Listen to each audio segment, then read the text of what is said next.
Today we are working on my game Dirt World, which I work on throughout the week, but I only stream it on Tuesdays.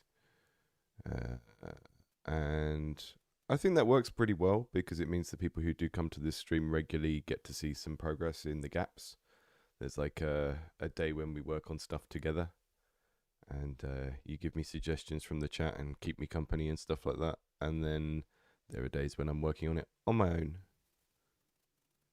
And that means that when we come back together on a Tuesday, there'll be stuff that you haven't seen before, which is nice. So I usually start the stream by just playing the game for a bit, and that means that anyone who's new to the project can just see what it is. And it's also good practice for me. Although I have made my to-do list today. It's on the back of a receipt from the Cancer Research charity shop, a thrift store if you're American.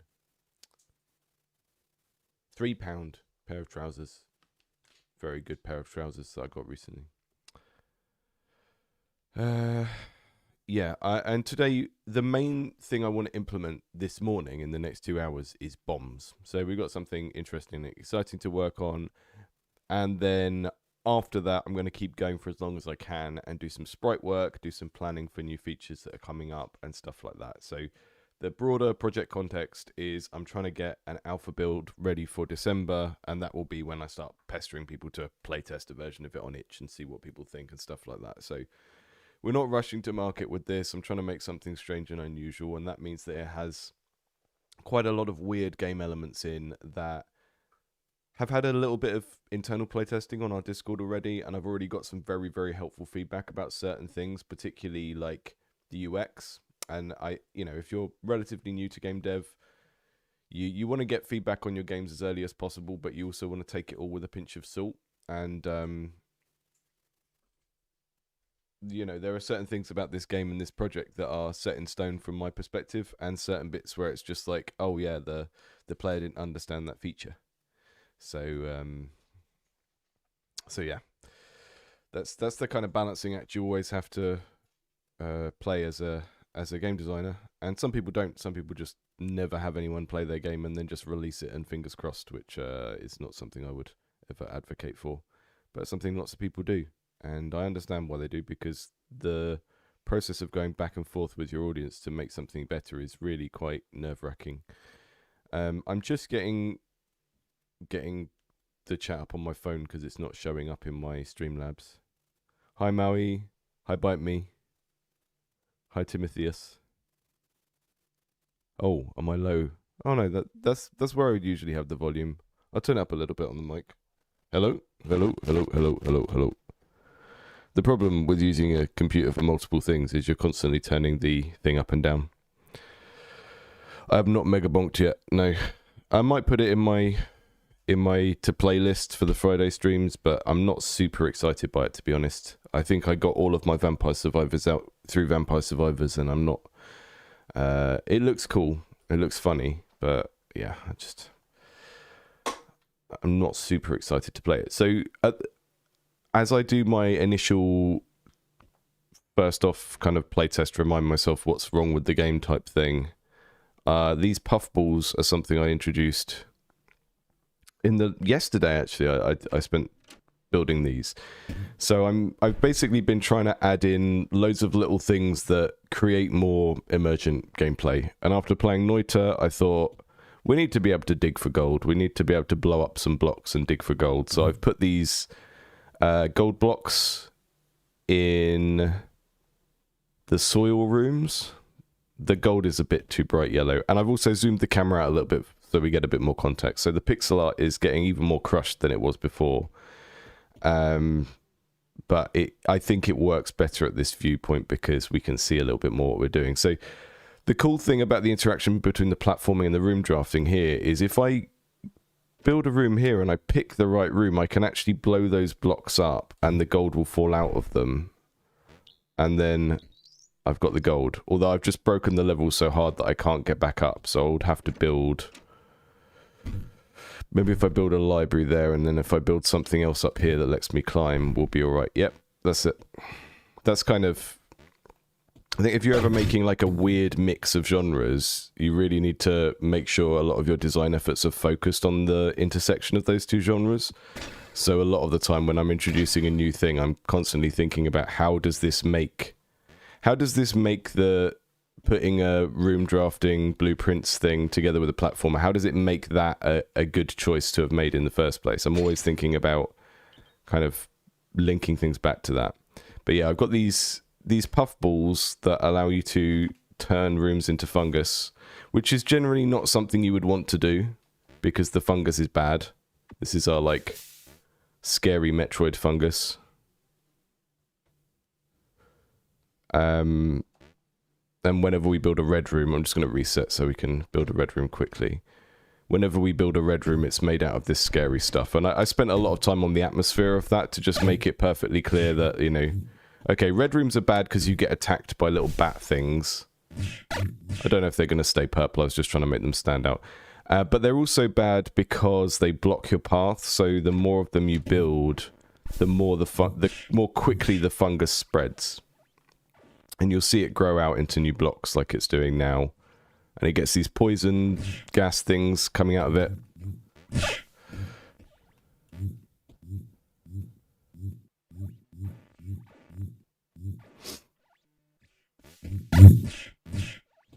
I think Megabonk is doing well because it doesn't take itself too seriously. And I think there's something there about the match between the tone and the mechanics, which a lot of people... That's the thing that a lot of people kind of glaze over. They just sort of do a theme or setting that they think is cool, and they make the mechanics they can make, and they don't think about the relationship between the tone and the type of game you're playing. So yeah, these puffballs allow you to create more of that fungus stuff, and generally that's a bad thing. So what I'm thinking is, well, what I've already done is when these red blocks mature, each block has a 1 in 24 chance that will turn into a puffball like that just did. One turned into one and fell down there, making a hole in the whole level, which is a bit scary. And sometimes they will fall down and create new red rooms. So basically you're trying to avoid that happening. So we've got the kind of... I've been listening to Shelf by Genre podcast, and I've been listening to their sections about Junji Ito. And I've been looking at lots of kind of horrible psychedelic horror. I don't know if you can see it, but there is like this very slight wavy heat haze effect that is happening when you are in the red rooms as well.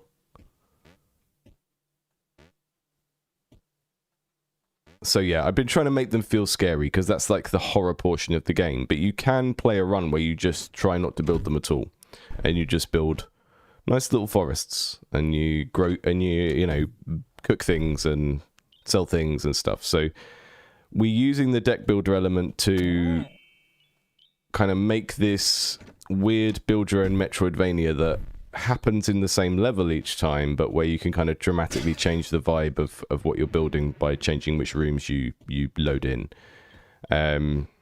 And yeah, thanks to Gleb, who I think was in the chat last week, but built the RoomLoader library that I've been using, which allows me to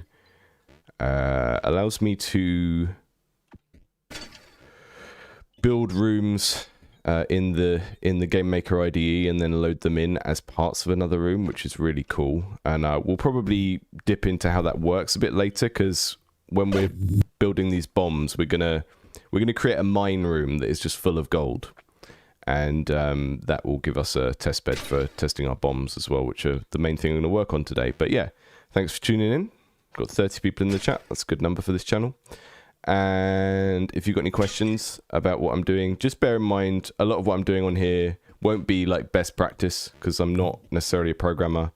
I've already had help a few times on this project when it comes to technical stuff. So take everything you see me do with a pinch of salt from a technical perspective, because I'm really very much like a game designer that knows enough programming to be dangerous, you know, one of those people, rather than someone who is here as like a person to educate you on how to program a game.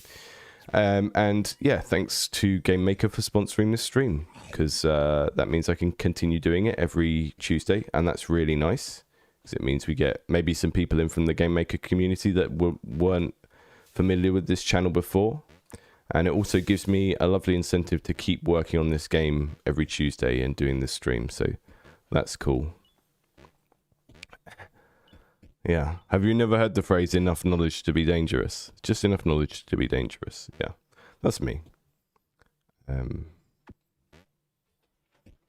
It also means when you work in a bigger studio and you communicate with programmers, they hate you because they know how long things, because you know how long things take. And they can't say something's a 3-day task when you know it would take 5 minutes.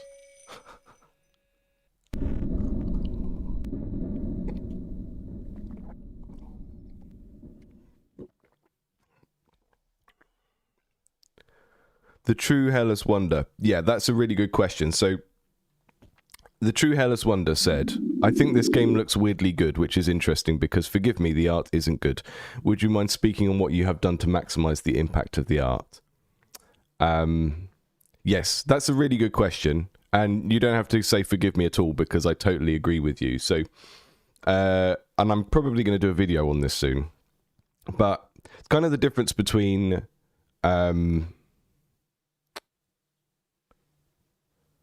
Well, I mean, a lot of this comes down to art direction, right? So I've been in situations before where I have directed artists, but I'm not necessarily an artist myself. And when I say I'm not an artist, I mean I don't have... There are some fundamental art skills that I don't have that are hard skills, like illustration, understanding anatomy, and stuff like that. And then there are art skills I do have that are judgment skills that are to do with color palettes and those kind of things, and legibility. And as a game designer... the legibility side of things and what the art communicates is the most important thing to you. And the process I've been through with this game, if you watch the previous devlogs on it, is I have started with like minimum viable art. So I started with a template project that I got from someone else on Itch, and it was like this 24 by 24 pixel grid. And I started with some art influence from like toys and cartoons and stuff that I grew up with. And I picked the color palette from the toys and stuff like that. And I started with this constraint of we are doing 24 by 24. 24 by 24 is actually quite a neat pixel size for pixel art for someone who's not a pixel artist, because 16 is really, really difficult to make things read as what they are. And when you get up to like when you get up to sprites that are 32 or 64, then it really starts kicking in that you need to be able to draw. So the 24 by 24 constraint has actually been really helpful to me. And then because I'm making a game where color coding is a key thing, you know, we've got grey, green, and red rooms. I don't want those things to be just based on the color. You know, I start there, although this grey is kind of like a purpley color. But then I try and make sure that each one has a unique texture as well. So it's kind of colorblind. It helps with kind of color blindness, but it also just helps give everything a vibe. So all the reason it looks good, there's some tricks I've done with shaders and stuff that we'll talk about as well, but the reason it looks good for something made by someone with minimal art skills is that I'm constantly thinking about the relationship between the art and the gameplay. So I'm thinking about what needs to be visible and legible at any given time. The character is that kind of turquoise color for exactly that reason. The keys are that color for that reason. Everything is kind of colored to make it easy to understand what it is or does. And yeah, there's that. And then I've also done some... There's like built-in shader effects in GameMaker, and one of them is a posterize, which a posterize is like limiting the number of colors. So you can kind of see it kicking in around this light here. And I built my own kind of very simple lighting engine that draws circles around things. And the other thing that lighting engine does is color in the neighboring tiles the same color as it. So if I find like a magic thing, like a key, they also have this glow where they color in. So that little purse you see in there, that is a relic. And relics have this purple glow around them that is very kind of slight. But that will color in the nearest objects. And then there's also, as you can see, the thing shading in everything dark based on how far away it is. So it's taking the distance from the player and the distance from the nearest light source and darkening stuff that's further away. So, yeah, Smugpie, you're totally right. Things that help with... So the red in this is our danger color, as per usual, and as per the blueprints, red rooms are, you know, there to stop you in your progress and make the game harder. But here, red is also scary. You know, it's scary coded. We've got this kind of creepy looking fungus that I'm drawing from stuff like, if you've seen the anime Scavenger's Reign, I'm drawing a lot from that. I'm drawing a lot from like certain bits of sort of psychedelic horror comics. There's even, if I go up here, you can see the main character's face is in there as well. There's lots of weird stuff going on with that fungus. So yeah, it's really art direction. It's taking a lot of influence from things outside of games, and art direction, creative direction by taking things from outside of games and putting them in. As many like clever little shader tricks as I can come up with. So you'll see if I go up to the fungus close, you can see the colors properly. But then when you walk away from it, it's got a red shader over it, so it all becomes like one mass. That was deliberate as well. That was something I did. So there's a black shader for the shadow effect and a red shader for the kind of homogenization effect when you walk away from it. That is all kind of technical art stuff. And again, all the time I'm just thinking about the gameplay, what needs to stand out, what needs to be very clear, and what do I want it to evoke. And mostly at like an emotional level, the game is going for like the exact intersection between being cute and being scary and gross. And the reason I've gone down this route with all this kind of biological horror stuff that you would see in something like Metroid is that's about as scary as I can get without the game being R-rated. And I don't care about that from like a actual censorship point of view. I just think it's an interesting creative constraint to try and make something really scary that doesn't have any like gore or anything in it. I find that potential like a really kind of interesting creative challenge. So yeah, there's lots of things at play, and a lot of it comes down to just like thinking hard about what you're doing, iterating over it lots and lots of times, which I do with this. You know, I will spend a week or so working on gameplay, and then I might give myself a break for a couple of days and work on technical art type stuff because I find that interesting, and it's not what the game needs at this stage, but it's the sort of thing that keeps me going. And it's nice to have packets of work that you can work on your game which are fun for you to do, and maybe they're not like important, but you sort of pay yourself with them. You're like, okay, I'll do the progression system I need to do for this build, and it's not exciting, but once I've done that, I'll spend some time making things pretty, doing a beautification pass is what we used to call it in the last place I worked. So yeah, that's the deal. And it's kind of developing your own little set of rules of how your art works in terms of like lines and stuff, because you can be very bad at drawing, but if you just develop a set of rules and follow them, then what you're doing will look good, right? That's the reason why something like Binding of Isaac looks good. It's just got a very neat set of internal rules that it follows consistently, and that's I know. I think that's why I would always encourage game developers to look a lot at cartoons, because you're not going to make a super realistic game on your own and it come out a very high quality. So you may as well look at cartoons and stuff like that. It's starting to slow down a bit now because I've built a big level, but the next optimization on that is not going to happen anytime soon. I'm going to get someone to help me with that because I've done quite a few optimization passes on this.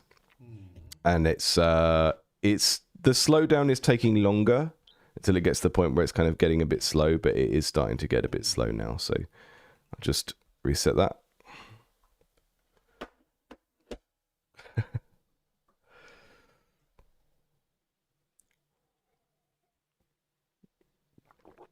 I haven't looked at Next Fest yet. No, the thing is I have like a queue of games that people have submitted, so I'm very unlikely to. I've got like the games I look at on Thursdays that people have submitted are queued up for a whole month, so I'm very unlikely to just dive into Next Fest because I'm already at my limit for like half-finished games, quite frankly. I play a lot of them already. And rooting through, and I guess one of the things, the like ethos of this channel as well, is the reason it's called Indie Game Clinic is I do critiques of games that people have sent me and have sort of consented to me ripping apart. Whereas if I just go on Next Fest and start finding things and go, oh, this isn't very good, then that feels a bit mean-spirited. So, yeah, that's kind of a bit of a thing. Like, I don't really want to just find random people's games and lay into them, because I know I will end up doing that if I go on to Next Fest. So we're going to make a bomb. We're going to make a bomb today, and we're going to make it blow up a bunch of tiles, which should be relatively simple, but fun. So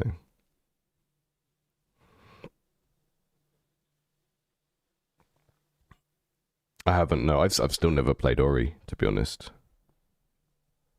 I've the thing with Metroidvanias for me is I played Symphony of the Night when I was a kid, or when I was a teenager, and no Metroidvania since that has really got me in the same way. And yeah, I'm not a big Hollow Knight fan. I can see why people like it. I think it's an absolutely gorgeous game, and I'm not like trash talking it or anything, but it doesn't tick the boxes of what I enjoy in games a lot of the time, which it feels like, and maybe I just never allowed myself to get deep enough into it, but I like games with a lot of kind of a lot of emergence, and sort of you can play around with them and do different things, and that is very much just a skill check. Can you do the skill that the game wants you to do type game? And I don't find that personally that exciting. So I never played Ori either, and I probably should, but there's only so much time you get for games in the world, and playing games because you know, it's like a canonical game that people think you should play, it often leads to big disappointments. Like, I played Noita last week because people kept saying, you should play Noita, your game's like Noita. And I did, because I'd looked at it for like a little while and thought, yeah, that does look like my bag. But a lot of more kind of straight Metroidvania type games I find a bit dull.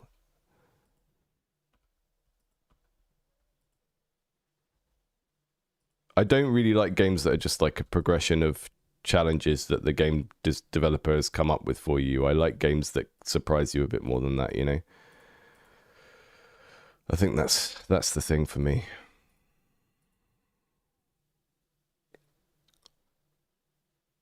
It's the reason I could never get into Undertale as well. It's just too much of a linear set of things. And like, I want to experience it. I want to experience the stuff people like. I want to experience the story and the characters that people like and rant on about, but I just, you know, couldn't, because of that. That's Cartoon Bomb.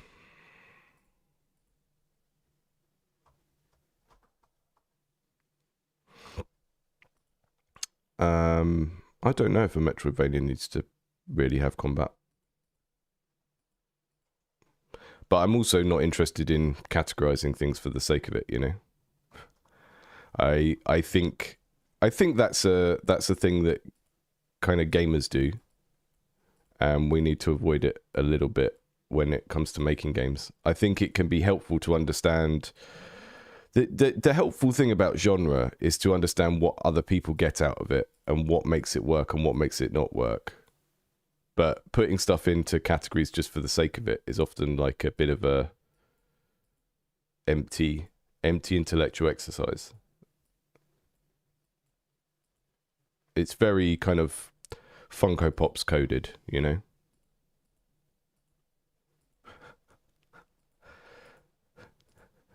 I will not explain.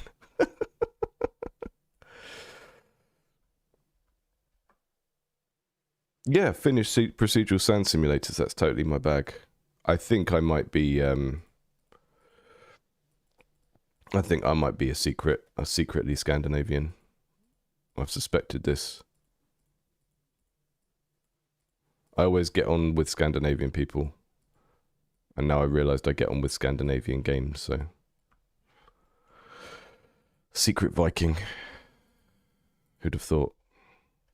So I need to work out whether I'm going to do we're going to have a lit state where it's going to have a little cartoon fuse. And then I need to work out if we're going to do that via particle or not. Probably we'll do it via particle. So let's just get that working first.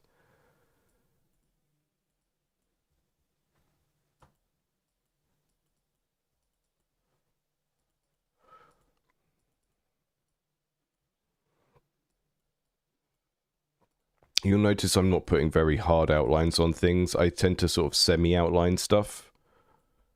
It's so small anyway that it doesn't really matter too much.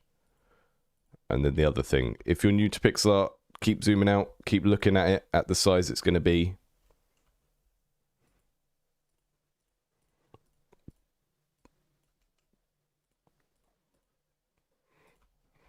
That should do. And then I just check where the registration point is. The way my character carries things, all of the kind of objects you can pick up need the registration point to be quite high.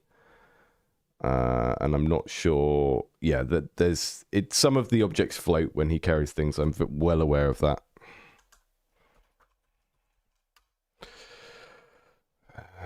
Bomb.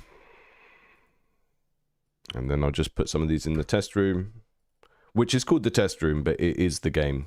Because isn't that always the way? Oh, I've called something test. That will definitely not become the main room and never change its name from test to something else. See, I'm already seeing a bit of a legibility issue here with the color of the grey rooms and the color of the bombs. So let's check it out. But there's a very easy way to swap colors with this pixel editor. So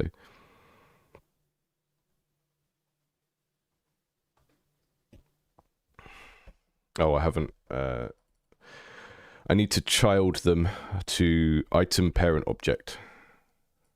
Shout out to Juju, who fixed the physics for my objects recently. So now I just have one parent object for every item that kind of pings around and has physics. There are certain ones that you pick up just by walking into them, like coins and stuff. There we go. We got a bomb. We got a big bada boom, but it is very grey. So I wonder if I should give it a slight tint in maybe in a red direction to make it clear that it's a dangerous thing. Just a different shade of grey, because at the moment the grey is very grey and they're not going to be super legible. So what the behaviour we really want here is, in this situation, that torch is lit. I jump through the torch, that lights the bomb, and then I go, uh-oh, and then I throw the bomb and it blows up over there. That's kind of what we're hoping for before the end of this session. And hopefully I'll probably be able to get that done in about an hour, I reckon. Let's play a fun game of making time estimations that I won't be able to cash in, but let's go for it. So we're going for like a slightly more red color bomb. Again, thinking about functionality and visibility of elements. So we still want it to read as kind of grey because a cartoon bomb is that color. But if we can push it towards a sort of browny red color, then maybe it's going to be a little bit clearer. And the problem with working with shaders and stuff like that is it doesn't look how it's going to look in the game because I'm doing the posterize effect over the whole game to sort of crunch it down. See, it's just gone grey again. Because the game's just like, I can only handle so much grey. The other thing that happens with my posterize effect is the more damage I take, the more posterized it becomes. So you'll notice if I go down to 1 health by jumping on these spikes, it gets like, it turns into a ZX Spectrum game at this stage. Which I think is quite cool. And the reason I did that, I don't know if I'll keep that in. But the reason I did it for the time being is I quite like the game when it looks like this. It's kind of like Downwell or Animal Well or another game with well in the title. And I quite like this aesthetic. So at the moment I'm using it to indicate that you're in danger and your life is really low. And then if you go and eat something, you can eat a mushroom, you eat some berries, your life goes back up and you get more color fidelity. That's kind of a weird use of that effect, but and yeah, I don't know if I'll keep it in, but I kind of like it. I think it's neat. Well likes, yeah. A well like is a game with pixel art and not many colors and weird little guys.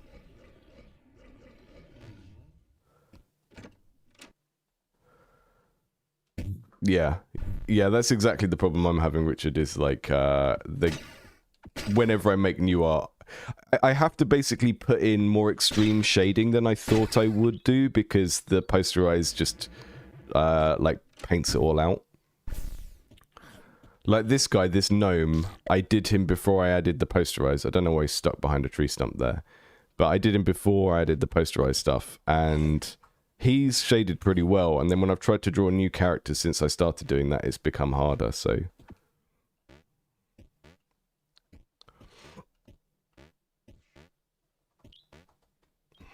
Are we saying that I need to have well in the title of the game?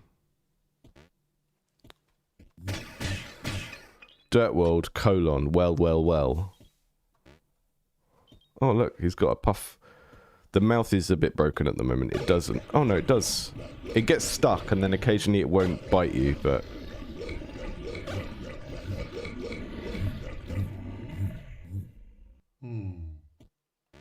Disappointed when you walk away. Okay, the bomb's the right colour now. That's fun.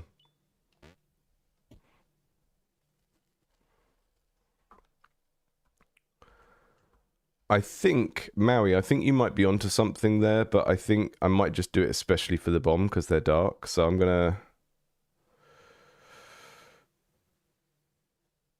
Actually, what we're gonna do, we're gonna give the bomb two visual states. So before we worry about any sort of particles for the lit state, I'm just going to put a red around it so that we've got a highlight for when it's lit, and then that will let the player know that it's dangerous, right? Which is a bit of a ham-fisted way of doing it, but like I said earlier, I try and design for legibility first and then improve it later on. So I'll make it so that when it's not lit it's like that, and when it's lit it's like that. And then we'll also have the sparks coming up the top. And then that will make it easier to see and pick up and everything at the point of danger when you need to. And maybe it can actually, when it's lit, it can flash between these. So the speed, the animation speed just goes from 0 upwards, and then it will go do. So this already has a bunch of inherited scripts because it's a child of item parent. So on its create event, it does all of those. And then we also have a lit variable, which is false. And we do inherit here as well. And if lit equals true, then do this. And if we're going to find the nearest burner, they're called. I have these instances called burners that are like little fire impulses that are attached to things like torches and fires. So... there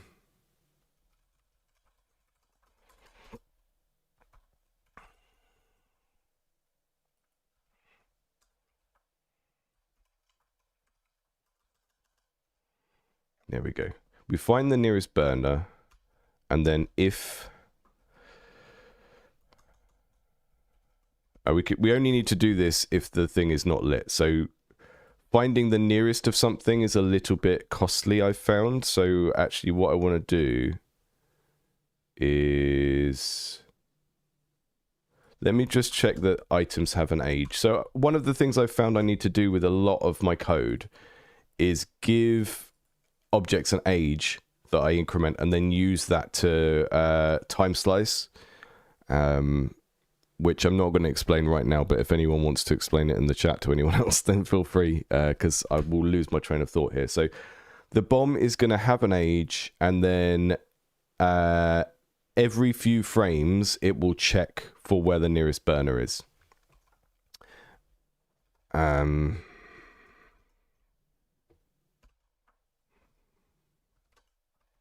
Thank you to whoever in the chat taught me Modulo the other week. I have been using it so much, and it has helped with my optimization efforts a million billion times over. So thank you. So if the bomb isn't lit and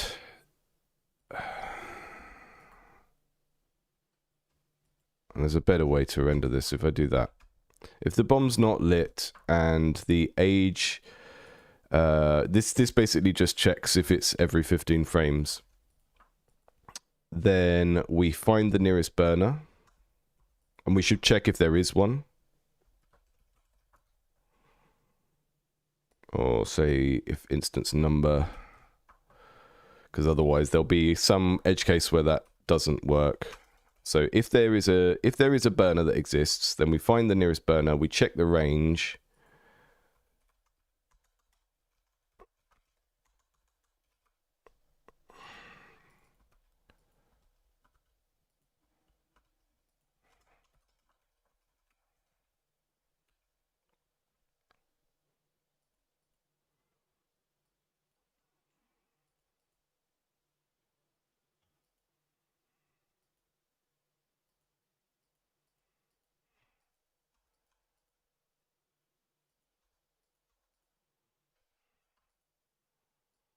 Don't know why that's not working, so I'll just do that for now.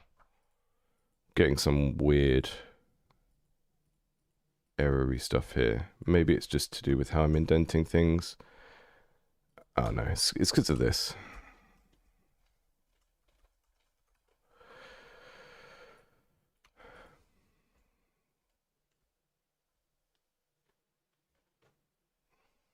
And then we're going to have a variable called fuse.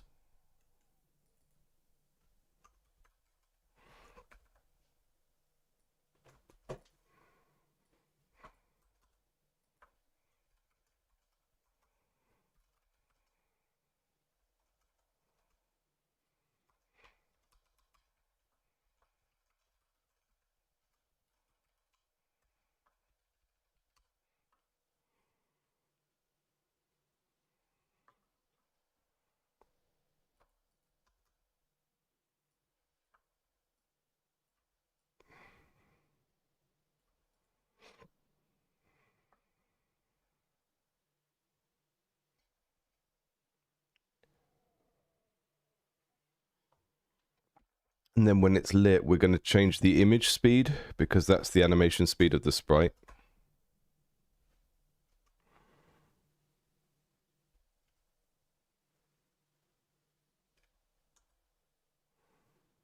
If we make it a high number and then divide it by the fuse, it can get faster as it gets closer to exploding, which would be good.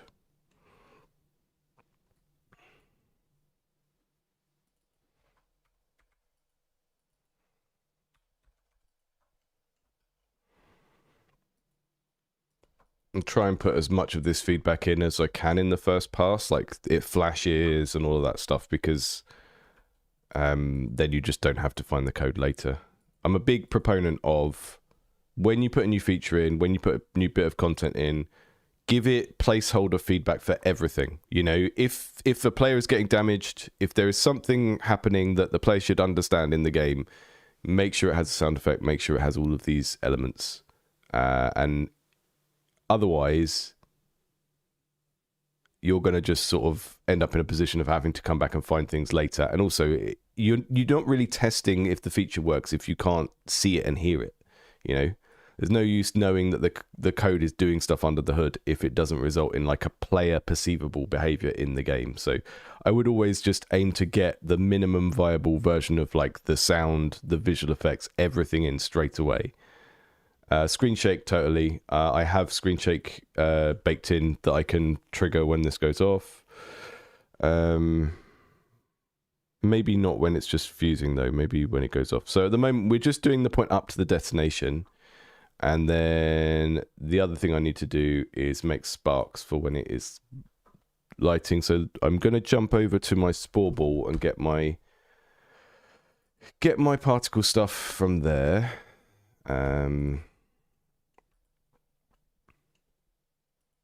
Just going to copy this, which is, I should know this stuff by now, but I just tend to find it quicker to do that. Go back to our bomb object, and when the bomb is lit, we create a particle system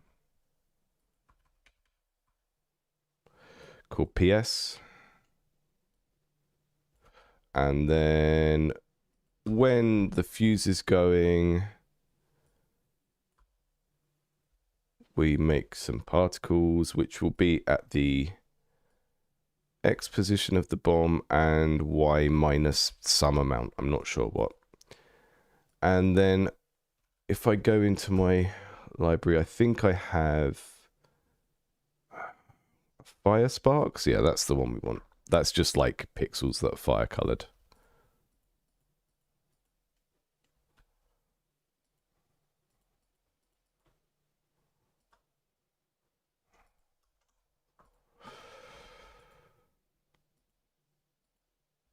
As always, if you're new to the stream and you want to check out Game Maker, please do use the link in the description.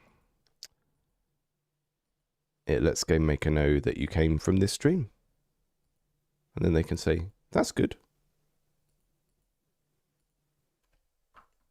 Actually, I'm gonna create this particle system on the creation of the bomb because it's giving me not an error but a warning there. So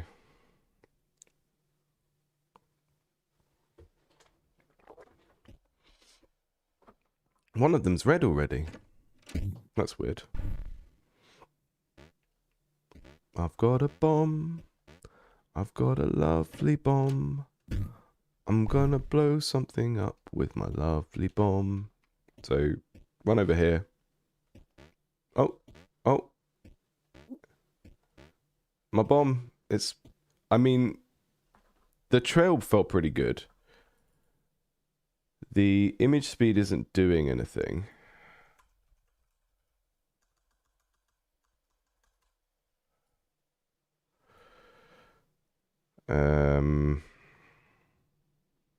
Maybe it's so fast that it's not doing anything.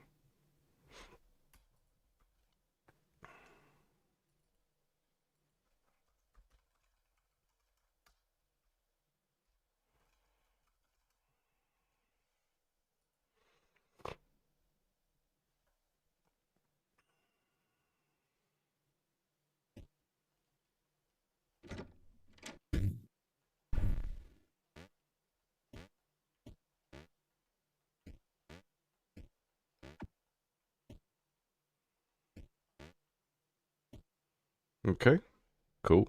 And we can do stuff like, we can make a relic that makes the fuse longer as well, which would be good. I'm going to do fuse equals fuse there, which is stupid, but come back later and add a relic here. Maybe I should just use to do. I'm trying to get better at coding conventions. Relic here for longer fuse time. And it's important to do that at the point of ignition, because one of the things I found with my relics is if I do them at if I have a relic that modifies a game world object and I do it when the instance is created, then you can't get the relic and then profit from it with objects that are already in the world. So the example I would give is I have a relic that is that little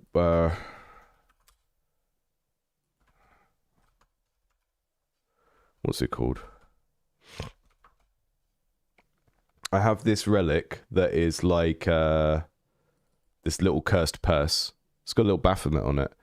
What this does is for every red room you've built, every jar will have a red coin in, which is worth 5 coins. So it's kind of creating this risk-reward thing where now you want to build more red rooms because you make jars way more profitable because every red room can like increase the value of every jar by 5 coins. So this is a really powerful relic, but to make it work properly, I have to make it affect at the point of the jars exploding rather than the jars creating. Because if I made it work when the jars are created, then, or if you leave all of the jars, they're not, if they're spawned in before the player gets this relic, it doesn't have any impact, which is really disappointing. So that's one of the things I've had to kind of factor into my workflow as I go through and develop new objects and make these interactions between the relics and the objects that you find and use in the world. Although I don't think having a longer fuse on a bomb is that exciting. Maybe it's like the bomb has a longer fuse and blows up more. So it's like more powerful and you have more time to deal with it. I'm not sure.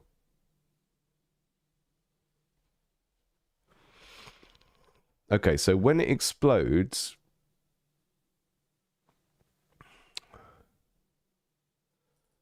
we're going to do a destroy event. And I have, let's call let's say a range. So we'll do 400. And we're going to use that value to do all of the other, 400 is probably too far actually. So 24 is the width of a block.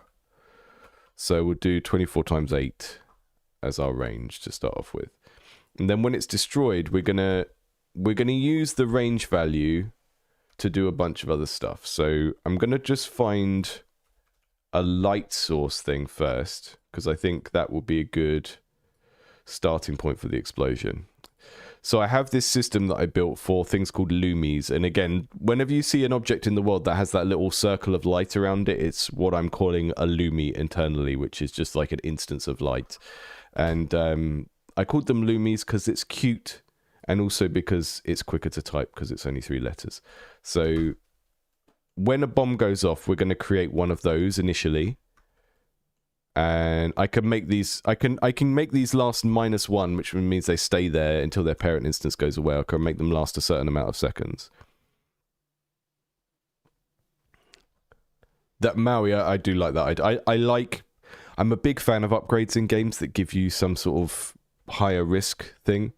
So yeah, the idea of a bomb becoming twice as powerful, but the fuse is shorter is cool. And the thing that I like about that direction for relics in this is it's not like Slay the Spire where you finish a combat and sometimes you get a relic and then you choose whether or not to have it. It's like they're in the environment and you often have to put in quite a lot of effort to go and get a relic. So when you're at the stage where you know what they all do and you've memorized that, which is part of the kind of skill of the game, you'll be able to see that and like deliberately avoid it if you don't want that effect. Yeah, I probably will put a little bit of randomness into that. So we want like a big, almost like bright orange blast when this goes off. So I've just got this handy little website, this Game Maker Color Picker website over here that I use whenever I need to quickly get a code for color. I really wish we had like a pop-up. Oh, look, it's there. So it does actually, I never noticed we got that. So that's a cool feature. So if I hover over the function to make the color, it does tell me down there what that color will look like, which is good. So you don't really need that website. You just put in the 3 colors by guesswork and then quickly glance down there and it shows you, you learn something new every day. This doesn't need a parent instance. It's just going to appear and disappear. We'll put a big flicker on it and see what happens. And yeah. It should be quite a strong blast. So this is before we add any particles or anything. This is just like a big circle of light that's going to appear. And the range will be set to the range that we set in the creation of the bomb. And we'll also put our screen shake here, which I need to dig out because I know I run 2 different functions when I do screen shake.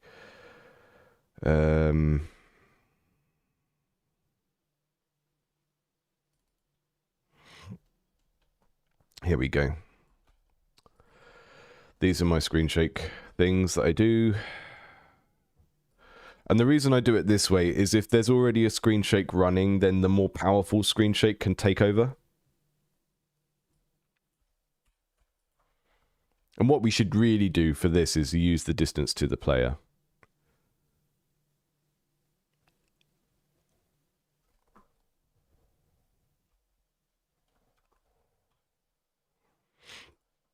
So if a bomb goes off on the other side of the map, you don't feel it. Like I said, the more of this I just do up front, the less work it is for me to come back and sort it out later. So I will just do it. Okay. Bomb. It's not animating. That's our little flash for the explosion. And that's kind of showing us what the range would be as well. not porting the game just to have a color picker.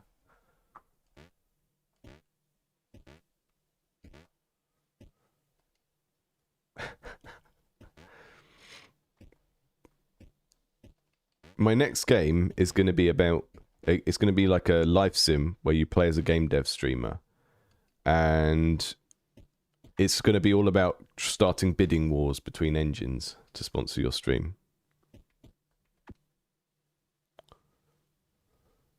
So we got some extra fire particles there that are just happening because it's near the fire, and that happens to all objects. It happens to a mushroom, which isn't great, but it's stuff I will refine later on.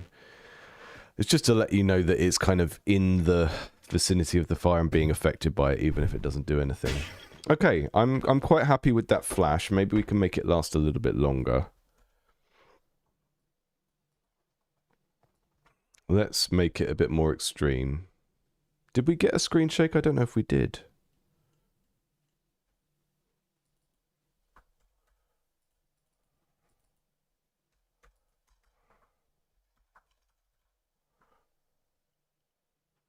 Yes, that's a great idea.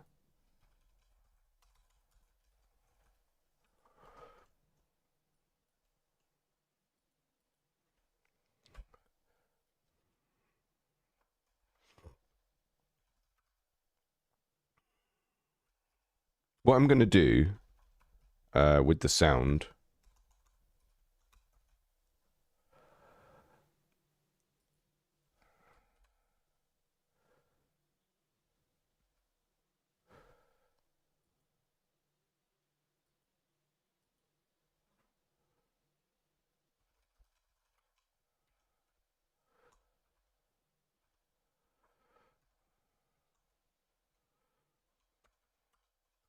is just play the same sound effect a bunch of times over itself with different pitches and see what happens. This is... I have a lot of like 8-bit sounds in the game that I need to replace later, but my method at the moment is to kind of create layers of kind of glitchy sounds, and then occasionally I will layer over it with a more realistic sound. So, for example, the jars breaking has a 8-bit sort of psh sound, like a drum machine cymbal kind of sound, but then I've layered over the more crunchy actual sound effect of someone smashing ceramics that I got from opensound.org.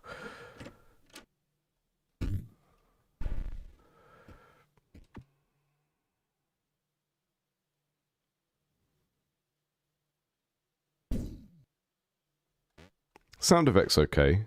I think we could go for a little bit more volume and a little bit more depth. So I'm pitching it down a bit there. Why is our screen shake not working? Is this actually the way that I do screen shake?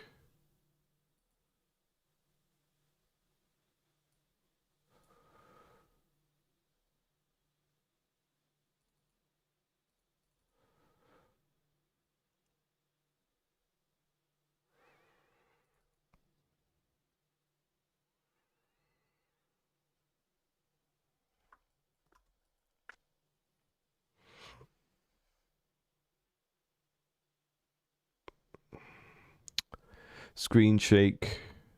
Screen shake. Screen shake obviously is all in the GUI manager.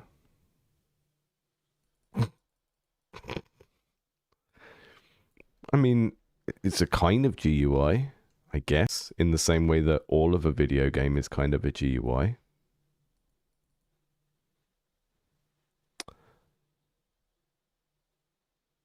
The thing is, I know that other things are triggering the screen shake, so I'm not sure what is...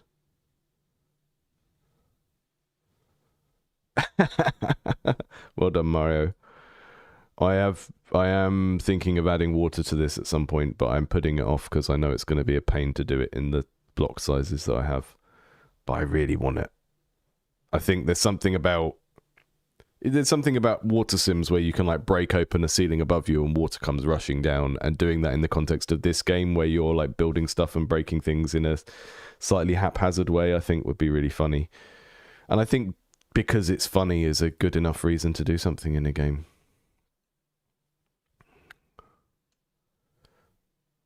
Okay, so we're looking for that. We're looking for magnitude somewhere else.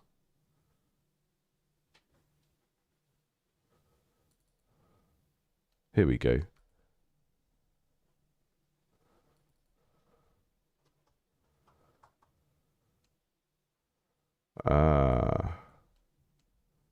So this is happening on the begin step of the GUI manager. The global screen shake duration. Why does this not work?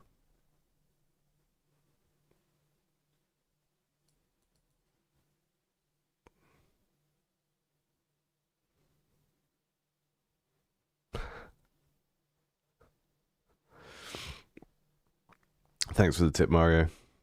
It's really funny seeing the when people try and use the emojis, and I see it on my Streamlabs, it just has a description of the emoji. So it says, a pixelated hippo trumps on a 1-up.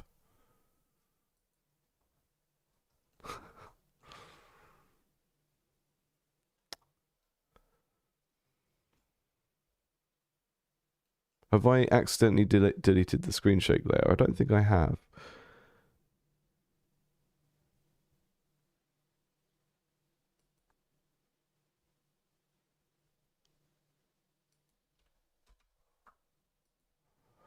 Maybe the screen shake doesn't need a layer.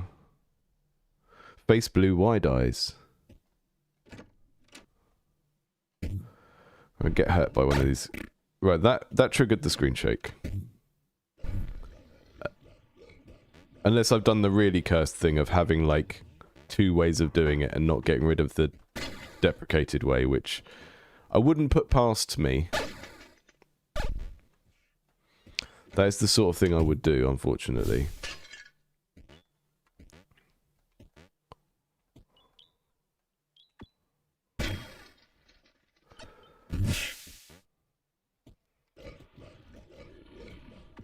Oh, I thought I'd lit that, but I hadn't.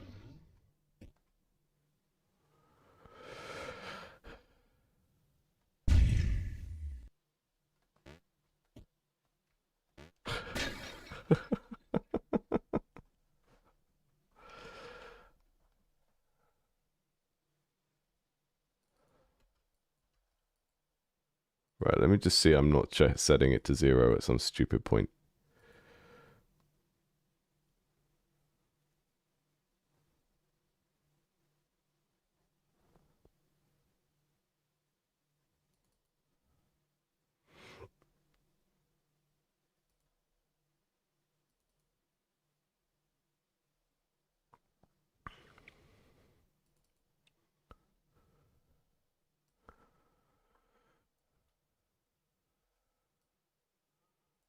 I'll try that. Keep it simple. But also, I can come back to this later. So we got the screen shake is working. And we're gonna create something called a hurter. Which is a funny name, but this is like an instance of just like damage that can be dealt to anything. And that doesn't have a strength because we don't have hit points in this. And it only exists for 1 frame.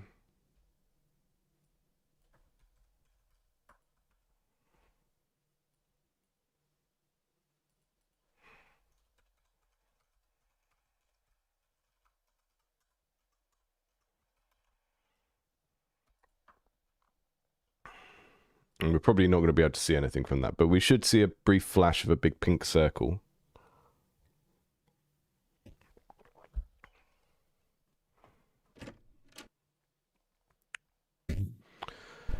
I really wouldn't be surprised if I made 2 screen shakes that were cancelling each other out. That sounds like a thing I might do. So if I stand next to this... Oh! Impact particle not set before reading. Okay. My hurter dot impact particle equals that one. And while we're doing that, we may as well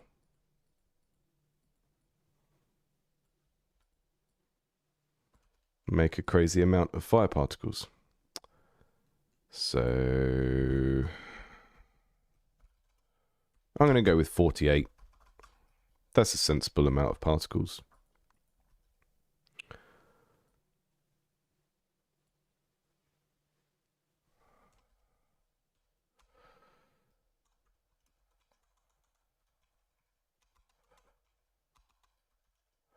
And we want the fire particles to be condensed. So I'm going to do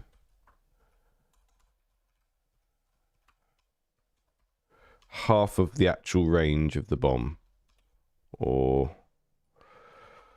I don't know, 3/4 of the actual range, so that they're not falling right on the edge of the explosion. They're only on the center. And actually, I think if I repeat that 24 times, and every repeat has one that can be anywhere and one that can only be in the center of the bomb, then we'll get like a kind of tiered effect of more condensed in the middle. Let's see how that works. And then it's probably going to crash again because there'll be more things that I need to pass into my herter that I can't be bothered to check what they are before I just run the game. So I'll just keep checking it the long way. Because I am penny wise and pound foolish when it comes to time management, I think is what they say. Okay, impact sound.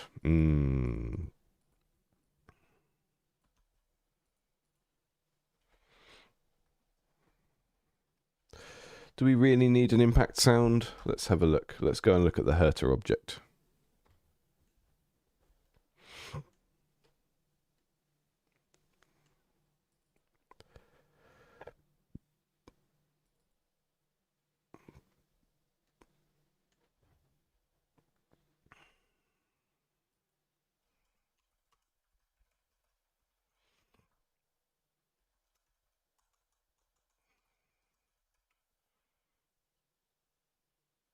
We don't need a sound effect for every time the explosion hits another thing.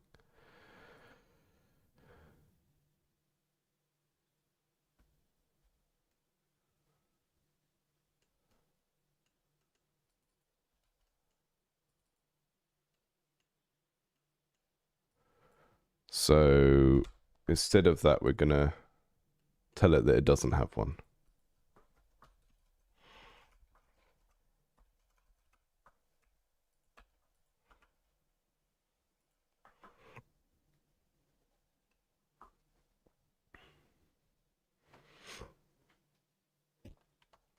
I should just put a fire in the start room to test this, but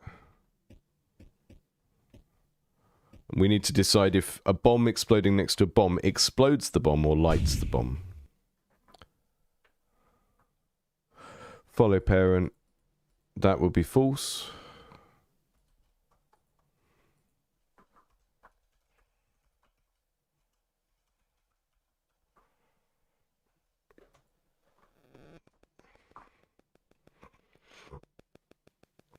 A fart bomb would be good, yeah.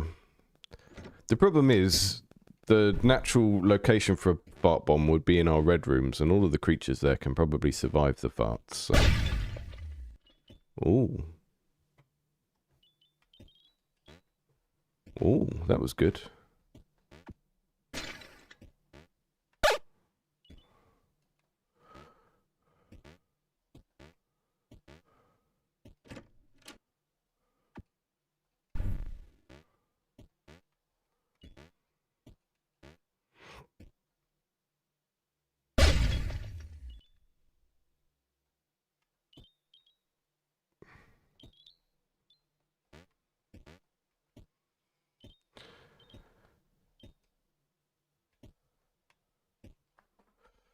So it's definitely hurting me and breaking everything in the room.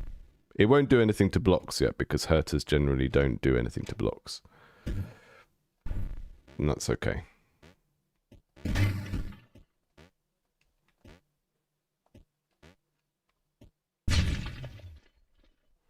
But I will make that happen. The trick is going to be making it happen without having to check every block in the entire level.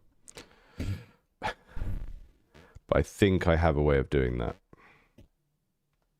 It's just something I haven't actually had to code before, so I'm going to have to learn some new stuff. Okay, so that currently only takes 1 health off me.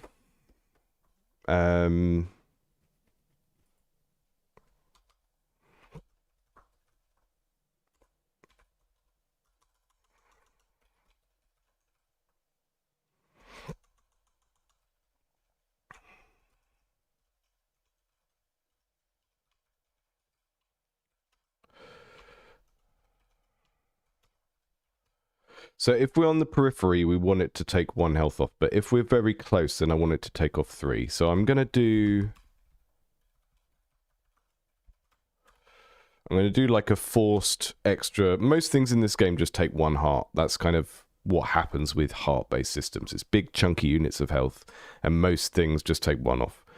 But I think the spikes take 2 off, maybe 3, I can't remember. And I want the bomb to take off 3 if you're like carrying it when it explodes. So I'm going to make it so if you're on the edge of the explosion, it takes 1 off. And then if you're right in the middle, then it takes off 3. And that means that when you start the game, you're only going to have 3 lives as well. So that will be a lot harsher before you've leveled up a bit. Right, that works. Cool. Okay. That's good. And then I should probably make it so that there is a very small... what I call a burner in the center of that so that they can light each other. Although maybe when it's lit, it should carry around a particle of burning so that it can light other bombs, right? So in that situation, lighting the bomb should create a new burner. So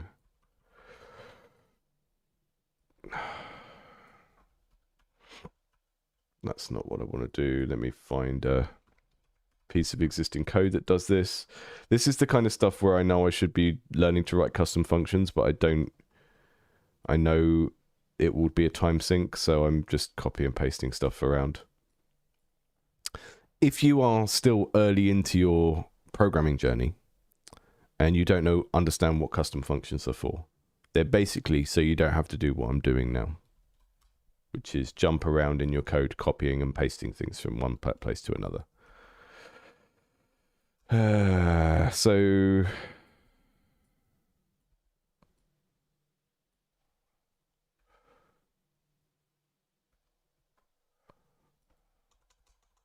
So burner, like I said, I've got these instances of different things. I've got loomies for light, burners for burning, and hurters for damage, and they just can be spawned in a lot of different ways. And this one will basically now just live until the bomb explodes, and that allows the bombs to light each other.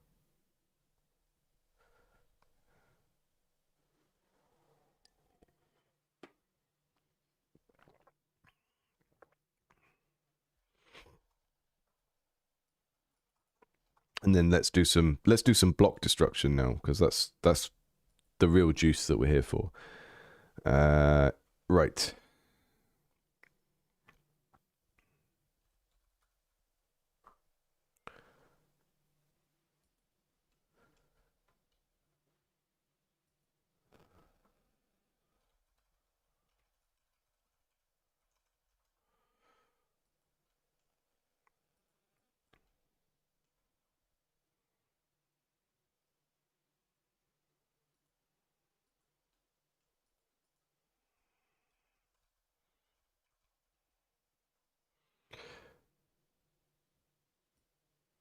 So I think what I'm going to do is I'm going to make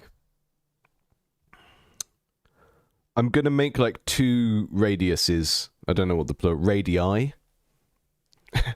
And at the center of the bomb, anything that is a block will get destroyed.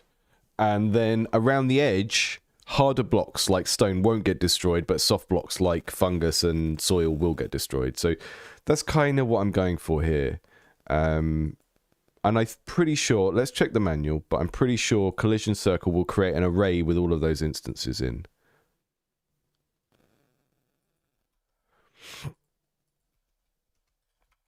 Let's see what it says. What I really want is to take every block that fits within that collision circle.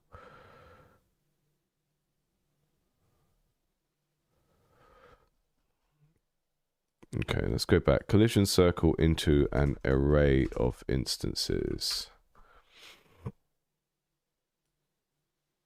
Collision circle list that returns the number of instances found and populates a provided DS list with their IDs. You must first create an empty list, okay? I'm going to check that that's even a thing because AI overview, you have been known to lead people astray. Yes, okay, collision circle list. So we're going to create a temporary list, and then we're going to use collision circle list to feed in every block that is in the circle, the range circle within that. Okay, so var blocks to destroy equals, and that lets it know we're making a data structure, I guess, or a data structure, I think. Blocks to destroy equals collision circle list. Haven't done this before, so probably not going to work first time, but and we're only gonna take the middle half of the range to start off with, or the middle 60%, and we're looking for every object. So object solid covers basically every block because they're all children of object solid.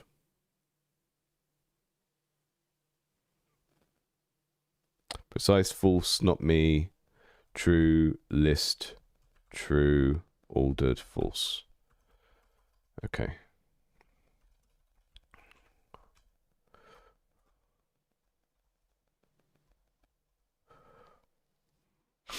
Hi, Furkan. I do have a mentorship program, but it's only for design. I don't mentor people in technical things because it's not really my area of expertise. But yeah, basically, I only have 5 slots open on it on my Patreon because there's only so many people I can process as actual people and remember what they're doing and stuff like that. So I do have a mentorship program for that.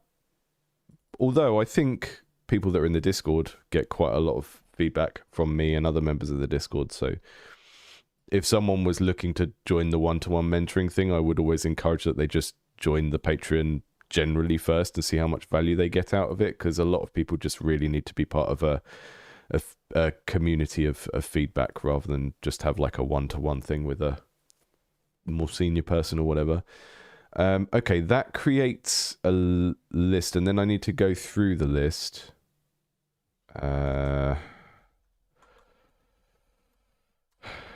Okay. I think hopefully this is going to work.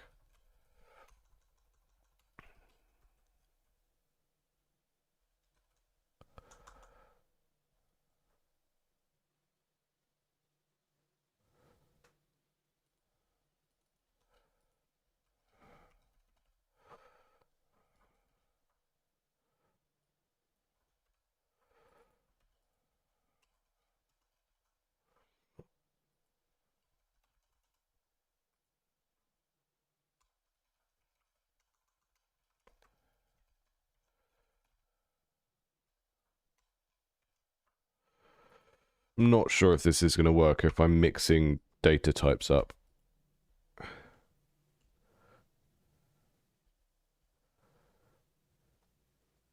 Yeah.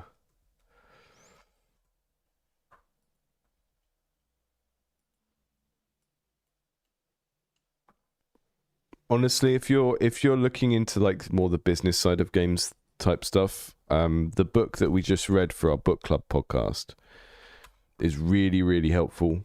And I would anyone who is trying to build a sort of like long-term career making games on their own or setting up a studio, I really, really recommend reading this book. But we're going to be talking about it on the podcast before the end of the month, me and Tom. I found it really, really insightful, and I think there's a lot in there that you can apply to solo development, even though it is written about larger game studios. It's really, really good.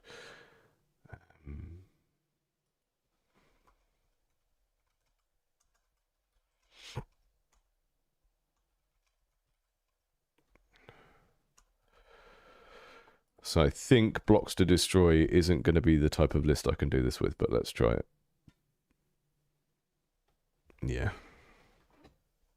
I would suggest just getting like the cheap patron and then seeing what you get out of being in the Discord, because I think people generally get quite a lot of value from that. You'd be surprised how the quality of discourse in a community goes up when you create a small barrier to entry.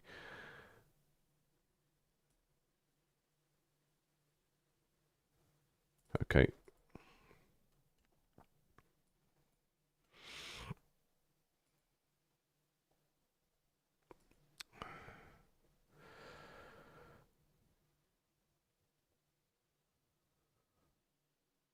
I mean, actually, the code that is in the example is exactly what I need, I think. So let's take a look at this. Let's just copy paste this in and see if it does.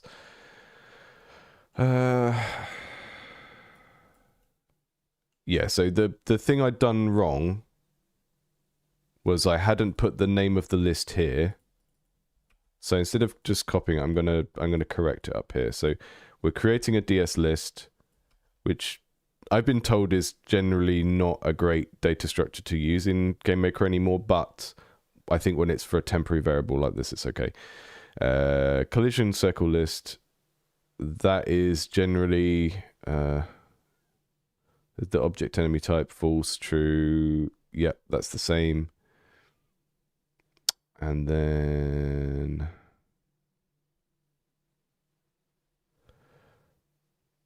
okay, that's where I got it wrong. So that is the number.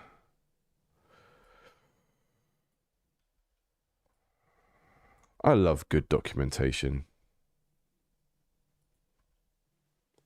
So that checks if the list has anything in it.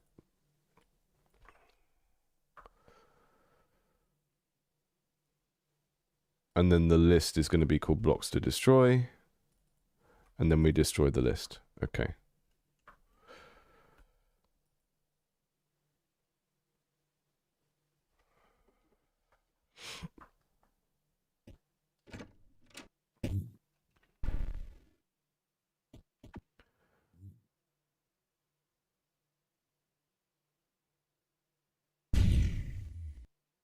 We got a bomb.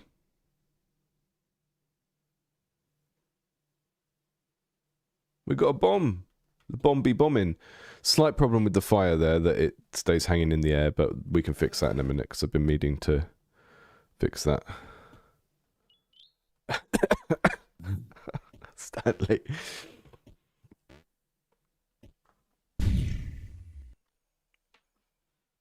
Maybe it doesn't blow up doors. I don't know. That's kind of funny though. How to make game design decisions. Is it funny? Yes.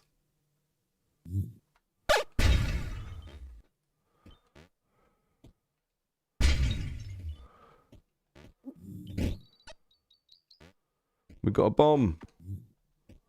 It's feeling pretty good. It's feeling pretty good already. Feels bad when all the gold falls into the void. Come back, gold!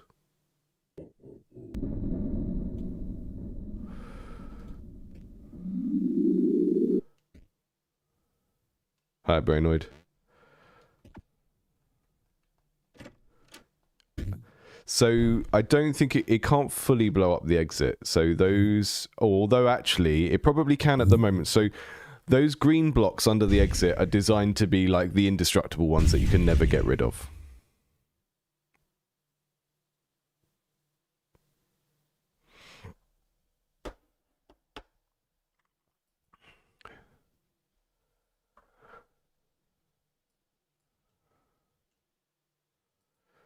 So we say, see, I'm not quite at the stage where I can write code like this, where it's like fully algebraic replacements. I really need to call things a more verbose way, or I can't get my head around it.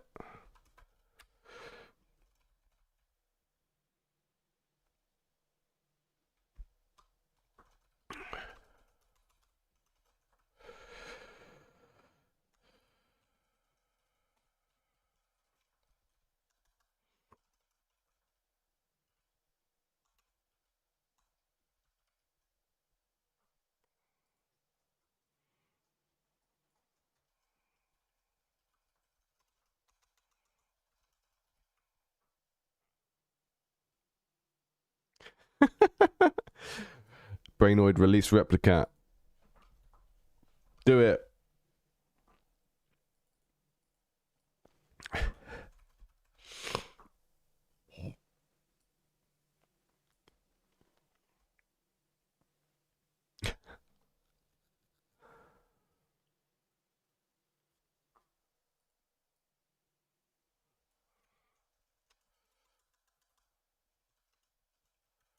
Excellent. Yeah, it's a great little game. The thing I found it, so if you haven't seen it on a stream, Replicat, the game that Brainoid is working on, is like a pairs game where you swap cards over, and then it's got loads of kind of Balatro-ish effects of upgrading the cards and stuff. The thing I think is really interesting about your game, Brainoid, is it kind of shows me that there are skills that I'm particularly bad at that I hate having tested in games when I don't want them tested. And memory is one of them. But if you make a game that is solely about that, then I find it quite compelling, right? It's a really weird thing of like trying to understand what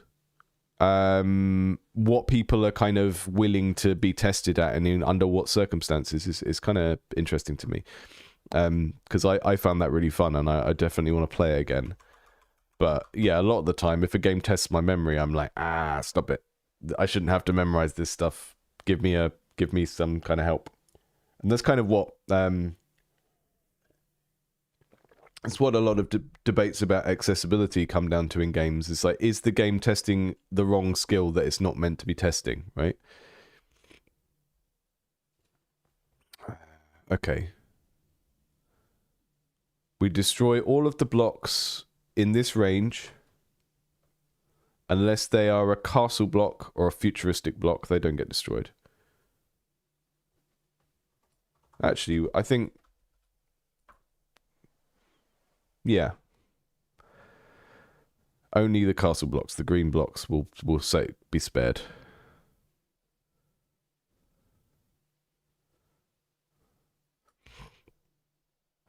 And then we're going to do the whole thing again with a slightly bigger range. So I'll do that at 0.4 and then do this at 0.6. So this is gonna... so center of the blast destroys everything pretty much. Outskirts of the blast destroys most softer blocks. So here we're going to assume that we're not destroying the block. And then if it is a fungus, then we'll have a 1 in 2 chance or a 1 in 3.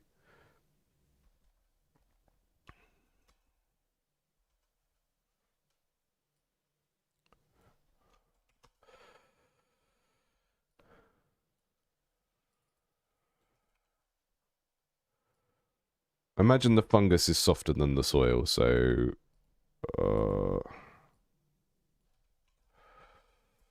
the soil chance will be lower.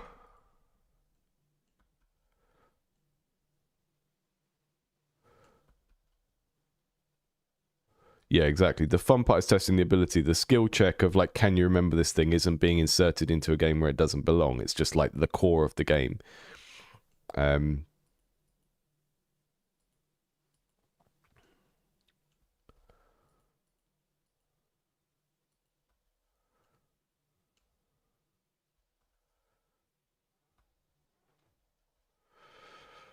So I quite like games with bluffing in. Like physical games you play in person with bluffing in, even though I'm on the spectrum, so I can't really play them. But there's something about being worse at them that makes them funnier. Which is a weird part of the accessibility discourse around games that you don't often hear, is that sometimes being bad at a thing makes it more amusing and more entertaining.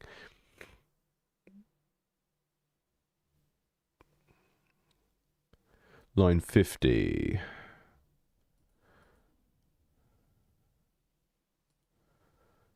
Huh.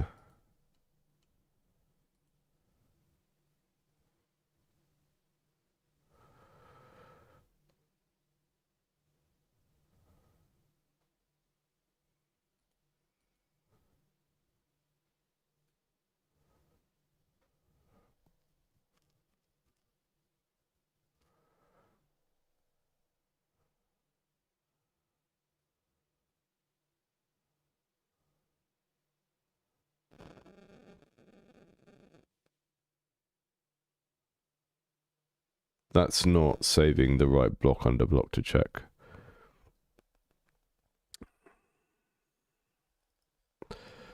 Yeah, Aki, you're probably right. Loop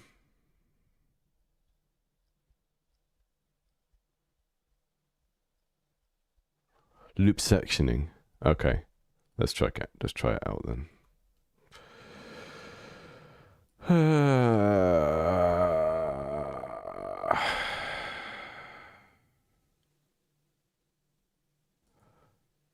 So we need to make sure this is working first.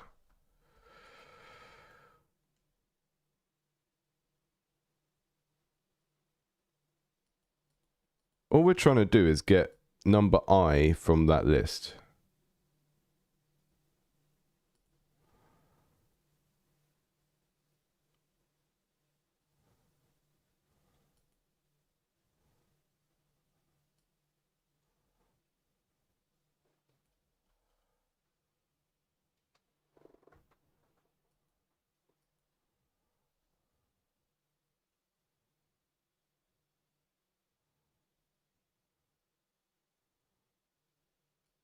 Because that should just give us, or maybe I needed to put it in the brackets to get it to function properly, I don't know.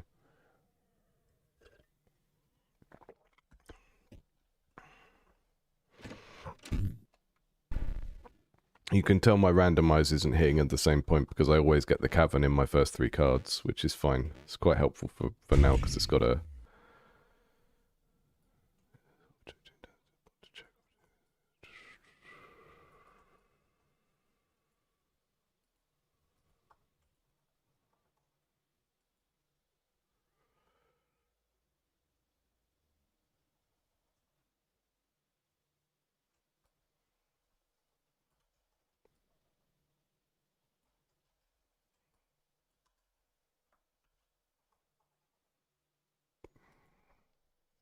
Try that.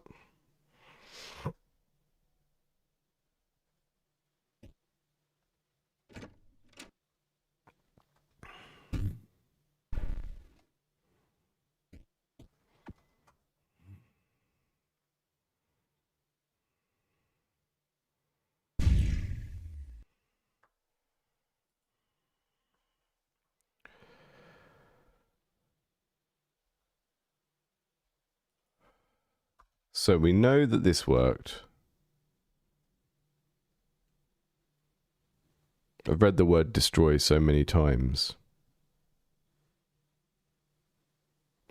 It's lost all meaning. I'll just take that check out and just check it works that way round.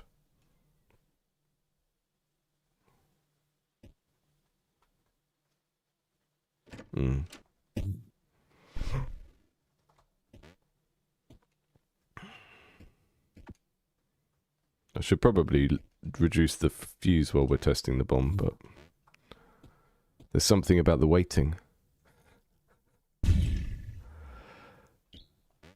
Okay, so that works.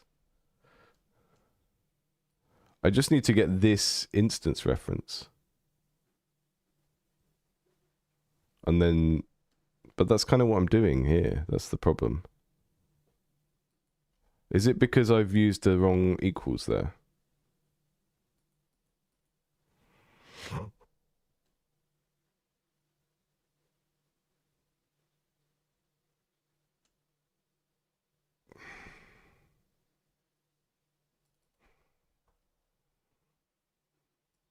That doesn't do anything.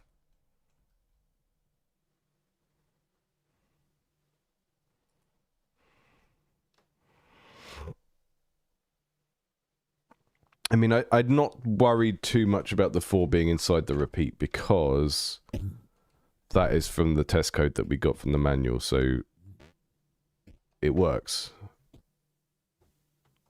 But that doesn't work.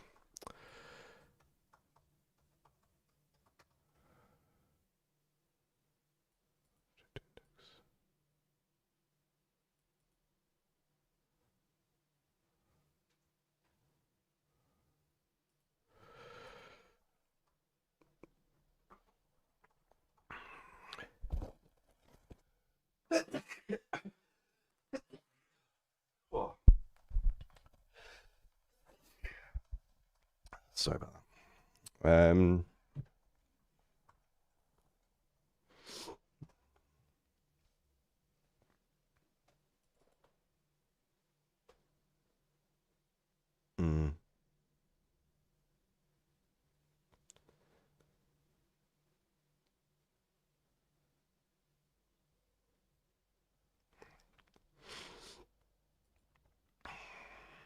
Happy to have solutions that help solve the actual problem, which is checking what the block is.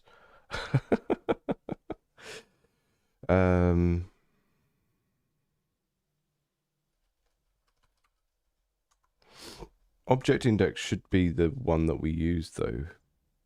That's the thing that's weird.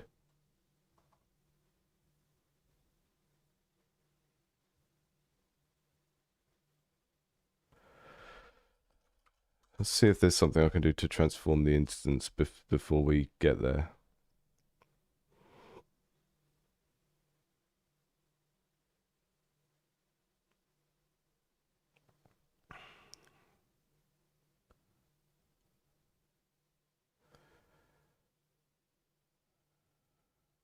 I mean, the other way would be to just keep finding the nearest instance of a thing, and if it's within the range, then destroy it, right?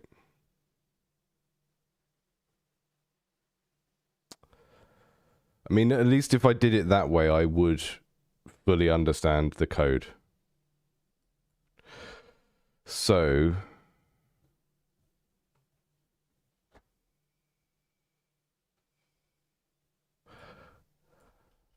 I'm going to take this out. And I'm going to do this the way I would have done it myself if I did it from scratch and kept it simple. So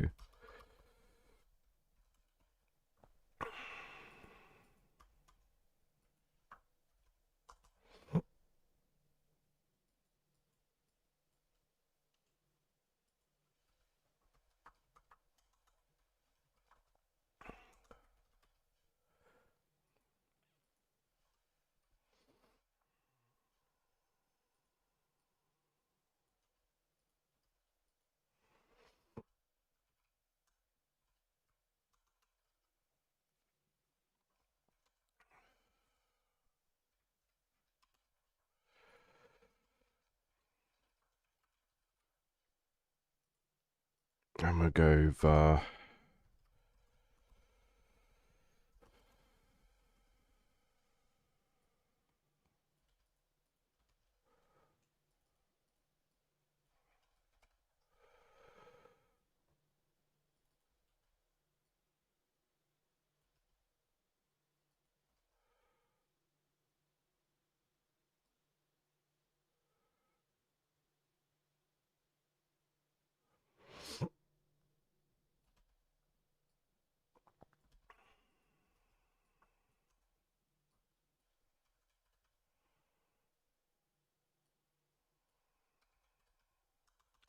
Let's try it this way.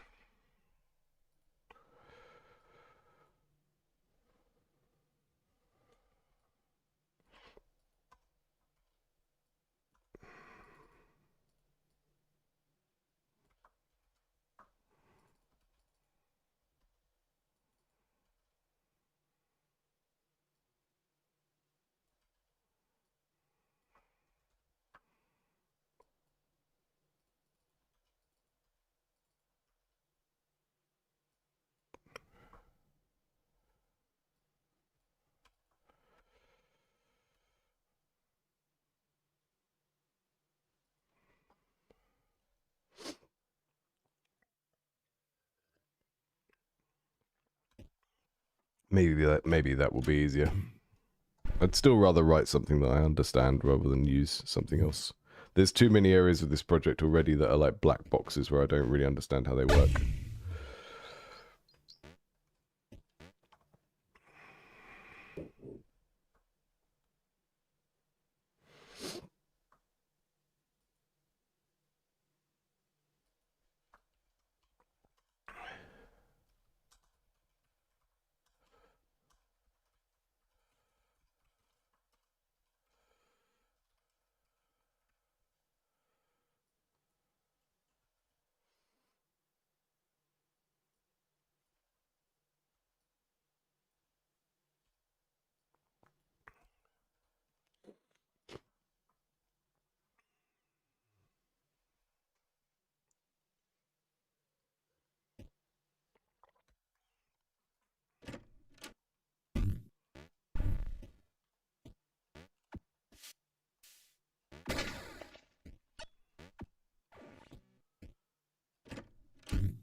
I think if I wanted to make it feel a bit more like I could maybe randomize the range with each check.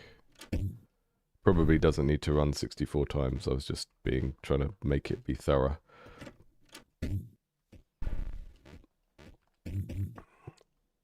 After playing Noita as well, I realized I needed some... Basically, I haven't managed to catch every single instance where you can get stuck in a wall, so I've made it so that if you punch the wall when you're stuck in the wall, it kind of digs you back out. Which was something from Noita.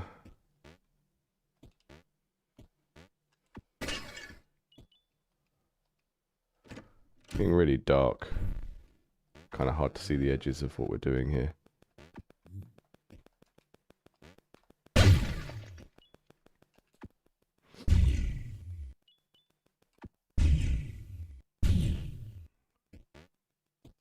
That's okay. Get the screen shake working. Maybe I'll make the range a little bit lower because they...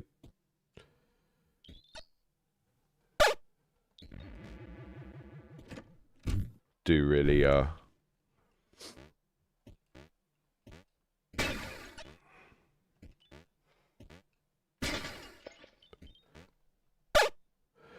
then what I'm going to do, I think, is go down the sort of Spelunky route of having crates that have tools in, and then they will occasionally have a bomb in, and they might have something else in. Yeah, that works okay. It was just a case of keep it simple, stupid.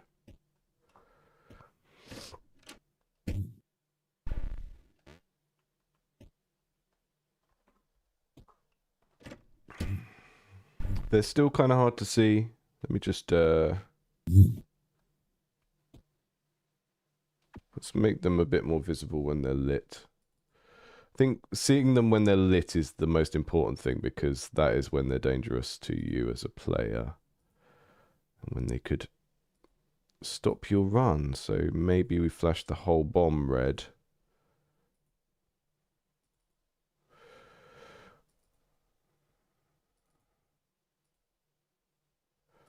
This is a tricky games thing, is just trying to take every bit of like sort of every kind of visual clue you can to what is happening on the screen that you need to pay attention to. I'll check the fungus checks in a minute. Thanks, Aki.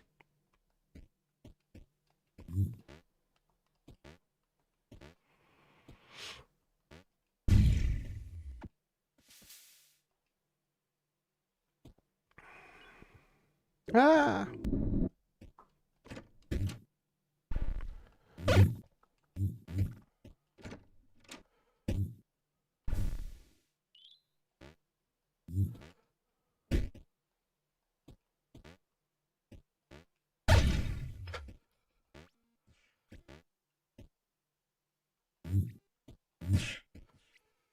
I need to make it so you can kind of deliberately hatch the eggs by throwing them against things as well, I think.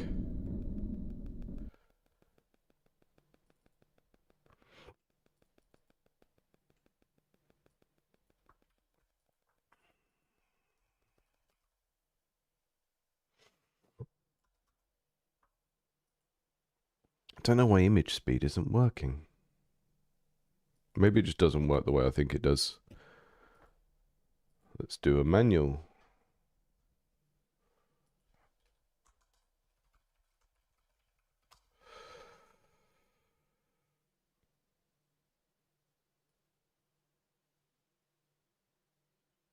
Ah. It's because it starts at 0.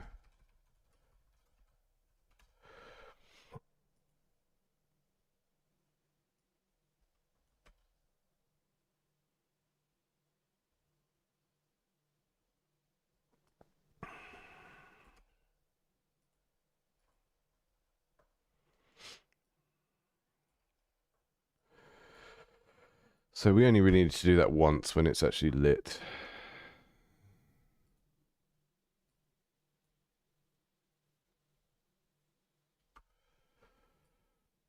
And then maybe I can do what I thought with like frames per second.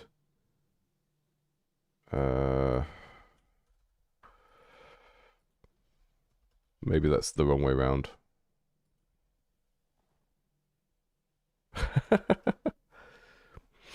Hi, Rupert. I feel like I know the name Arcade. Have you sent a game over before? Have I played one of your games? Yeah, it speeds up. That was cool. Okay. Make that number lower. That's what we want.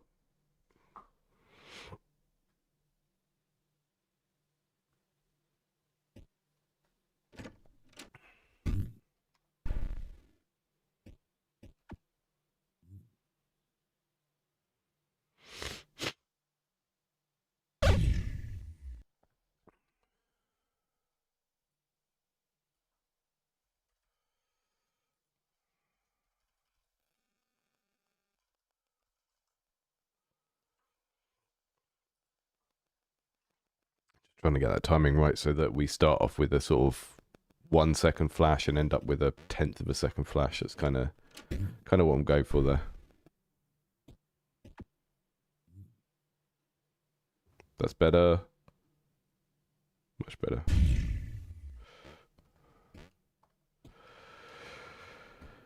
And then I've been meaning to fix these floating fires for a little while. So what I'm going to do is I'm going to make like a little coal object that is a falling, burning object. And when a fire isn't on a surface, it will turn into one of those.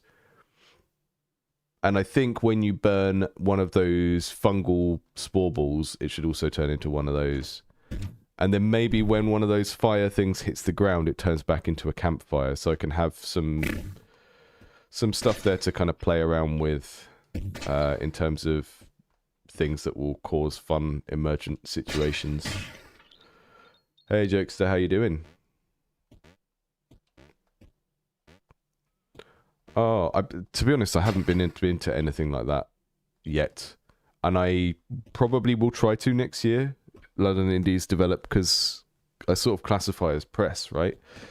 So one of the good tips that Marnix from Bite Me gave me was like, hey, you realize you are press now and you can go to events. Oh yeah, I am press.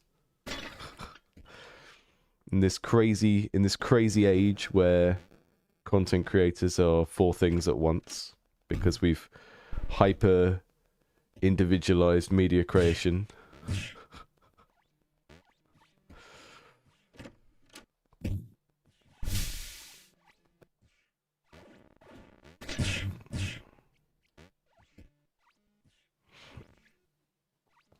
Oh yeah, the Derek Yu book is great.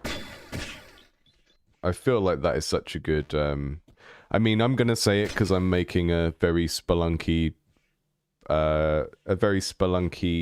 inspired game, but I think there is so much from that book that you can learn about just general game design.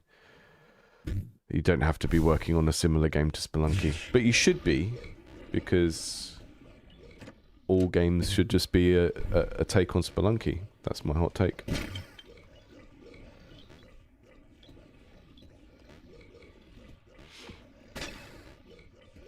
I mean, that's not even blagging. We are technically press, right? These dungeons are really starting to look a lot more organized now that I've made the torches start on the walls as well, because before they just spawned on the ground and there was a burning torch on the ground and it looked kind of rubbish. I need to make it so that you can knock them off of the walls by throwing things at them.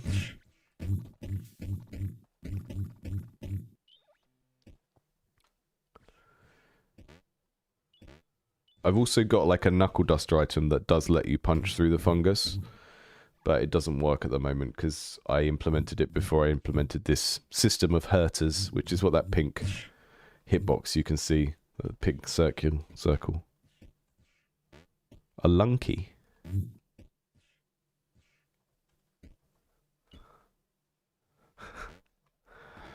Lunky.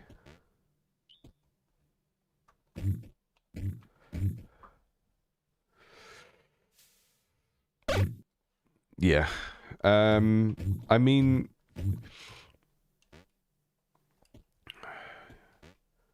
it's really hard to recommend best times to submit a game. I think it's one of those things where, you know, there's with any kind of contacting content creators, there's like an ideal way, which is you do like loads of research and you send things out to the right people. And then there's the practical way of just spamming loads of people. And I think there's probably something that's bang in the middle that is the best way of doing things. The problem with my channel is that it is focused on things that are a bit earlier in development. So you just send things as early as you want to and give me enough information to make a judgment. Because the problem often is that people send stuff over and there's just not like the way to let me give you examples of things that people do that stop them getting their game on indies under the knife, and then that maybe will help you. One of them is having an itch page up for the game where I can go and play it, but there's nothing that I can see on the itch page. There's no like screenshots of the game or anything, and you know, the screenshots can be of a very bare bones grey box prototype of a game. If it's an interesting gameplay concept, then I might still play it. But if there's nothing that allows me to quickly see what the game is without downloading it and installing it, then I will just straight up not play that, not put it on a list, because the person has made my job difficult. So that's the key reason why people submit games and they don't get seen, is it just made it too difficult for me to look through a list of like 64 games and pick out 8 by, you know, not having a clear way of me seeing the game before I've played it.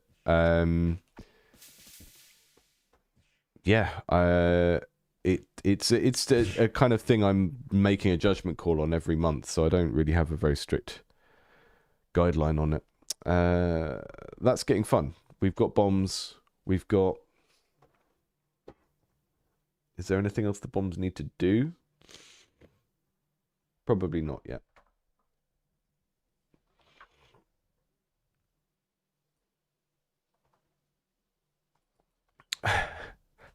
Yeah, I was in the Bite Me stream when the RuneScape on Crack guy came.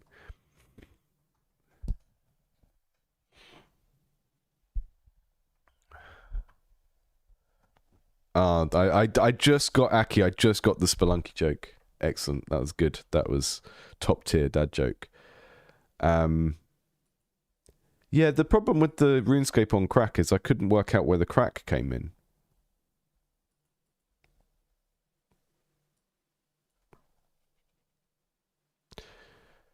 I think when you say something is like something on drugs and you make a drug reference, it needs to be very clear what that means, you know?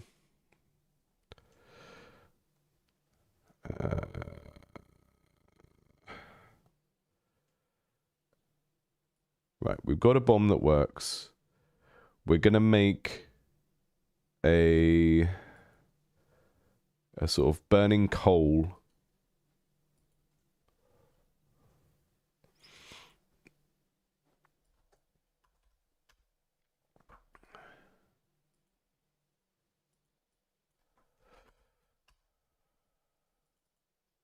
I'm going to use the bomb as a starting point.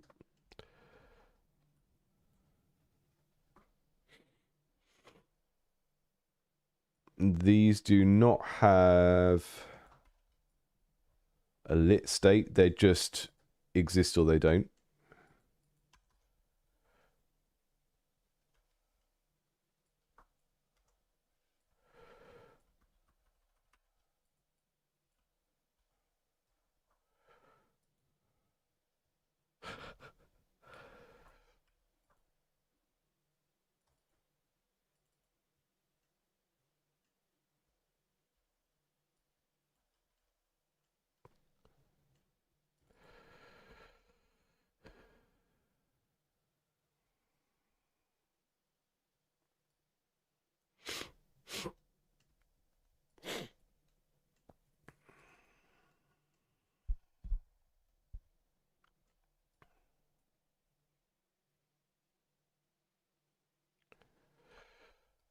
Okay.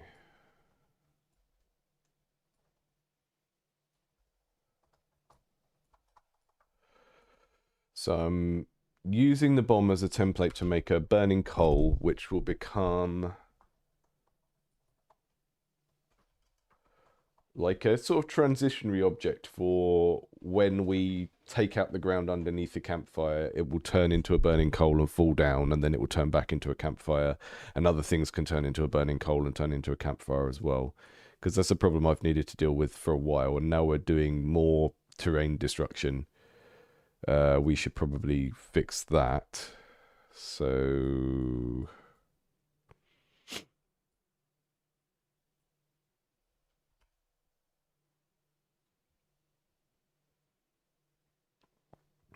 Bob, yes, that is a very good answer to the question, really.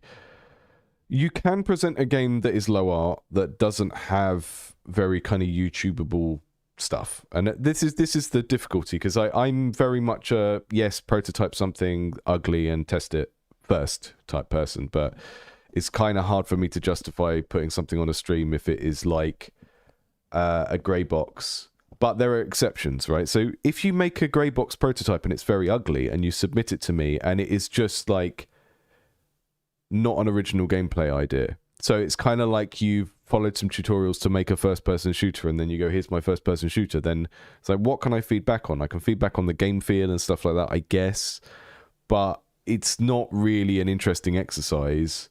And I guess some of it comes down to, like, if someone is really trying to make an indie game, and for me an indie game isn't like a hobby project that you make to learn and then you just put it out. For me, an indie game is like developed with a deliberateness. An indie game is indie is a type of publishing, right? So for me, when I called the show Indie Game Clinic, I didn't expect people to just sort of send in their learning projects, their hobby projects, and say, you know, how does the jump feel in my first ever Unreal Project FPS thing? I kind of expect it to be games that are on the road to being decent publishable games, and kind of checking in on them at various points and seeing how we could make them better. So there's kind of that thing. And the thing about giving people feedback on their games is it really helps to have a sense of what they can do.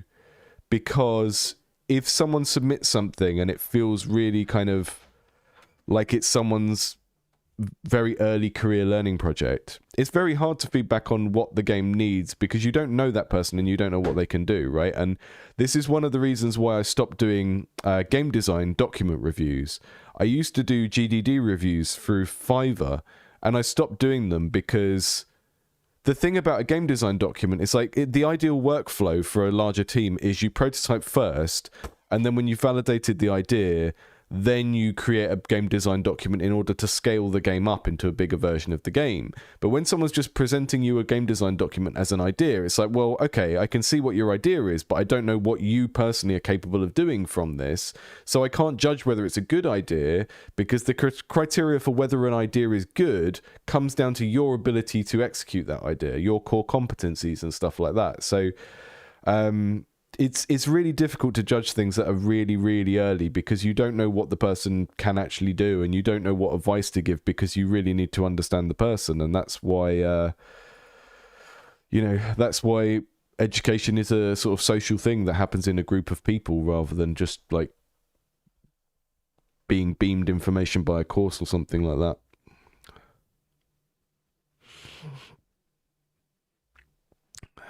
Yeah, so I would submit, yeah, if you think something is a goer as an idea, submit it anyway, because ultimately you've got nothing to lose, I don't think. And people whose games get featured get into the Discord eventually, unless they make like a Nazi game or something like that. Then I generally am a bit more wary of having them in the community, but that doesn't happen very often.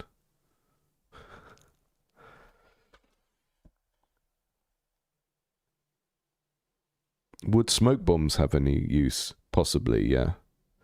Though the mouth enemy needs to just die when he gets hit by one of these. I need to fix that, actually.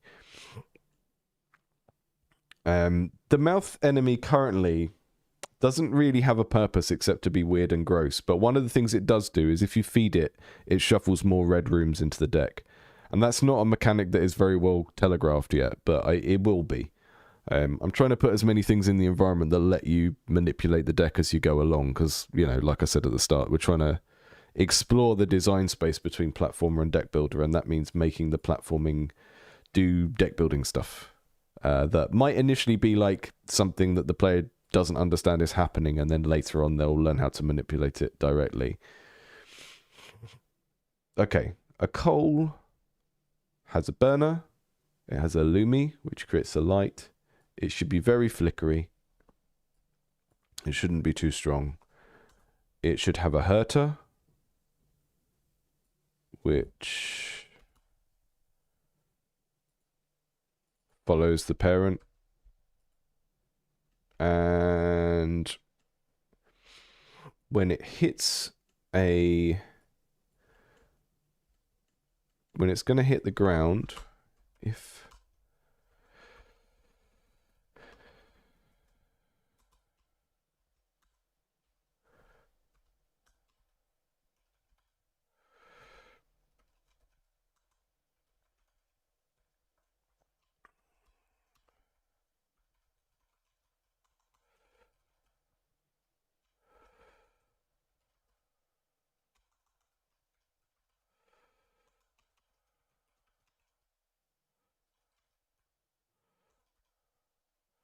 it creates a bonfire, and then it destroys itself.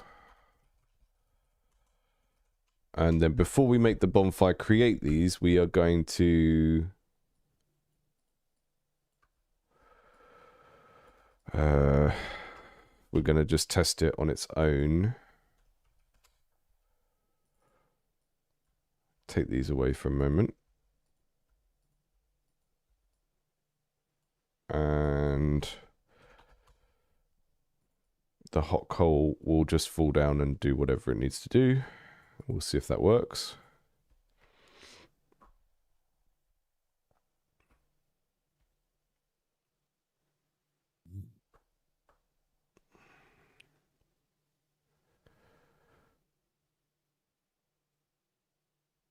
Follow offset X.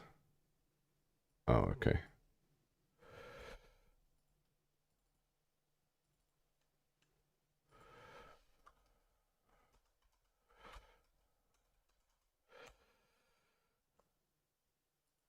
That just means that when that's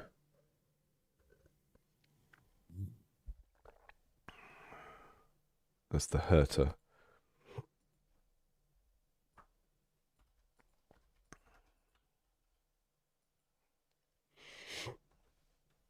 That was mainly something I had to put in to make the punches kind of fall into the right place. Whoa, what just happened? I think it's falling on my head. Well, the range is too big on some of that stuff. Yeah, the range is way too big. It's just a little coal falling through the sky. We don't want it to have the same range as a bomb exploding.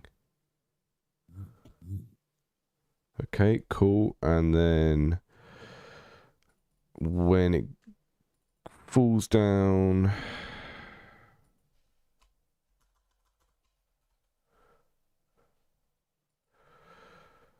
I should just look at the sprites and see where the registration point is to do the next bit, but I'm being impatient.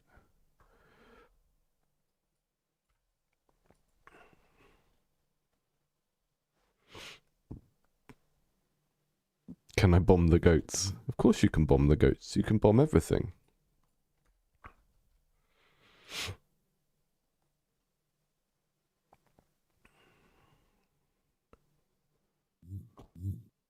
Okay. That it's created something up there that's not followed it.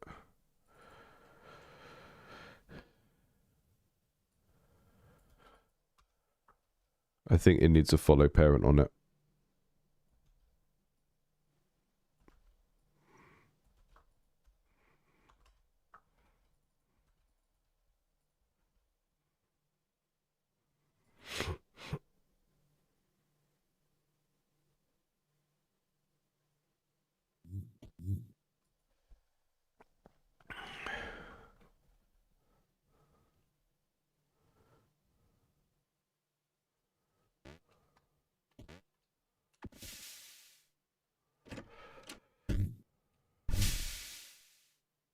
Uh-oh.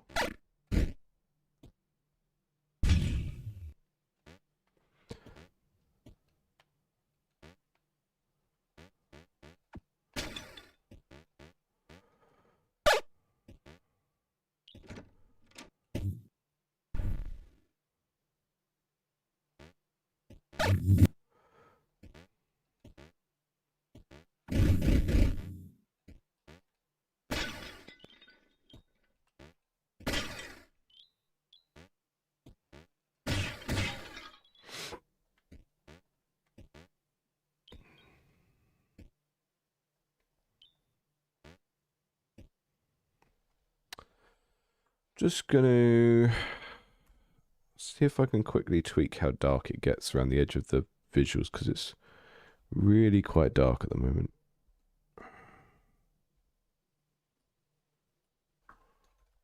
I think I zoomed the camera out and it's making it really kind of pronounced.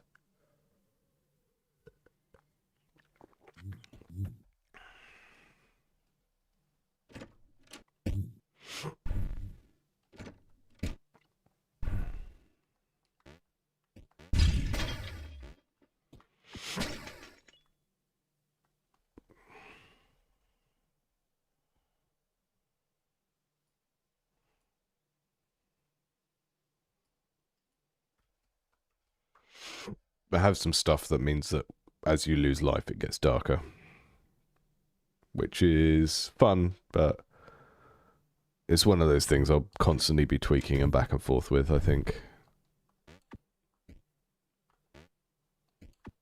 The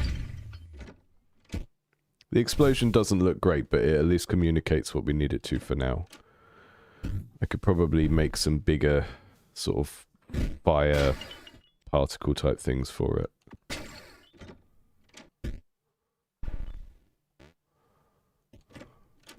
We could have a room that is just a bomb room now as well, which would be quite cool.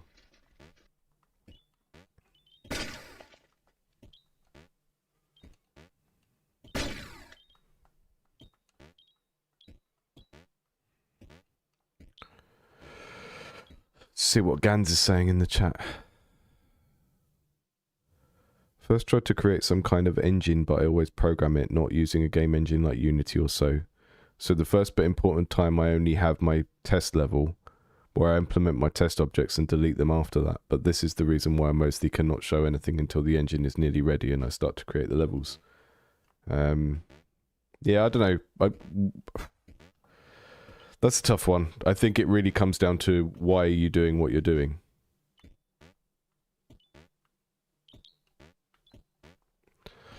If you're doing what you're doing because you want to do a particular programming exercise, then do things the way you're doing. If the way you're doing things isn't helping you to develop a game and your goal is to develop a game, then don't do things that way.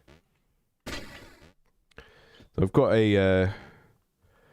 I've been slowly thinking about what the next video I will do on this channel will be, because I'm trying to take it a bit slower and take time on them so they can be a bit, you know, a bit more artsy and a bit more funny and stuff. But I'm also trying to think about what would be valuable for people to hear and think about. And one of the things I've been thinking about, and it's kind of brought on a little bit by reading that Up, Down, Up book, but basically we all have a core competency, like a thing that we're good at, right? Or a set of things we're good at is probably more accurate, right? So some people will be good at certain types of programming and maybe a particular style of art or storytelling that might complement that in order to make a game. And this happens at the level of individuals. Like the game you see in front of you is a combination of all the things that I'm kind of okay at put together. And I've deliberately designed this game because this is the game that I can make using my skills and make something that is kind of decent. And then there are moments in the game where I've got someone else to, you know, I got Juju to reprogram some movement and stuff like that because I couldn't do certain parts of the physics, right? So even then I'm sort of straying outside of my area of core competency at some point. And this applies to game studios as well. Like game studios are good at making a particular thing, and some of that is tech debt because they've got particular tools that they use and processes, and sometimes it's that, and it's a combination of what the people in that studio can do and are good at, right? Like CD Projekt Red, most people that play RPGs will say CD Projekt Red have better writers than Bethesda when they make their RPGs. But Bethesda RPGs are different. They are more kind of simulationist. There are more like objects you can pick up in the environment and do stuff with and all of that kind of stuff. So a game always ends up being an expression of the core competencies of the person or the people that made it.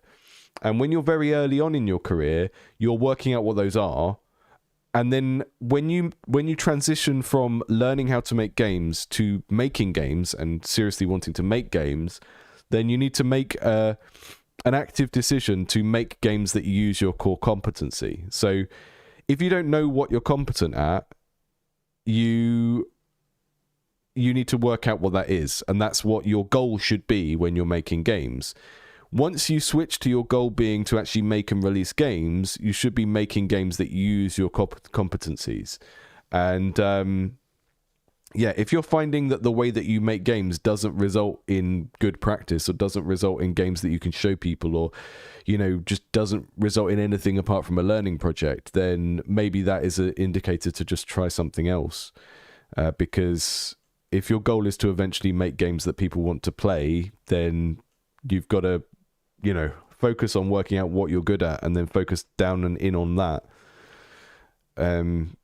Again, this is why people use game engines, because people that want to make something for someone to play aren't really interested in the kind of bravado of, I coded this entirely myself from scratch. That's a engineering thing. That's not a game development thing specifically. And that's ultimately why larger teams have computer science engineers on who do tool programming and stuff like that and aren't involved in game design. If your core competencies don't line up with what you like, then you're fine to carry on doing that as a hobby, but you're never going to make the best thing you can actually make. I think that's the truth of it.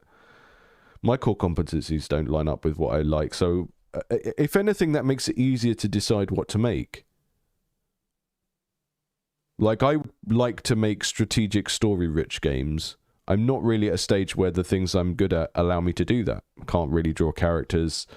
All of the data management for doing branching dialogue trees and RPG stats and stuff is totally beyond me. I'm much better at, like, physics-based games when it comes to programming something on my own. So it's annoying. That's a frustrating position to be in, but it can also just really narrow down what you should do, because you're trying to find that kind of ikigai Venn diagram center between what you can do and what people will like. And I think knowing what you're good and bad at and finding the tiny bit of overlap between what you can do and what you want to do is good. Where's the ikigai? Show me the ikigai. What do you love? What are you good at? What does the world need? What can you be paid for? So a lot of game dev talk on this platform particularly is very focused on this. It's like, what does the market want? What's hot right now? What's trending? And I'm not saying that's not important. I'm not saying that isn't at least one lens to decide what to make through. But you need to do these other things in particular. I mean, what the world needs is a little bit wishy-washy. But what you love and what you're good at, if you base your choice of what to make entirely on what the market wants, and you don't think about what you're good at, then you're just going to make a bad entry into that thing on the market. So you have to think about all of these things.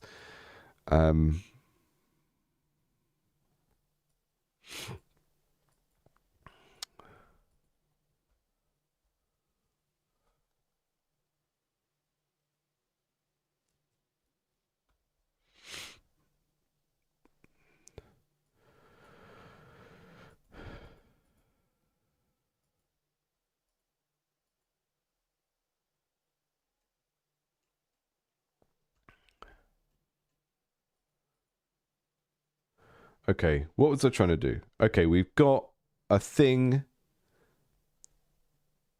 Right, yeah, that's what we need to do. The bonfire needs to detect if it's got anything underneath it. And we're not going to do that every single frame. We're going to time slice it again. So step age 1, and then if age modulo. I mean, this can happen reasonably infrequently.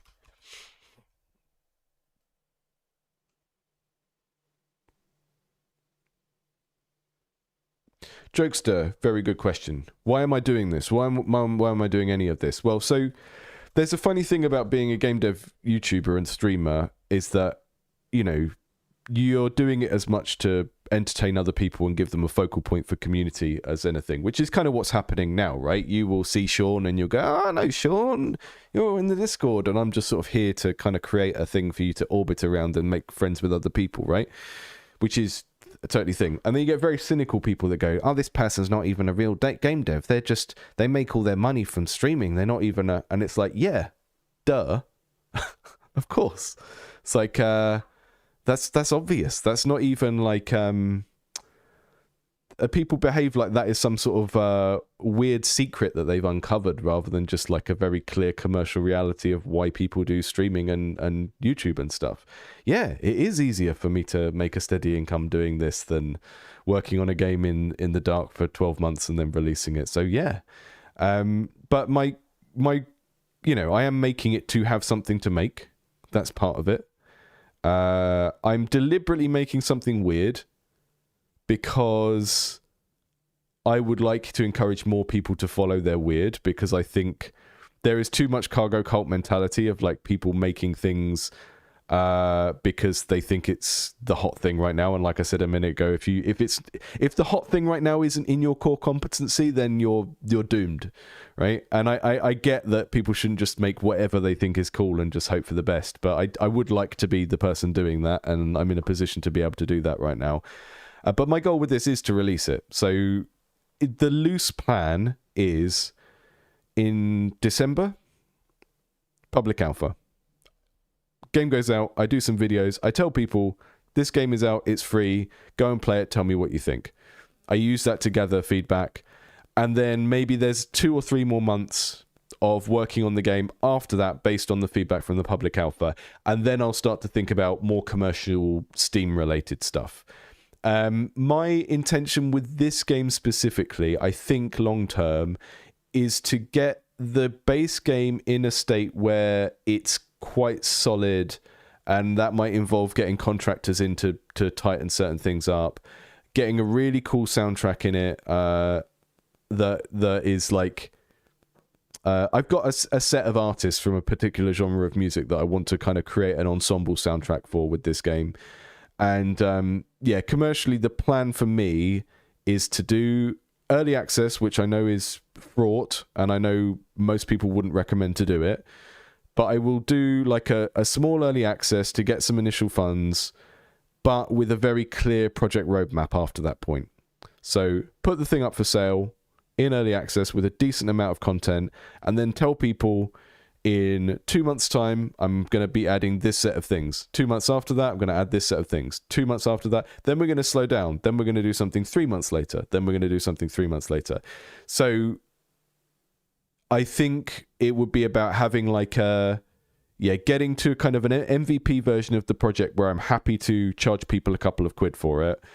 And then also having a post-launch roadmap that gives me enough time to continue to improve the game while it's making a little bit of money, but also has a end, right? So I'm not working on this every day for 5 years.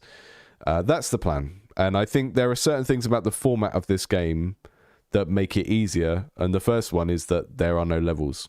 So the content design is much more creating things for the player to use and toys for them to play around with, which makes it very easy to add content into later, which is why certain types of games like card-driven games, they're just massive content buckets, and you can release a small version of it and then you can release a slightly bigger version of it with more stuff in. And that wasn't like a deliberate design choice. It's just something that has emerged as I've been making this and thinking about it. So, yeah.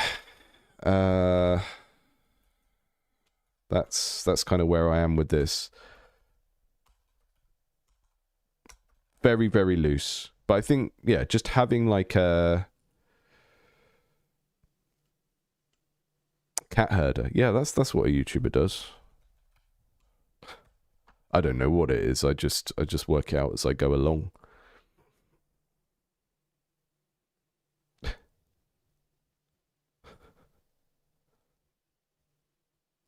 Yeah, so the idea would be to get the whole game so that I would be comfortable with charging £5 for it, early access it, and then add loads more stuff. And I'm not the person to come to about Steam stuff. It's the sort of thing I will read into heavily when I get closer to doing that. But I think a lot of that kind of stuff, like I've been stung by early access games quite a lot before, and I think having some sort of background in something like games as service is quite helpful, because it just gives you a sense of how to do community management and project roadmaps and stuff like that. You know, if you look at how like big indie studios or big AA studios or whatever you want to call them do it, this kind of thing, right? You have a public roadmap that says very loosely what you're going to do. This Frostpunk roadmap is a really good example. So we've got these different big bags of things we're going to do at different dates, and we don't tell you exactly what's in them, but you know that these will be 6 months apart, and one will be focused on quality of life improvements and bugs, and then the next one will be focused on giving you content and stuff like that. That's just how you run any kind of service in a way that is centered around the users, of the players, the consumers, but doesn't box you in too much. You know, you think of what Blizzard does with stuff like Hearthstone. They have seasons. They do a particular type of thing on one season, then they rotate and they do a different type of thing next season. It all just comes down to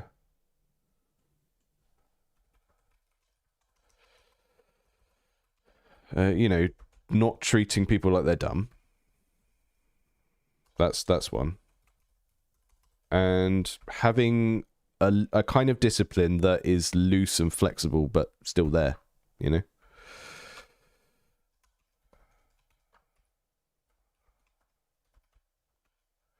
I think a lot of people just are very wishy-washy with that kind of stuff, and they don't commit to anything.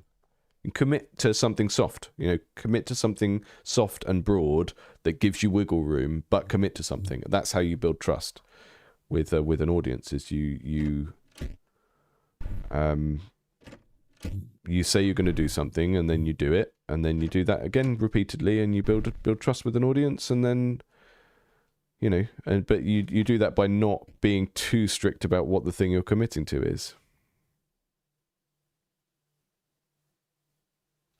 I want to say thanks to that person who said, yeah, Spoon, thanks. Spoon's got the unreadable text color.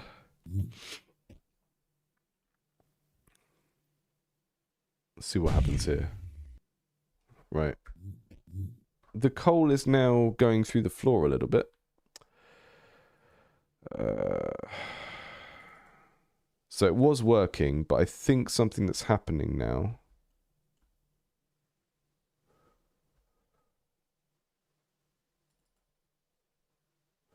The post-processing is really just it's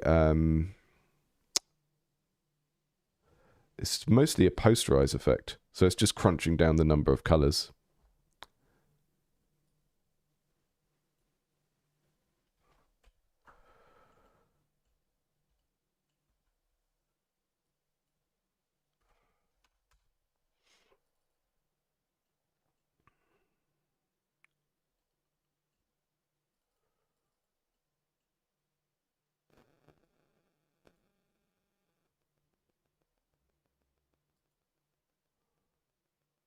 I think I know what's happening. I think the coal isn't landing in the right place to...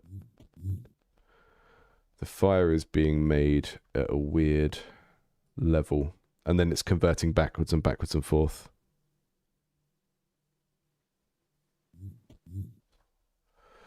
Between one thing and the next. Let me just see...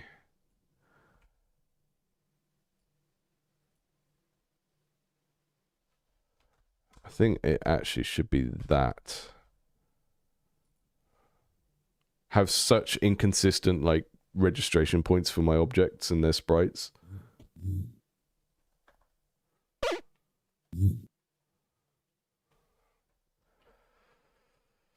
that it, yeah.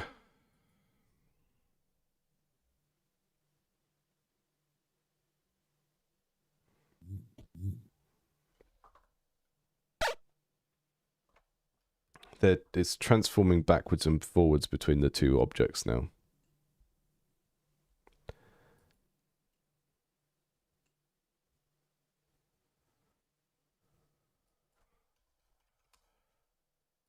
This is more complicated than I thought it would be.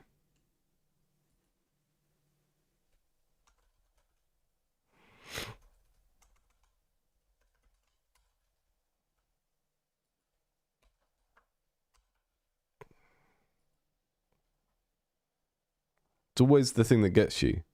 You're that thing where you just like, oh, there's just this one other little extra thing.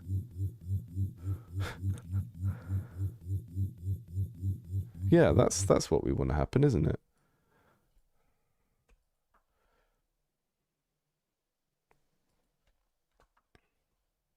Always that one little extra thing.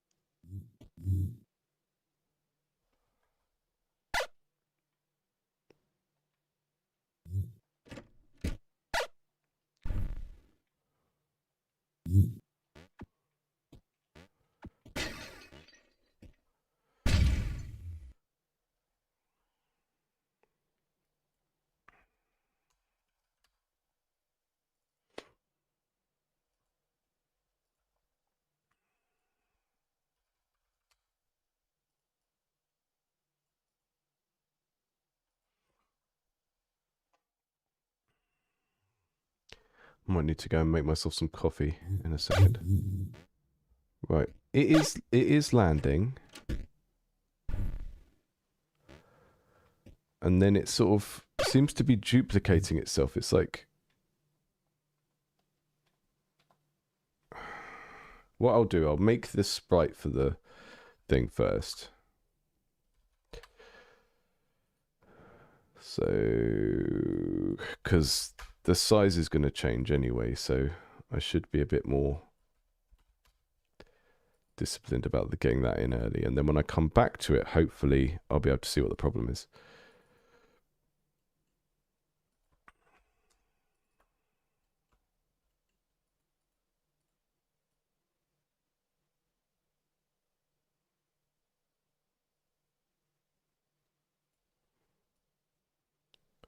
So that's what our hot coal looks like. And you can pick it up and carry it, but it's going to hurt you if you do that, I think. I think that's the idea. Which is kind of fun.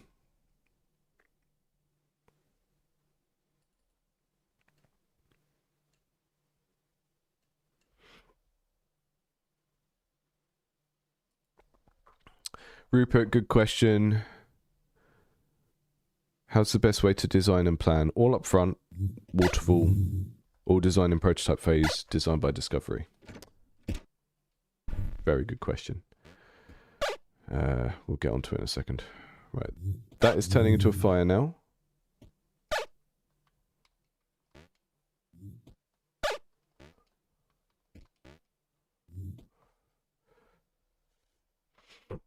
I'm an idiot. I'm an absolute idiot.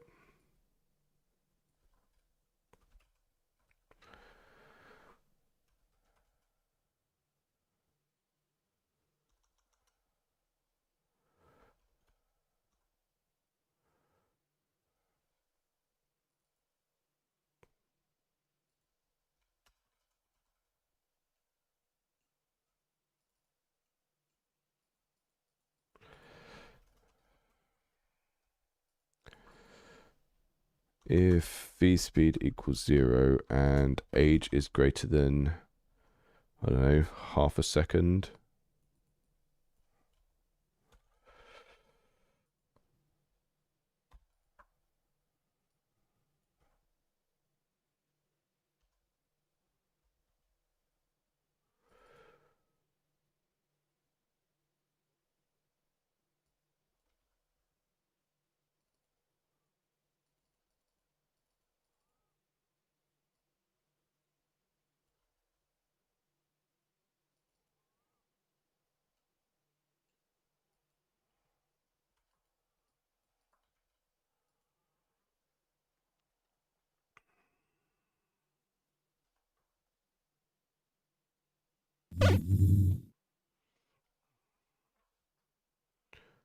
So there's some fire trails that are being left there, which is not right, but kind of fun.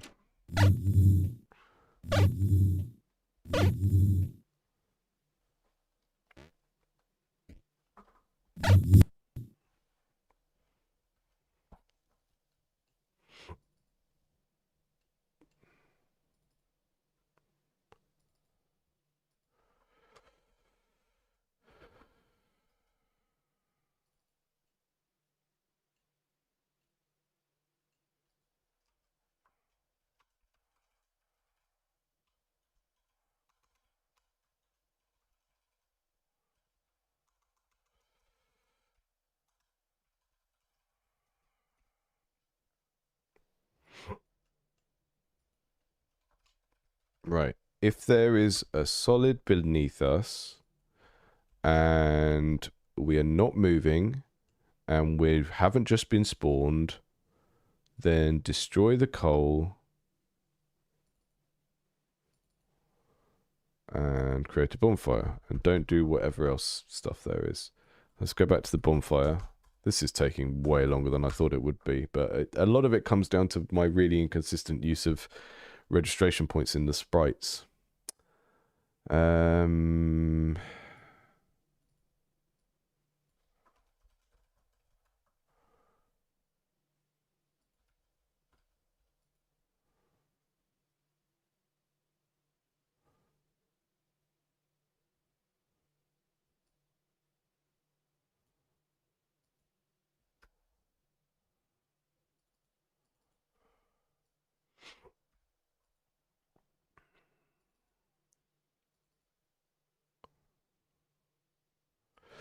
So Rupert was asking about when does designing and planning happen? And I think it's an interesting question, but I think it's worth thinking about in terms of like the fit for the team that you're in, right? So if you're making something on your own, then when I say team, I mean just you. So it's kind of like what we were talking about earlier about core competencies and like, you know, if you want a game to be successful, then the best game you can make is the game you're good at making, right? And that applies to individuals and teams. And the best way of organizing design processes is with a similar sort of way of thinking. So, what I mean by that is whether you use waterfall or you do it as you go along and use kind of something more agile, is going to kind of come down to what you're trying to make as well. So if you think about a game that is, let's say you've already decided what to make and you know what you would be good at making and you're basing the decision on that.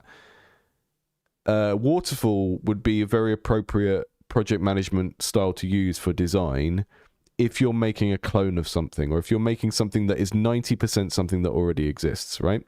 So for those of you who aren't familiar with these terms in software development, waterfall is the way of making things which is considered quite outdated now, where you basically plan everything at the start and you go through like a whole phase, but you plan everything at the start rather than going through iterative cycles of like planning things and replanning them. It's like, you know, there's a kind of gravity metaphor of you start in a particular place and you plan everything and then you go. Sorry, I'm going to sneeze.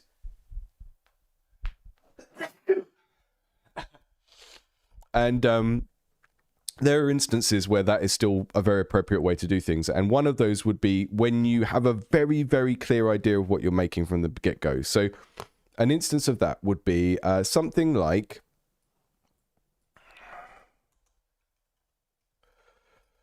a game where you are basically recreating another game. So I don't know if you've played Wargroove. It is mechanically 95% identical to Advance Wars, right? So this is an example of a game where the waterfall method works potentially quite well. I don't know how this was developed, but you could use waterfall for developing this type of game because you basically already know that the game works because you're copying another game. It's kind of like going from Harvest Moon to Stardew Valley as well. If you're copying another game, then you can just upfront write a big document with all the things you want to put in the game, and a lot of that document is going to be you doing a cross comparison of the game you're basing it on, and then and then working out what features you're going to copy and what you're going to change, right? That is an instance where you can do that. If you're trying to do something more experimental, then that won't work. And by experimental, we could mean two things here. One is that you're trying to do something and you don't know whether you can do it yet, right? So that would come back to this question of like, what stage are you at in the maturity of your career or your studio of, do you know what you're good at making yet? So experimental could mean you're trying out a cool idea and you're seeing if you can pull it off. But you know it will be a cool idea. You just don't know if you can actually do it yet, right? So that would be one idea of an experimental game. Another idea of an experimental game would be you're trying to do something weird that doesn't exist on the market yet. That is really where you do need to do the design in the prototype phase, right? And design by discovery. So I would say that the game I'm making at the moment, I'm doing the third of your options, which is design by discovery, but I still have a broad brief that I fit everything into, right? So I've locked in a lot of the tone and world building stuff of my game very early on. Let me just see if I can get the mood board up.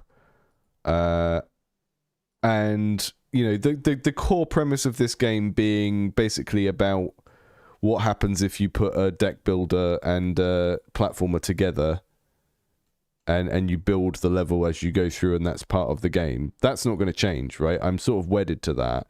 And I'm also wedded to some of my art decisions. And that makes it a lot easier to do design by discovery because everything I do needs to fit in that set of constraints, right? I had a game before. It was a board game I was working on. I've tried to digitize it as well. I've made like tabletop simulator things of it. When I was working in a university, I was trying to make a board game that was based around managing like a wizard college, and I was trying to use insights about what it's like to do a managerial role in a university and sort of turn it into a wizard game.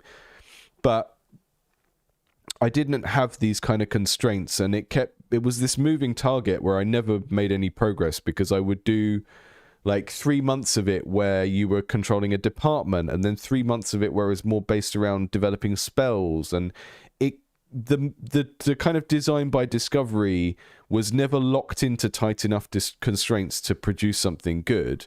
Whereas I think what I'm working on at the moment, it's like there are certain constraints about like how it feels to do the platforming. Like it's kind of coming back to that first point with Wargroove actually. It's like my platforming is just, I want it to be as close to Spelunky as possible because I like the kind of item manipulation of being able to pick up one object and take it somewhere else.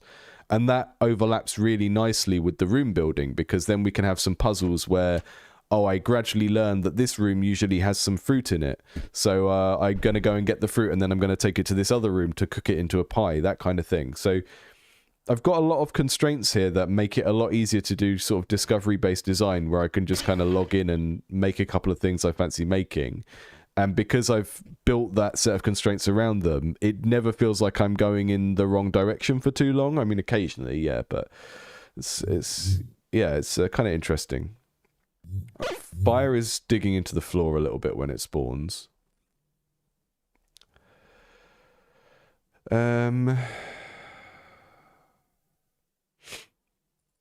So yeah, it's like really like the last video I made. It's like games are an incredibly broad church. There are lots of different things that could be a game, and one of your goals as a game designer is to work out what those processes are. And as a game developer and as a small team or a team of one, you are the tech lead. You're the head producer. Everything about your ways of working are part of what you need to decide on. And what is the best way of doing a particular thing, whether it's like a design decision or it's a meta level decision about how and when you do design, is going to come down to all of these things. Like, what are you good at? What are you trying to do? a lot of the answers that you get to these kind of questions on YouTube try and universalize things and try and turn them into, this is the thing that will lead to success if anyone does it. And I don't think that's really how things work in reality. I think how things work in reality is that you are a team or a team of one that can do particular things, and the best thing you can make, or the best way of making that, is part of your job as doing this. As it's part of your profession, is to work out what your ways of working are, and to just keep iterating on them until you find better ways of working. Yeah.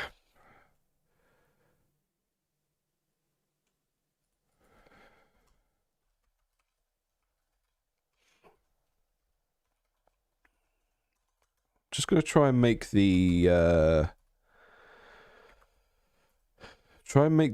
campfire right itself so it goes back up through the ground if it gets stuck. Falcon Hoof always on the mood board. Falcon Hoof is the G.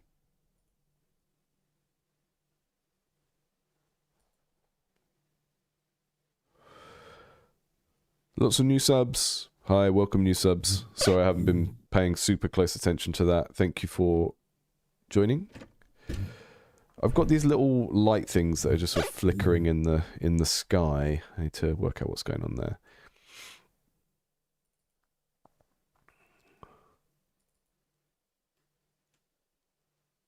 That should be +1. That's why. Maybe even that. Let's see if that works. Tvoy asked whether streaming your process can help you to be motivated. Yeah, I think motivation is largely something that most of us need to outsource to other people in some way. There's lots of ways of doing that. Streaming is one way of doing it. Having meetups is another way of doing it. I think hang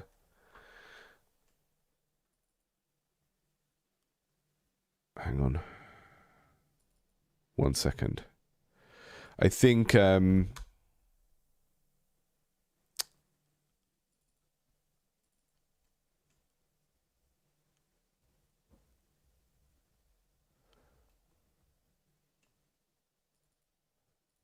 just going to have to do some hard-coded stuff that I wouldn't expect, but I can't seem to get this stuff to behave itself right now. Maybe that's why, because they are local variables and they should be... Sorry, I'm just jumping backwards and forwards between answering questions and trying to make sure I make some progress on this. Yeah, it doesn't have to be streaming, but I think some sort of social contract with other people that you're working on stuff and you're working in parallel, and if you don't have anything to show them, then they don't have anything to show you, kind of thing.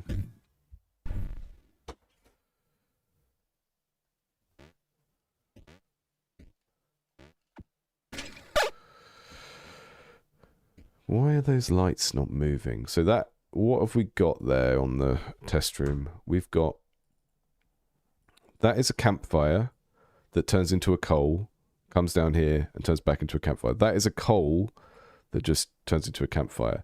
They are spawning a light, and the light is not traveling with them, and it is just... That's strange. Let me just try and deal with some of the stuff before we get back into questions. Oh, that should be a greater then, that's why. So we're trying to make sure that coals don't turn into bonfires unless they've been alive for a second, or half a second.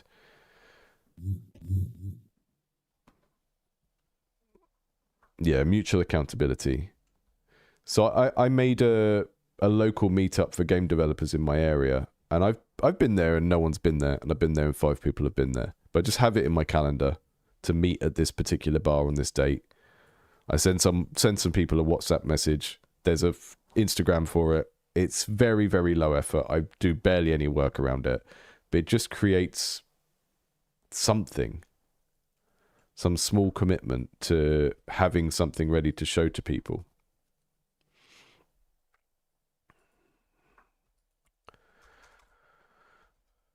And I think a big part of it as well is like this is going to sound really wafty and artsy, but trying to orient yourself towards the idea that a game is something that people play, right? A game is not a piece of software. It is made possible by a piece of software. Why is that going through the ground?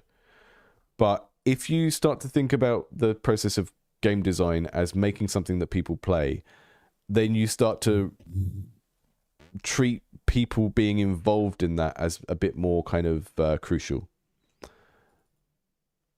And not like a value-added thing. Because I think a lot of people do that. They're like, oh, it would be nice to do some playtesting. No, it's absolutely vital to do some playtesting. It's not just nice. It's really, really important.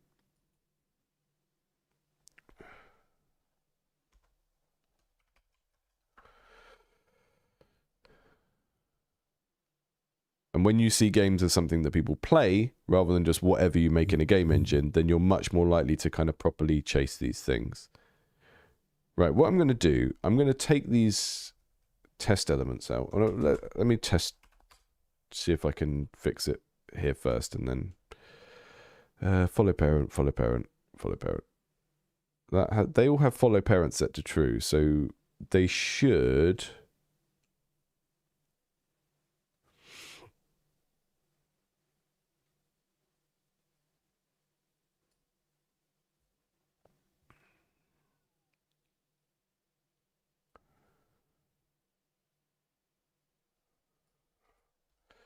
Maybe it's something with my light things are just not...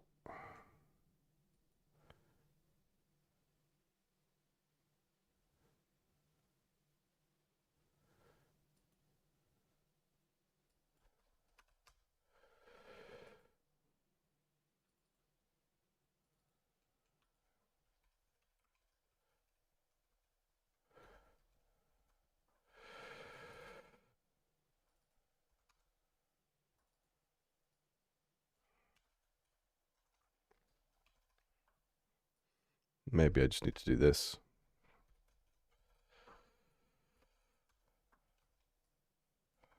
Just overthinking it, probably. Always the case.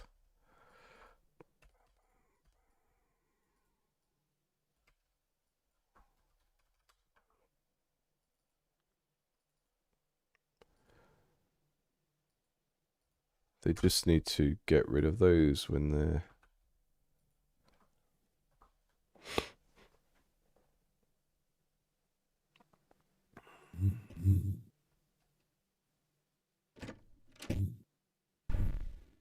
Okay, so we've got rid of that issue where there was like a floating light. Now if I go back and get rid of that. Although, maybe keeping a campfire in the test room will be helpful for a little while. And then we need a way for the player to get bombs, and I want to make a mine that has like a room that is really useful for doing bombs in. So I'm just thinking, I kind of want to make a crate that just always has a bomb in a key in it, and then later on I will make that more varied in terms of what it gets. Because the thing about jars and barrels and stuff, if you think of what they achieve design-wise, it's like a kind of mini loot box. It's like a satisfying little thing to break open and see what you get. So I'm all in favor of having more of those. And yeah. So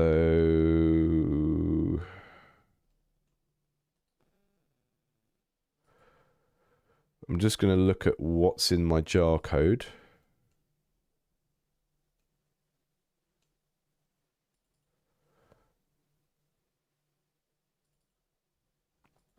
And I think I was smart. I don't know if this is smart, but I think I did a lot of this through parentage, and the item parent has all of the stuff for breaking stuff open and it having contents already in. So let's have a look.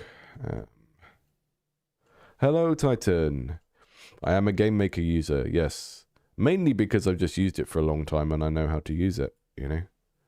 Other game engines are available. This stream is sponsored by Game Maker. If you're thinking of making a game and you haven't tried anything yet, You've been seeing me do a lot of code, but one of the things that GameMaker does have is it has quite a good drag and drop interface for getting started. When I got started with GameMaker, I used drag and drop for about 3 months, and then I started converting it, and you can convert it and then see what it turns it into, and then you can learn that way, which I found was quite a good way of learning for me. So we're going to have a sprite crate. Oh no, we don't need that actually. We just need the bit that happens when it gets destroyed.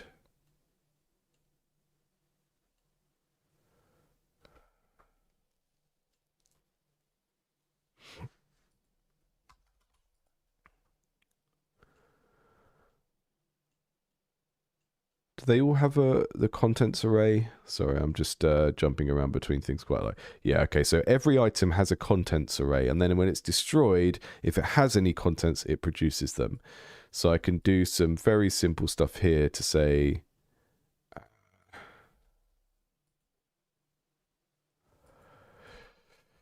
if this is a crate, then set its contents to be...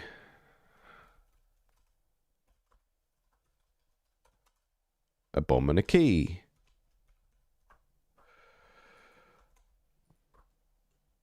I think that should work. Can't remember. And then we make a crate sprite, which I want to be the same dimensions as the jars, just to make things simple. Oh, that's cool. I've been using the GameMaker Discord quite a lot as well. I've found that really, really supportive and helpful and just very nice. Very good at explaining things in a way that works for me, because I'm not a programmer. I don't consider myself a programmer. I'm doing some programming, but I'm working well within the remit of like what I think I can achieve, rather than like setting out to get super good at programming generally. I want to make a game. That's what I care about. Okay, so we want this to look reasonably 3D, so I'm going to do sort of line around it like that.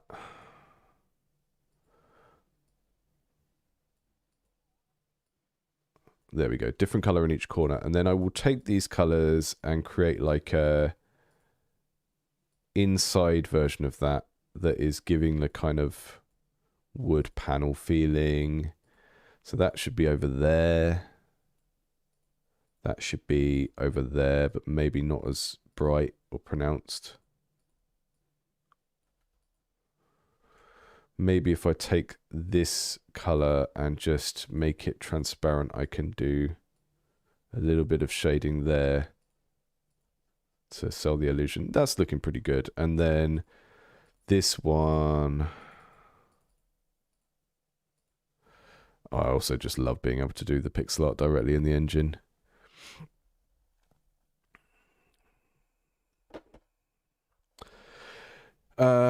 Jay, I don't know. I think it's very hard to make free-to-play games that don't have something skeezy about them. So I generally try and steer clear of that.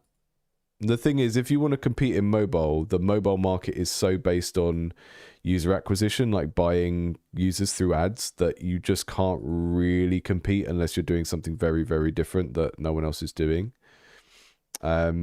But yeah, it's so hard to do. All of my professional experience has been in free to play, and I know how it's done. I know how the sausage is made, and it's so hard to do it in a way that isn't scummy. And that's no insult to anyone that I've ever worked with over the years, but I want people to play games that I make because they're fun, not because I've put a daily prize in it or whatever, And by making games like that, you're really signing up to becoming like a games as service type deal. And you need all of the infrastructure to be able to do that as well. You need to be able to like update your game on the fly using content management systems and all of that kind of stuff. So I don't know.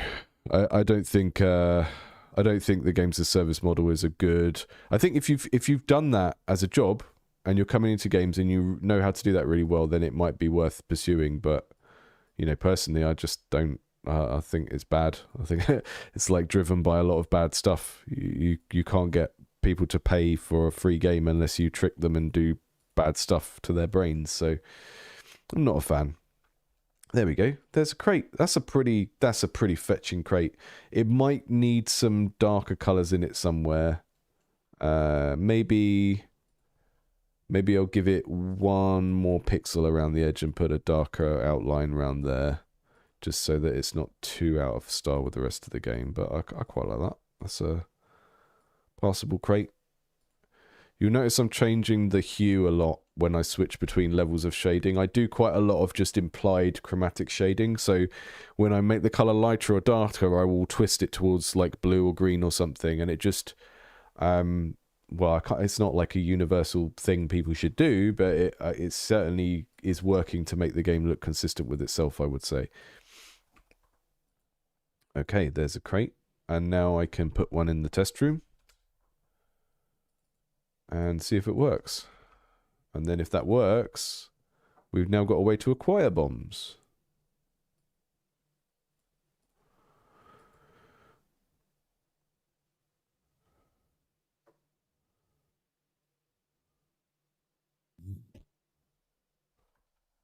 What just happened?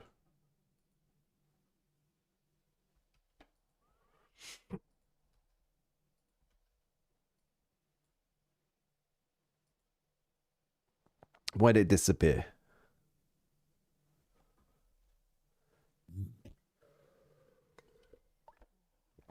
Where's my crate?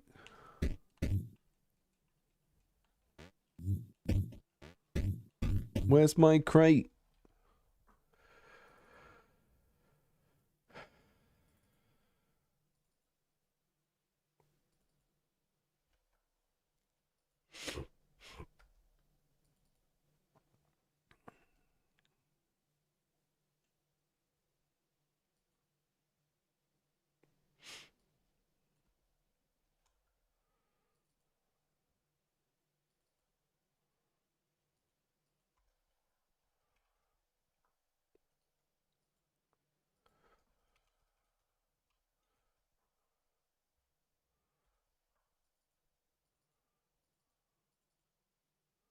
I think I know what this is.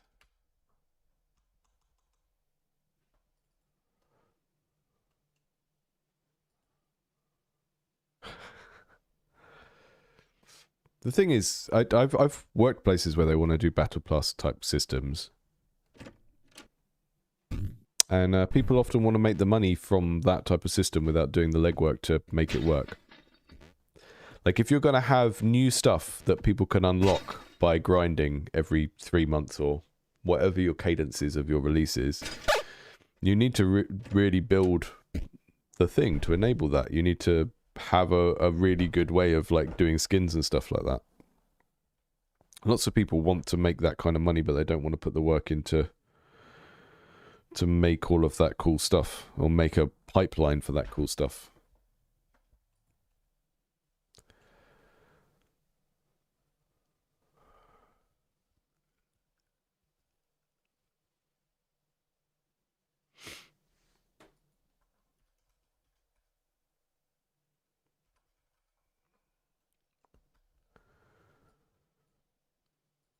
So I've got an array called breakable items. Okay.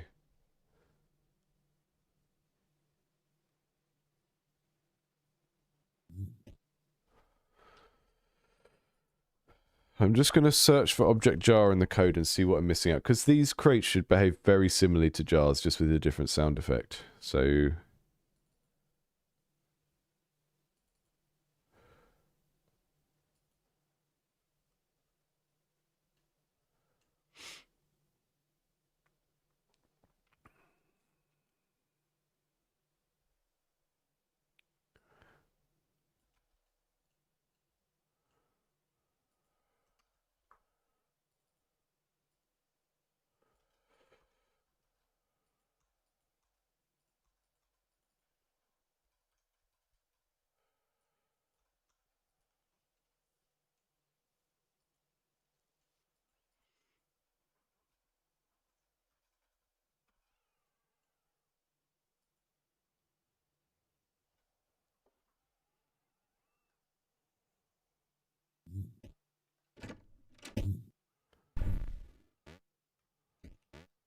See, I like trading card games. I'm a kind of Magic the Gathering head, and I'm a Hearthstone head.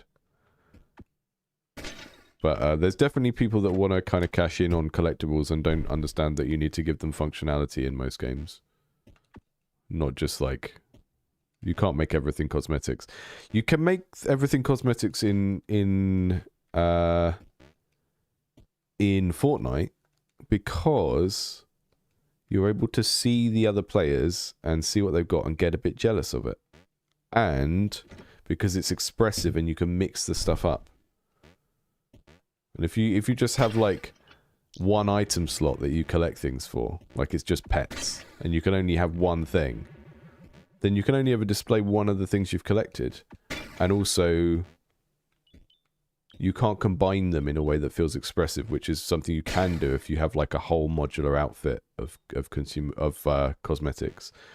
So it's a lot of work to really make one of those systems do anything cool, even before you factor in making them have any functionality.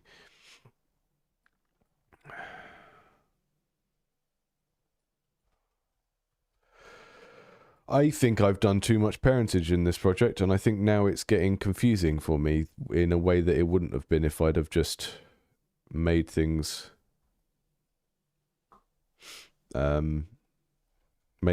behave in a more bespoke way per object.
Sometimes I do a repeat one loop just to tidy things away. Which is ridiculous.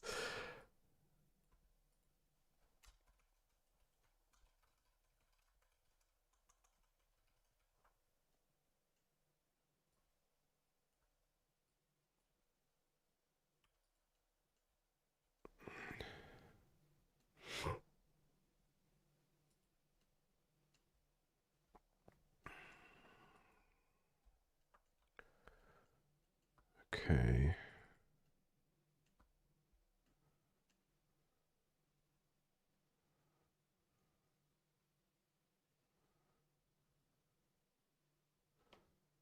Ah.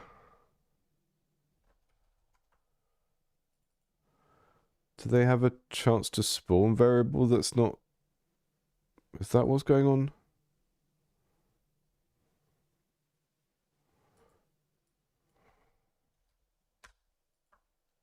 Is that what's happening here? Are you being sneaky because of RNG?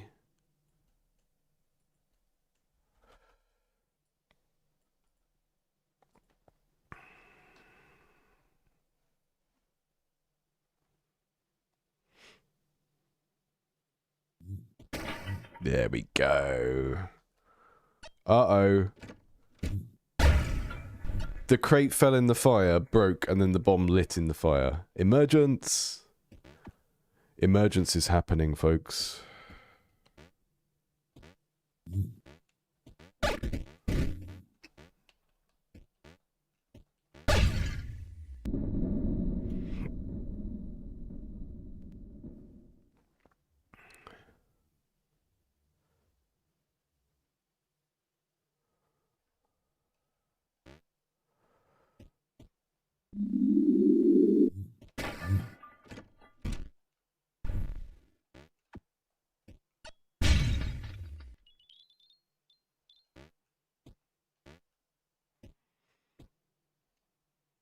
sometimes an ImSim is a platformer.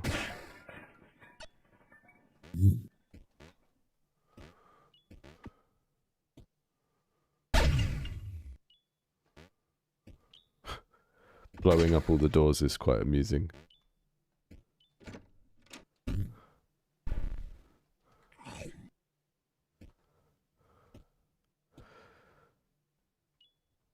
Yeah, the fire was hand-drawn using my patented Game Maker drawing on the moving thing technique.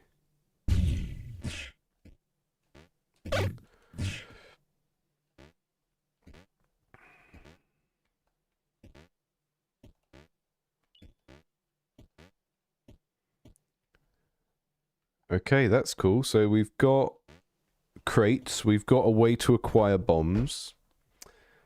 And what I'm going to do now is we're going to go through some of the rooms and we're going to give them a chance to have these crates in. So I'm going to take each crate, and so I need to do some weird back of a cigarette packet math here.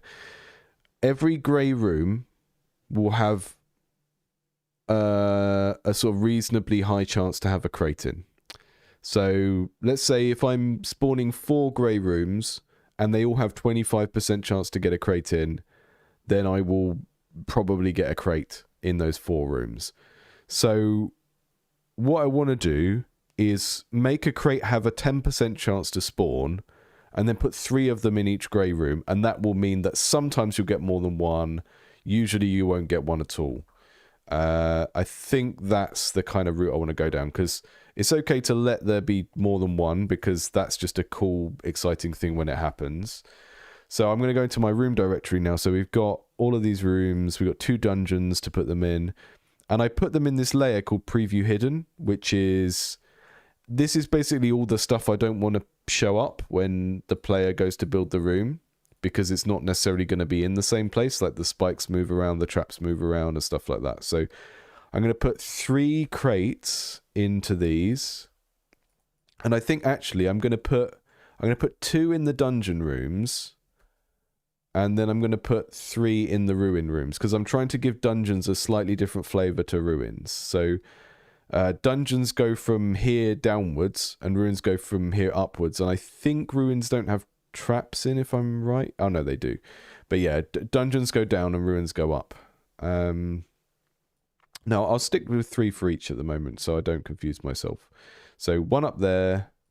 So we're doing kind of micro level design in this game, because the player builds the level. 1 there, and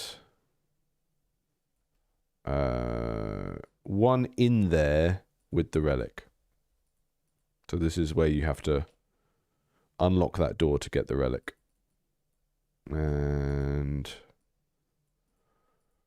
But the relic is always there. That's the kind of the thing about dungeons. They always have a relic in, but you have to unlock it.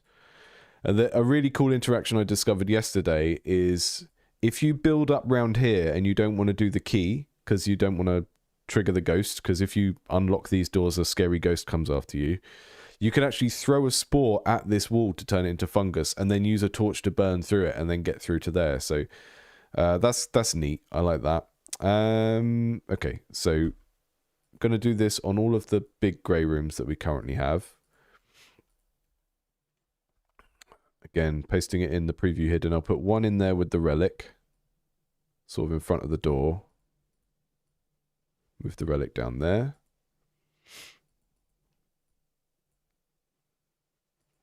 Turn the grid snap off while I'm doing that. And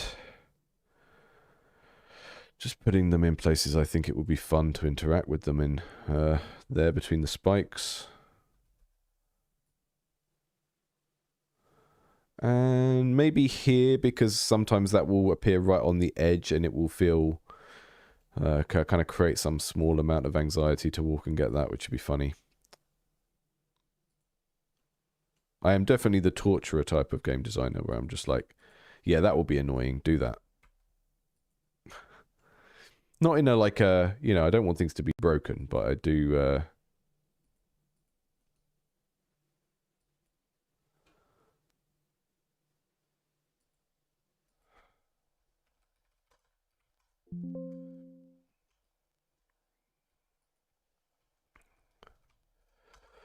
But I think, you know, if you're a bit cheeky about some of these things, it just... it depends what type of game you're making and what players you're going to have, but if you find it funny, the gamer with the same taste as you is going to find it funny as well, I think. It's kind of what I'm getting at. I'm not going to put any in the library because there's already too much good stuff in the library. So you'll never get bombs in the library. That's my pledge to you. Bombs. No bombs in the library. Okay, so this is a ruin, and in the ruin we go from the bottom upwards. So put one on that ledge, one on top of that trap, and one up there.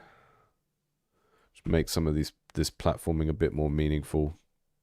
One of the problems I had early on in this was the platforming felt like a okay fun way of getting around, but there wasn't really anything to try and jump over or any kind of peril attached to it. So I made the rooms a lot bigger and started putting traps in the grey room, so we've got a little bit more to think about and navigate as we go through. Perch that in an annoying place, that'll be fun. I've done the bare minimum of how many rooms I've added for now. There's not lots of variation between them, but there will be later. A little bit time consuming to make. Put one up there, so you have to build around to get to it. That's fun. And just make sure I've made them all invisible again.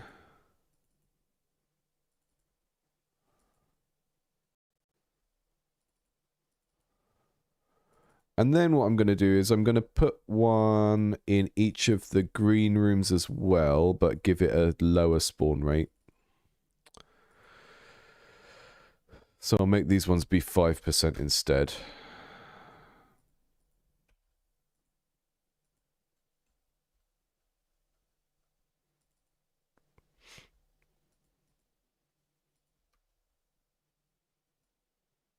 Put them in awkward places as well, that's fun.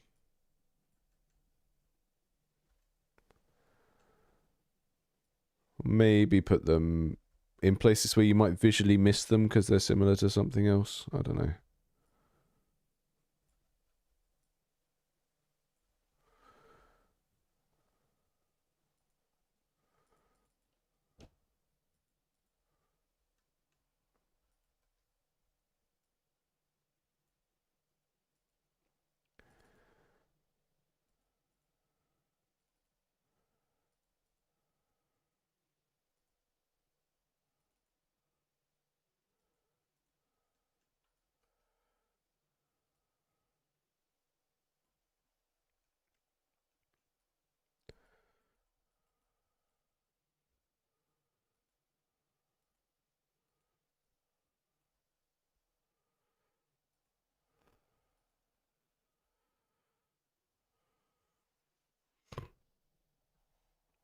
So I am starting to trying to follow the card game.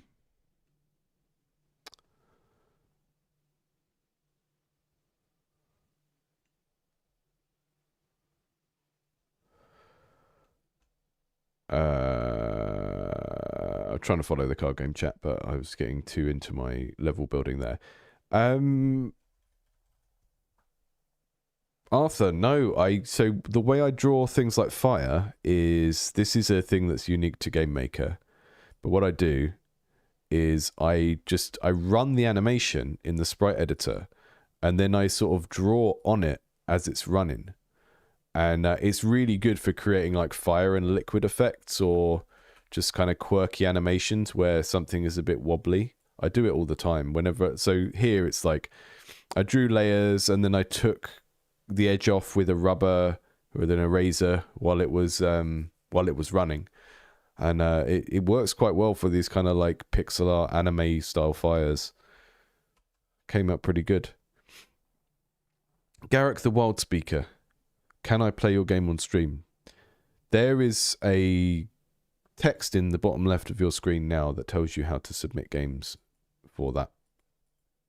And tells you all about it when you do it as well.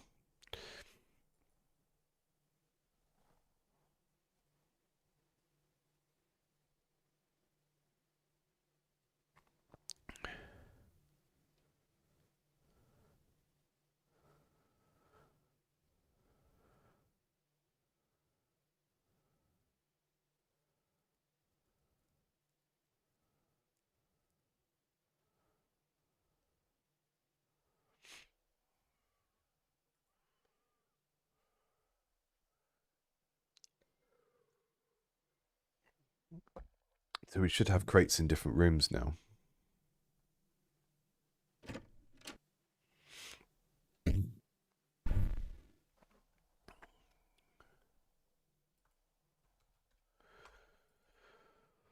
Oh, we've done well today. We've made a decent amount of progress. I'm just going to whack the saturation up on the game so I can see it better, because I've been experimenting with the overall color saturation of the game as well.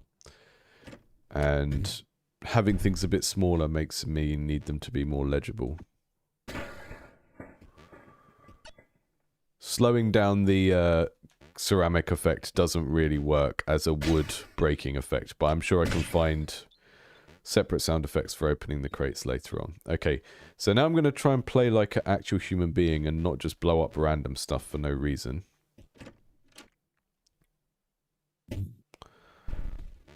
So the thing with playtesting your own game, you sometimes have to really solidly set a little kind of roleplay scenario of what you're testing and what type of player you're being or whatever.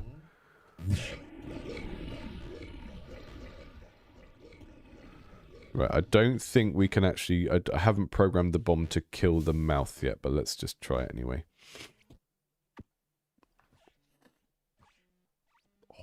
I didn't light it.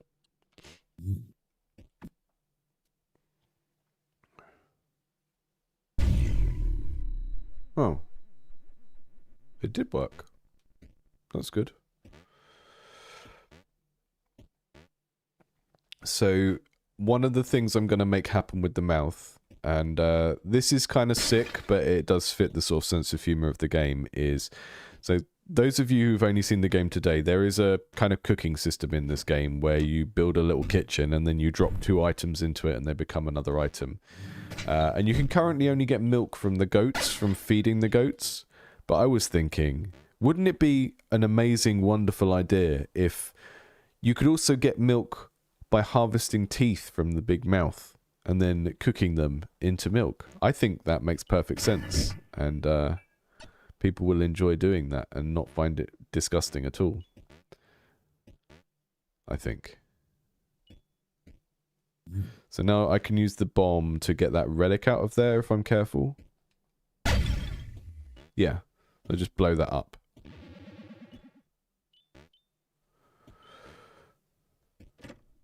I think blowing up the haunted door should still summon the ghost though. They're milk teeth, yeah, exactly, Kitten. See, Kitten gets it.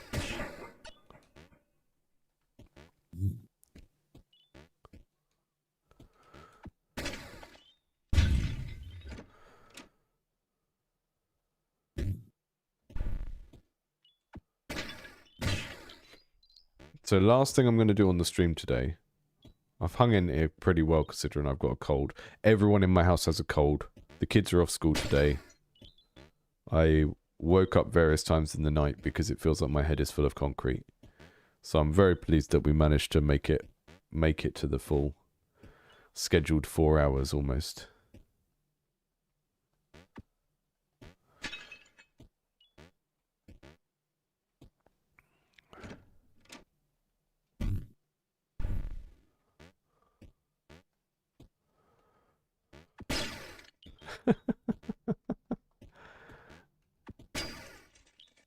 I just think, you see that big monster mouth? We should be able to take its teeth.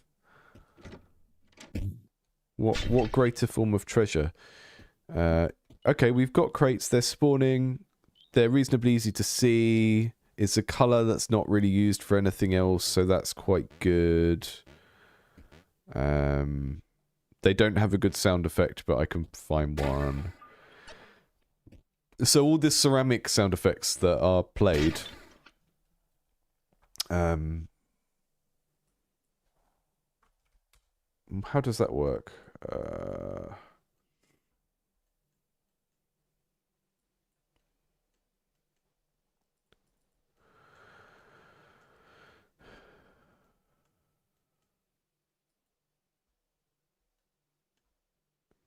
I have a list of sound effects called sound_ceramic and then a number.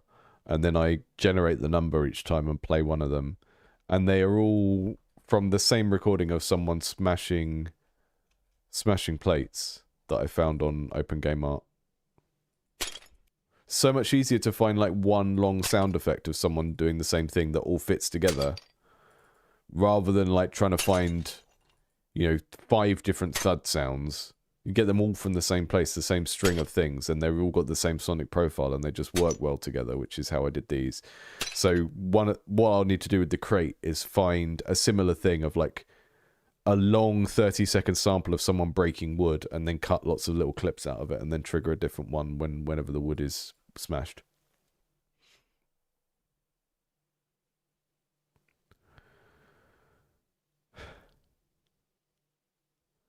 Oh, that's good to hear, Rupert. Yeah, good luck with whatever you're working on this week.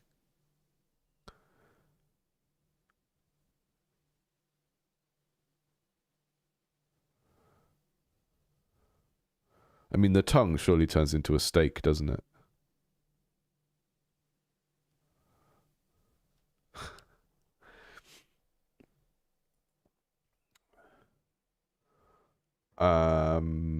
Okay, the last thing I want to do today is make a mine. And the idea of this room is you will come in here and there will be loads and loads of stuff to blow up to get gold out of. So I pre-made this room with the intention of filling it out at the end of this stream. So the idea of the mine is once we've got a bomb, we can go in the mine and just go haywire and get loads of gold. And it's going to be a reasonably big room. Just need to move these around a little bit. These are my facades that sit at the back of the room and give it some texture.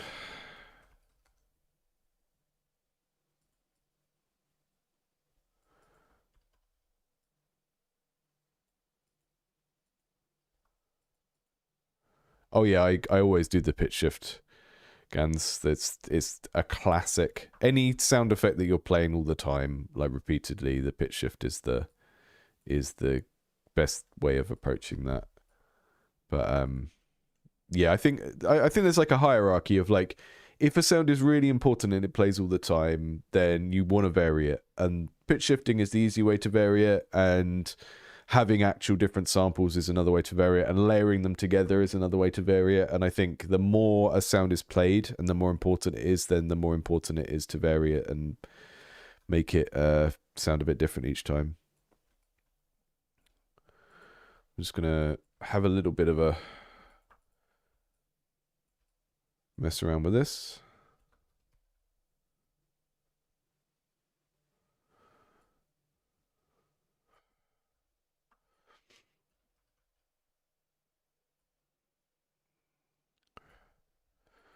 They're not moving the way I want them to. They're moving on a 12 by 12 grid when I've set it to a 24 by 24 grid. Make it make sense.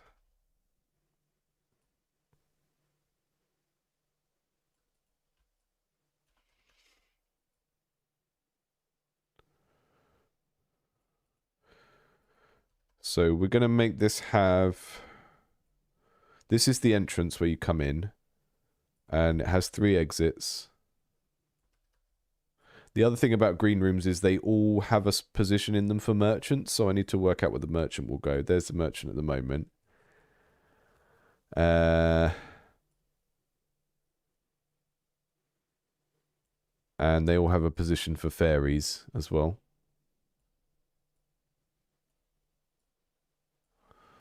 So some of this stuff will get moved around. I'm going to take half the mushrooms out, though.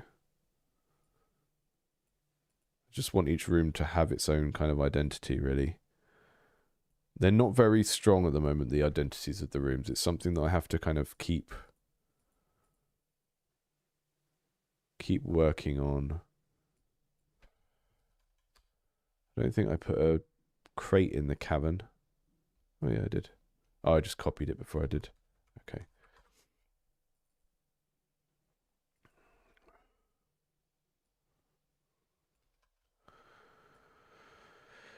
These aren't staying exactly where they are. I'm just putting them there for reference. And then basically I already wrote a bit of code that when it generates the gold that's in the soil, if we are building the mine room, then it will generate more.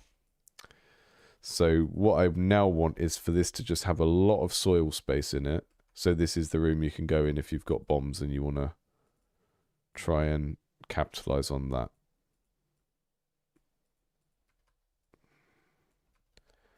Just trying to kind of create situations where you might have a thing you want to use and then think of like, okay, what's a way I could make that pay off in a really satisfying way and could become part of someone's run. Oh, I've got a bomb now. Better build the mine because the mine has way more gold in it. I don't need to say that anywhere because hopefully people will just understand that that's what you expect from a mine.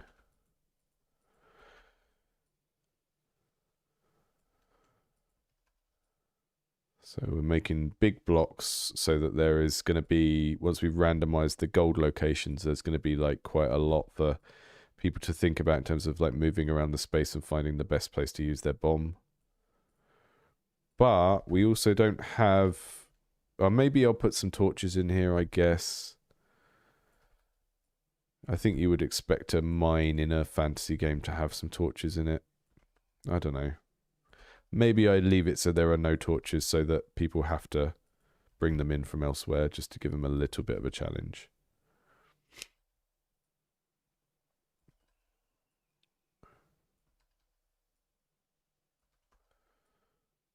So, yeah, think of bombs in Spelunky, the mining in Noita. It's quite a satisfying thing to do when you find a really good placement for a bomb or a spell and it like gives you loads in one go. And what we're trying to create here is the opportunity for that. And that will be a little bit based on RNG and how many of these spawn loads of gold. But it's also going to give the player something to think about when they come into this space and start looking around in it.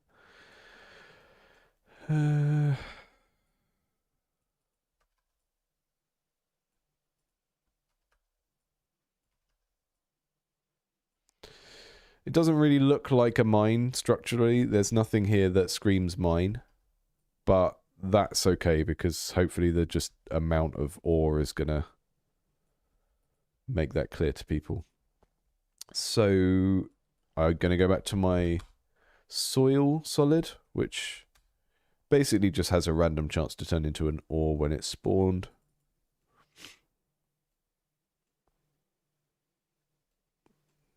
And I'm going to make that more rare in the regular rooms. And then we need to actually make the mine exist in the deck of rooms because it doesn't yet. I only just made this, so.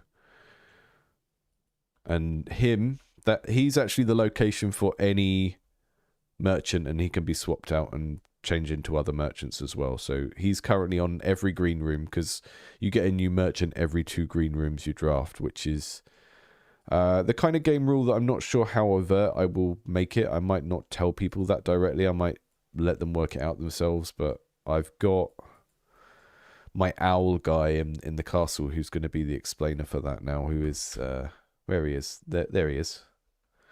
He's going to be my what's his name from Animal Crossing. He's going to be my kind of explainer character for how the room drafting works. So when you unlock new rooms and stuff and you go back to the castle, he'll be there for that. That's sort of the function he'll serve. So, sorry, I need to sneeze again.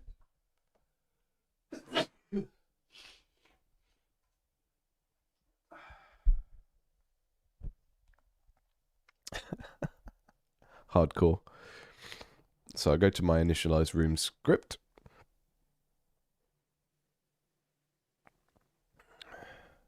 Did I do the art? I did 99% of the art. The only part of the art that I didn't do is the basic walk cycle of the character. So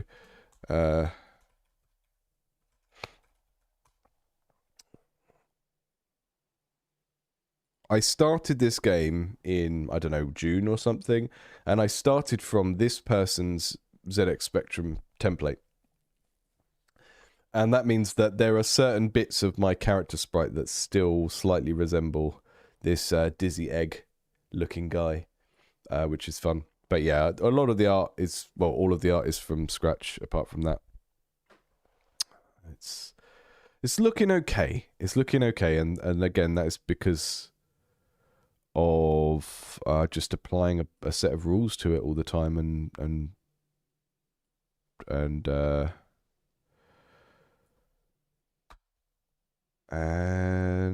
only working within my skill set, I guess. Library nest. Okay, this is in alphabetical order, which makes things easier. So we're adding. This is all the library that I used called RoomLoader. Really, really helpful. Really, really helpful. This has been. I was able to make the game without it, but having it has opened up so much to make the game easier to create and iterate on. So that is good. I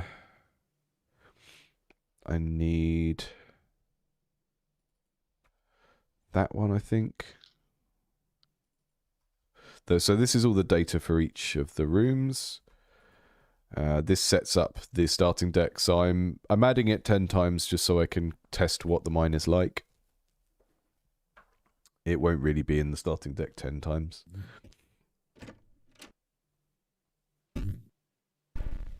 There we go. There's a mine. Look at all the lovely treasure. So now we need another mine. Oh, look. See, the merchant spawned and it got swapped out for the relic merchant, who is, what are you buying? What are you selling? One of them. The ore still looks a bit too yellow. I don't like the way the ore looks. And also, that door is in the wrong place, or what is going on with that?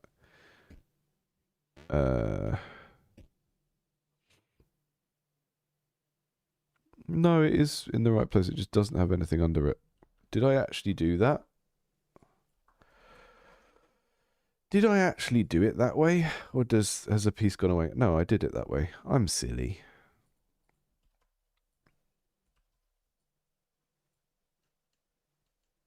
If I put stone around the doors, then there's a little bit less encouragement for the generator to put gold right next to the doors, which is probably for the best.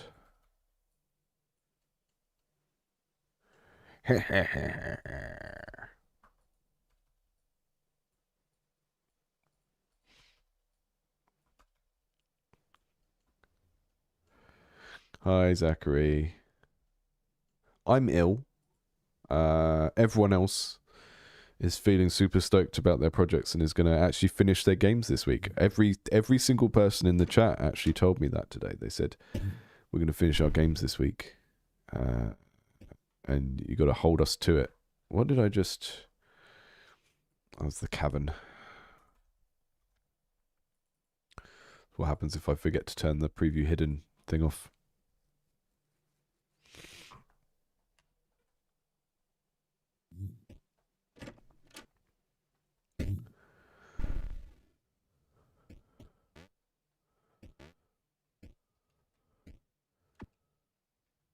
Okay. Build a mine. The mine feels thematically really nice. It gives us a very kind of standard fantasy, Minecrafty Terraria type place. I quite like that. Ah, this one's got some fairies in it who slow the game down because I haven't limited the amount of particles they generate.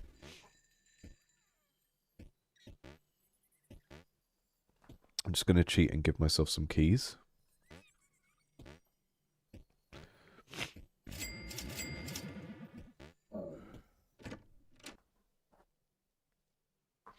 No, it's not from the game jam.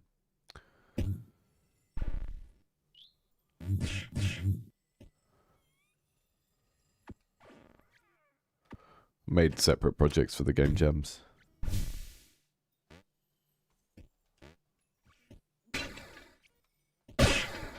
Oh, oh. Where's my bomb? Oh, there's my bomb. Okay. Let's do this. The other thing I can do, I just build in the middle of the mine, and the gold will break and convert. It's quite nice. I think maybe I need a specific sound effect when a gold block breaks. Because smashing the blocks by putting another room on them is almost as satisfying as picking the gold up.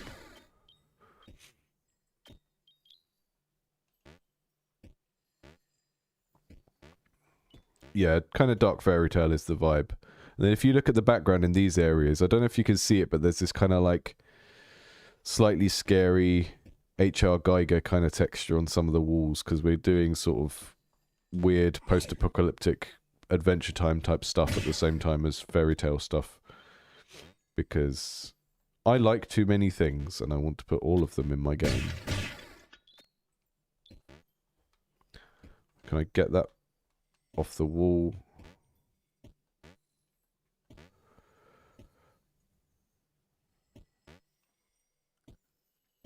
I try to notify people when the streams go on, yeah.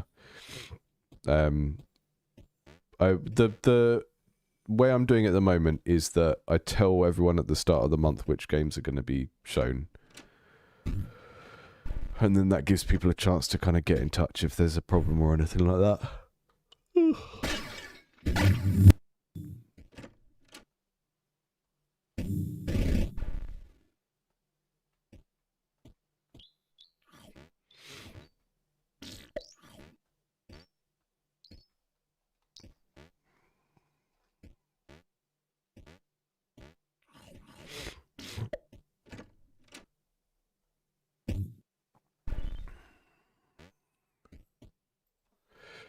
I've put too many in the deck, and now I can't reliably draw a room with bombs in at the same time. I know what we'll do.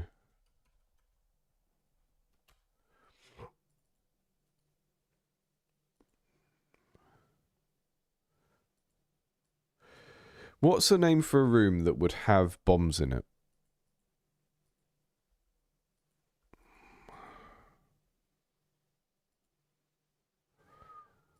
Just have like a hole out of there for cannons to shoot out of. Battlement. It's a battlement. Okay.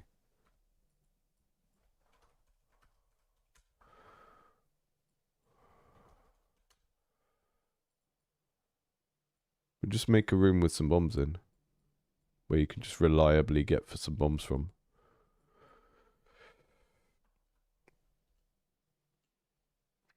Armory. Yeah, armory is good.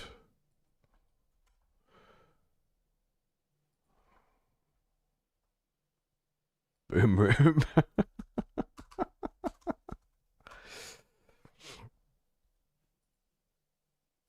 What I want to do is just to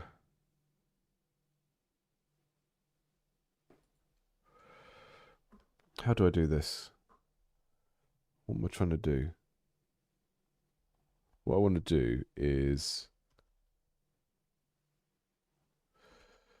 make it like a little tower, so we've got some character to the room.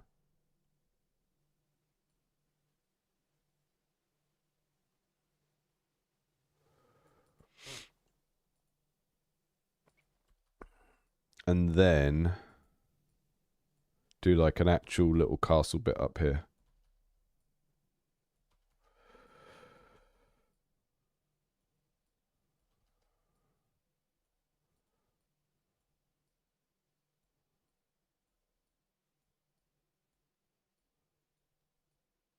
Maybe I should call it the Rampart.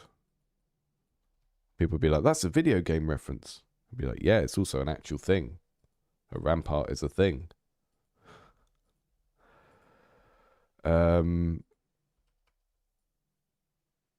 Let's try that. See how we get on with that.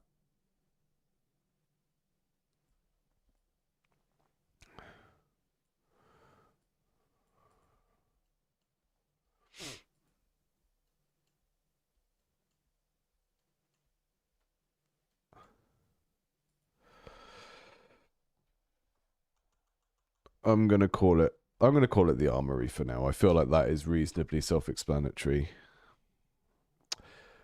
And so one of the things I've done is you've got these occasional rooms like the kitchen, right? That have a very specific use. And oh no, I've actually done this the wrong way. Sorry, one sec. I need to fix that. I always do that. I copy things and then I overwrite the one that I'm not supposed to be overwriting.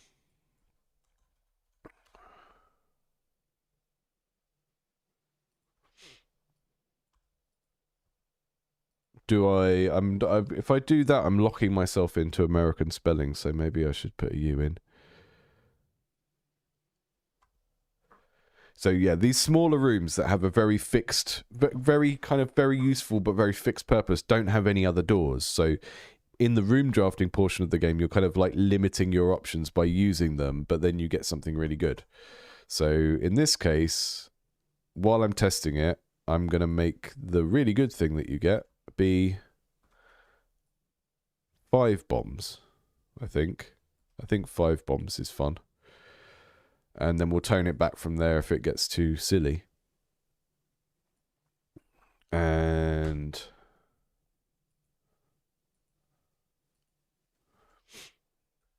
I'm going to put a torch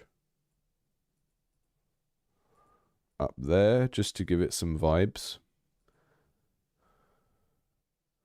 And that should start stuck to the wall. So you won't even be able to get it unless you hit it down with something. And then we'll go back to our room kind of deck manager thing. Oh no, not that one. This one. And we'll put the armory up here.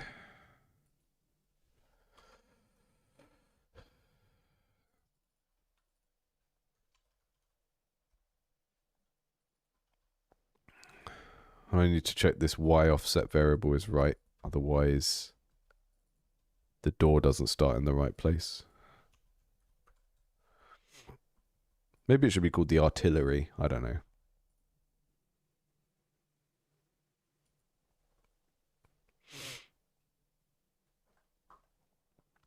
Oh, that's cool.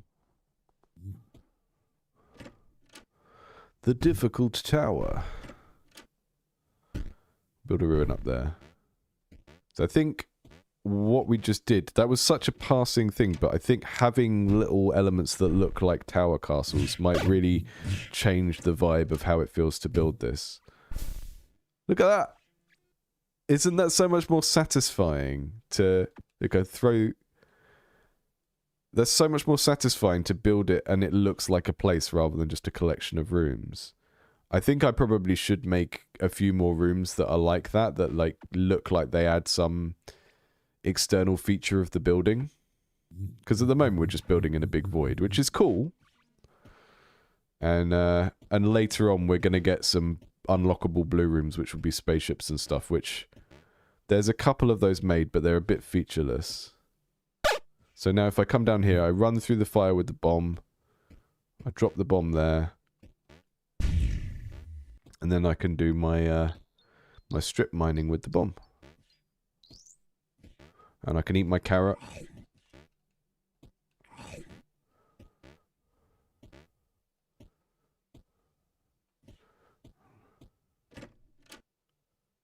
Put the library up there.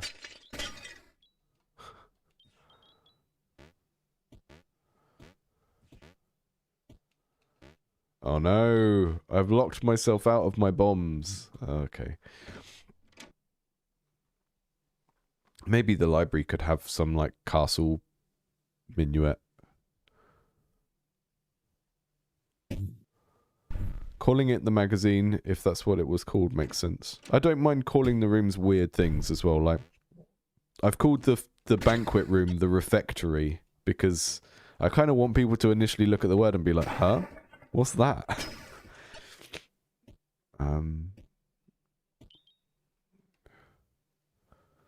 Oh, yeah. Some sort of bridge. Like a gatehouse type thing.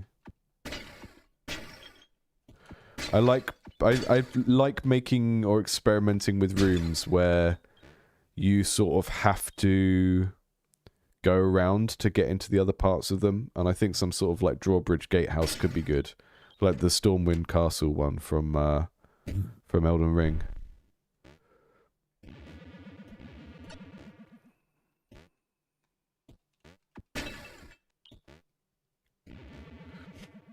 So I don't think we've seen the ghost yet this stream. So that skeleton key, if I take that up here to get this relic, it spawns him. And I have to run away from him. If the Wraith touches you, you get a bunch of empty rooms shuffled into your deck. So, yeah, we have stuff where we're trying to do... Again, trying to do like...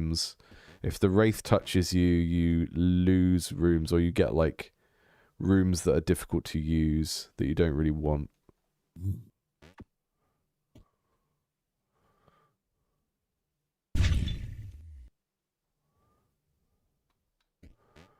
It's getting pretty good. As the level gets bigger, it does slow down a bit. I'm less worried about that now because I know what to do optimizations, whereas... If you go back a month, I didn't know how to use the debug tool on GameMaker. I'd never got to a point where my project had needed optimization. You know, I'd never spent long enough before on a project where I got to the point where I needed to optimize stuff. So this game is running a little bit sluggishly in places, but now I'm in a good place because I know how to actually optimize it. And I've been doing that in stages as we go along, so... Shout out to the GameMaker community on the GameMaker Discord who have been really, really helpful for talking to about that kind of stuff. Just like really, really responsive, good at explaining stuff. And yeah, I now... But previously, if I hit some problem like that and I didn't know how to resolve it, it would make me think, oh, this project is doomed. But now I'm just like, okay, I know the steps to improve that thing. But yeah, as the level gets bigger, it does... slow down a little bit. There's certain things that slow it down more than others. The torches are pink because I've just got the relic that makes your torches not go out, which is a good combination with trying to explode things, I guess.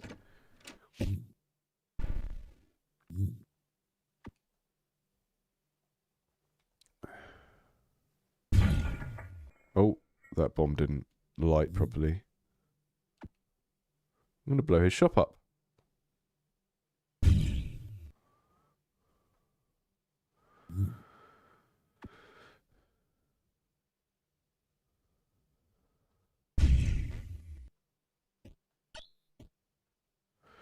Yeah, we're going for like the exact middle ground between cozy and scary. Like if you look at these back walls, they're all kind of like weird alien sci-fi forest stuff. It's kind of... Someone described it as creepy cute or like cozy horror, and I think that's kind of very much the territory we're trying to go for here. Oh, the goats! The goats don't have full damage. Yeah, the fairies are the thing that are slowing the game down most. I've got some abuse over my fairies. Last time I mentioned the fairies in a video, there were some people that were like, oh... Why are you making a game with fairies in? Are you a girl? There were people like that.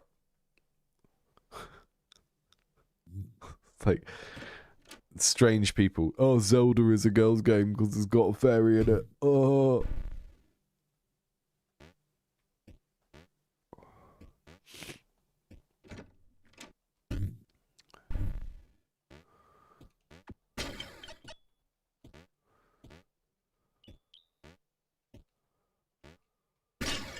The sort of people that want to get into game development but exclusively play Call of Duty. You know those people.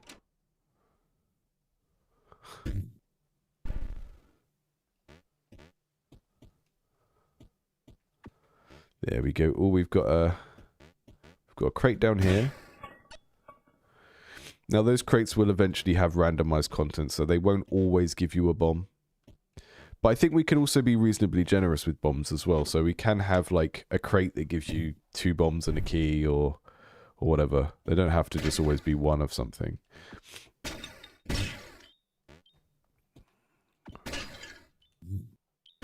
Now I'm struggling to find a torch. Maybe crates can occasionally have an unlit torch in.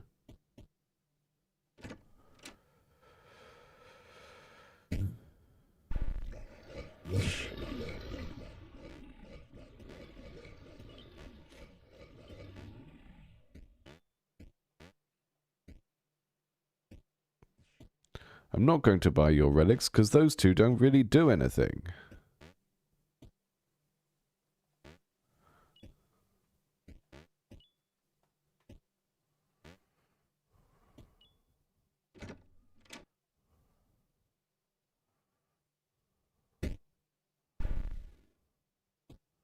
Really struggling for torches on this run. Here we go. I take the torch.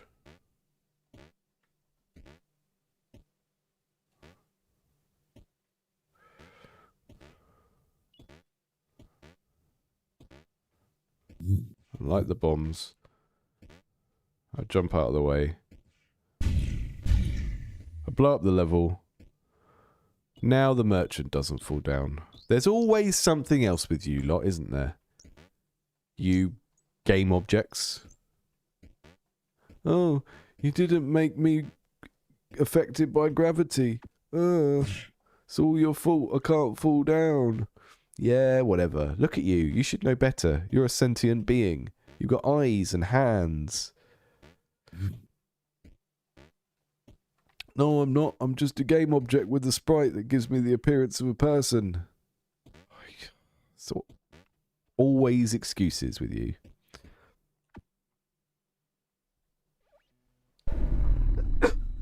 Mouthful. Mouthful dead. I just burnt the mouthful.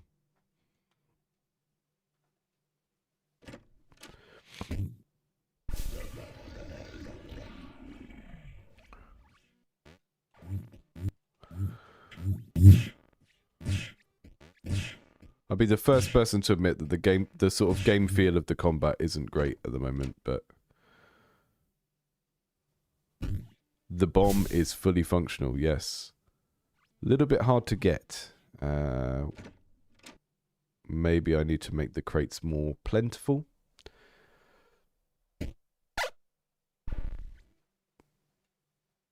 What just hurt me? Was that the torch I was standing next to hurt me?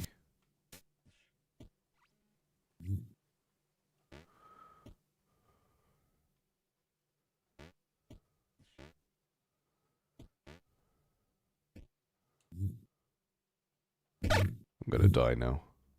Can't get out of here.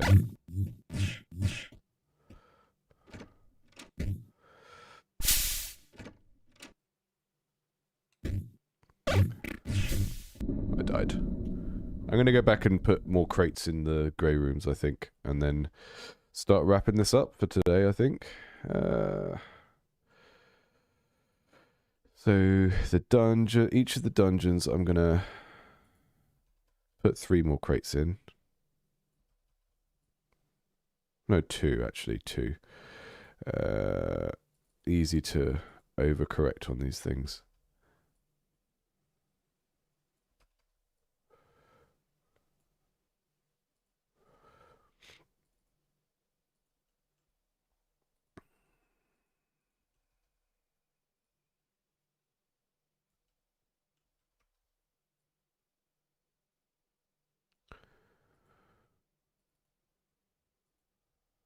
So I think I originally planned for ruins to be like ancient buildings that didn't have traps in and dungeons to have traps in, but I think I ended up putting the traps into the ruins because they just didn't have enough about them otherwise.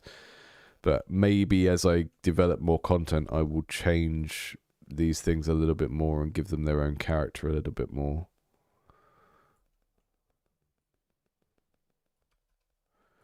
You sort of start a game with not many things, so you have to spread them out a bit more, and then as you get more components, you can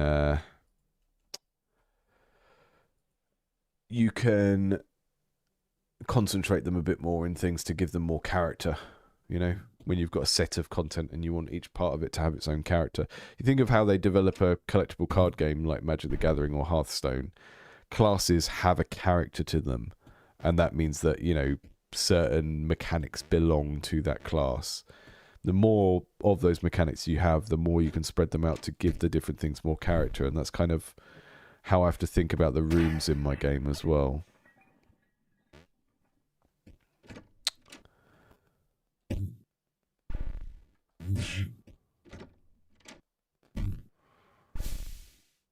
Lovely armory. Look at that lovely little castle.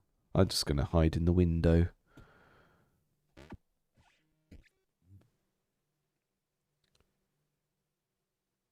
That's I see what's happening. I know what's happening with those bombs. Right, the sprite. I'm setting the speed for every single one of them at the same time.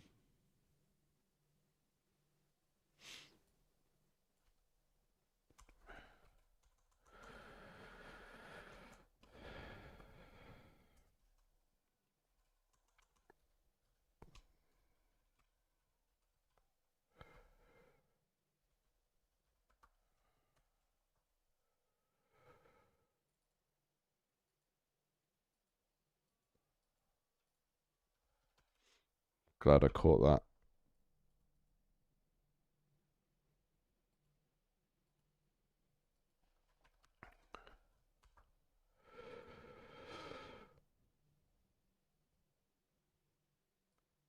Halving the running speed. So the lower this number is, that's kind of going to 0%. So we want the image speed to get faster as the fuse gets lower.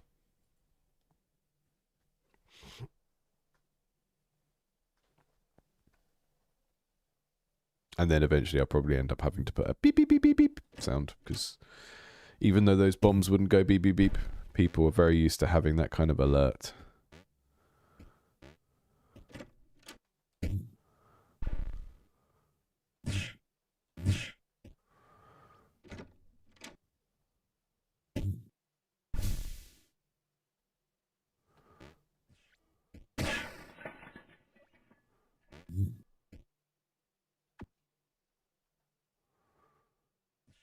The speed was going faster there. Not fast enough.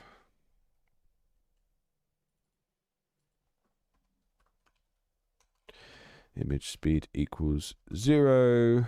And then make this lerp a lot faster. Oh, that's good. Middle mouse button. Oh, I think the reason I haven't been using that is because every time I go to use it, it asks me to install the library and the dictionary, and I just, every time it's like a bad time. So that's why. I'll do that as our thing to close off the stream in a minute, actually, because I've been meaning to do that for a while.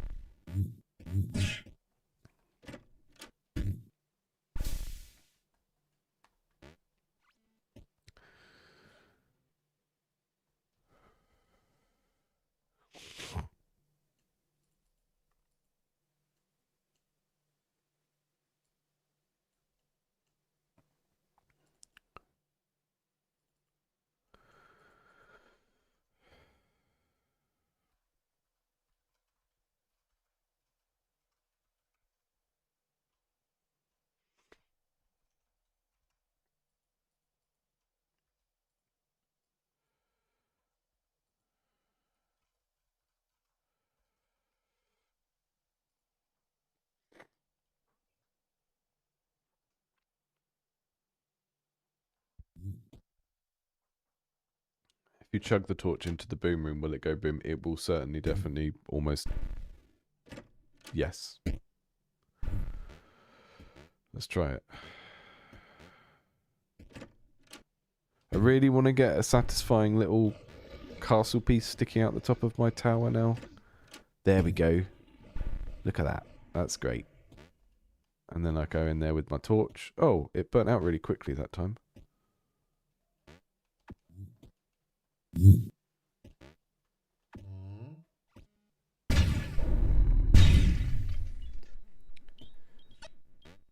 Then what we can do, I think, is make the bombs have...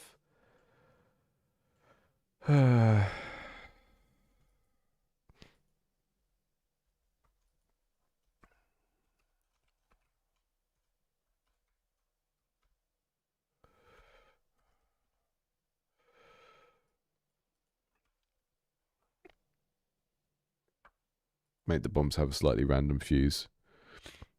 So when you chain boom them, they don't all immediately go off together. And you can't learn the timing exactly precisely.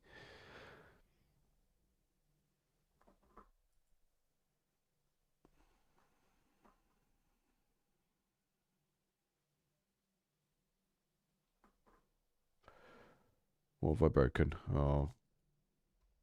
Missing a bracket. You're always missing a bracket.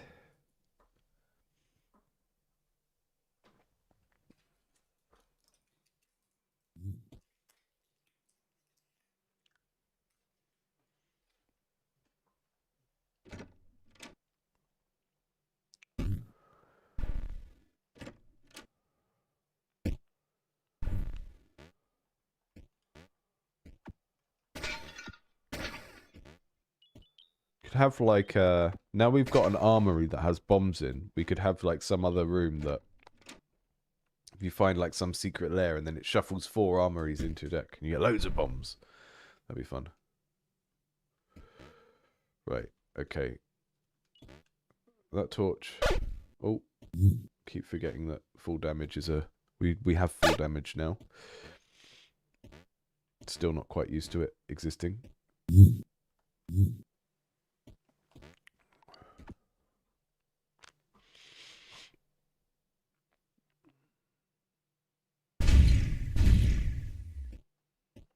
Goodbye, armory.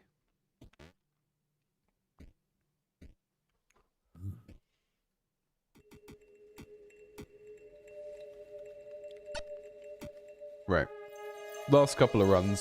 Just going to play the game normally to kind of sign off. Try not to cheat. This is Jill from our Discord's music. Probably won't be in the final game, but I just asked if I could use it for the time being while I'm deving.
So if you're totally new to the stream or this game, those blue crystals up in the top right are your main kind of progression currency.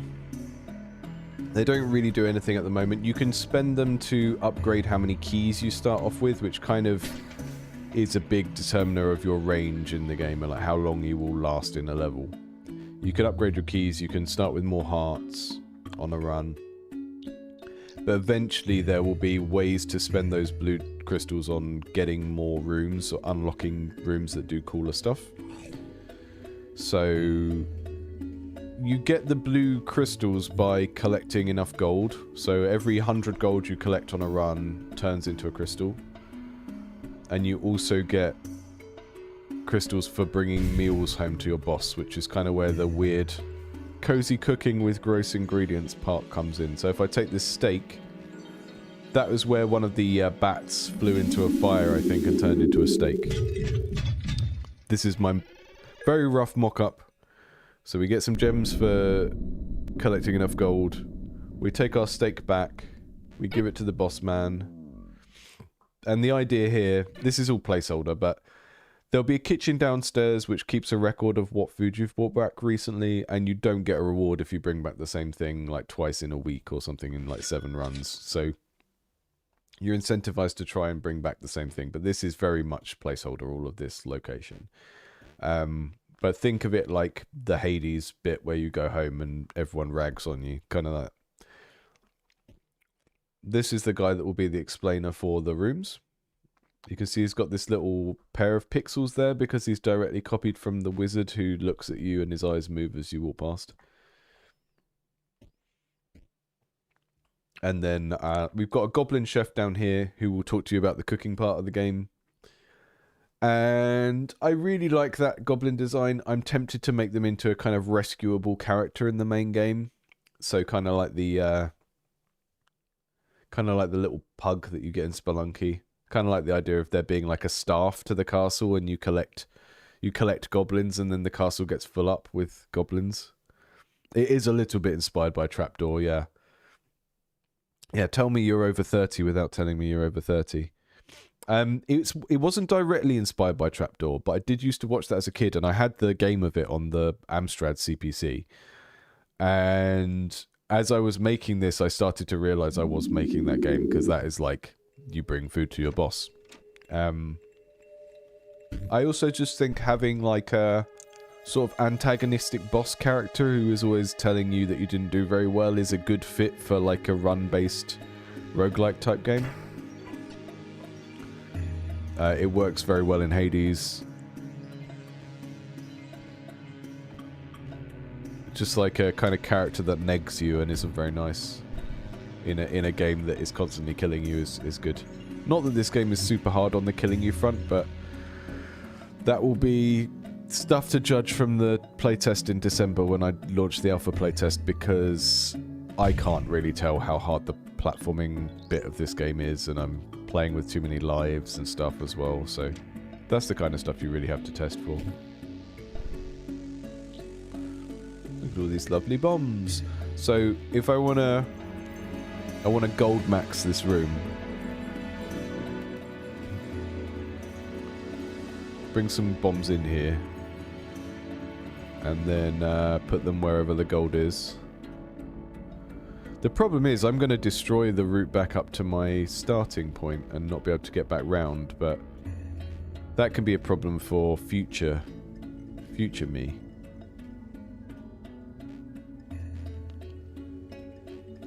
But yeah, the funny thing about the trapdoor thing is I decided that the character would be a golem made of clay before I even realized that I was basically making the trapdoor game.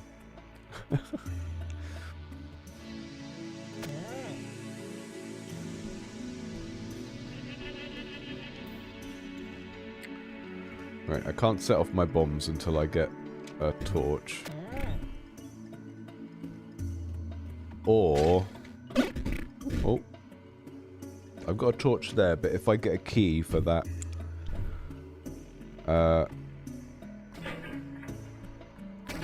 I need to have the crates have a chance of having the fancy key in as well. Those arrow traps aren't very reliable. They do some weird physics stuff that makes them quite easy to want that relic. There we go. The reason I want that relic is because this is the coolest relic in the game, because it gives you Mario fireballs.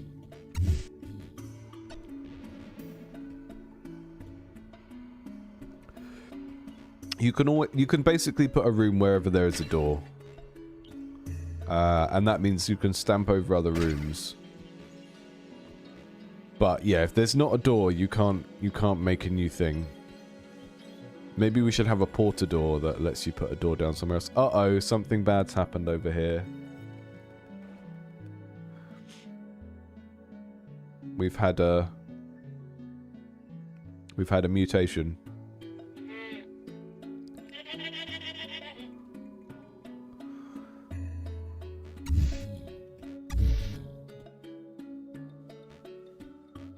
So can I light these bombs with my fireball? Just about. Not very reliably because it's too fast. Slowing down a bit now. It's a fun goat. I'll let that blow that up and then I'll make the judgment of... See, if I go down there now, I'm not going to be able to get back up. So... I'll do that and that should give us another way round. It's working. It's working. The game is working. And now I've also got the flying relic, so...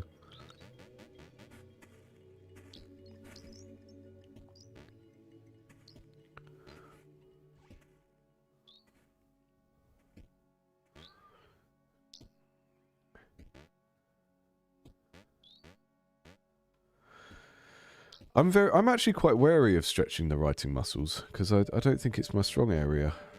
I did do a bit of writing at the first studio I was at, but it was like really stupid, crass comedy writing, and it didn't require it to be any good because it was just silly, you know? But yeah, all the writing is just going to be characters back at the base. They say one line, and that line changes depending on what you did on your last run. I think that is kind of the scope for the sort of more dialogue-driven storytelling part of this game.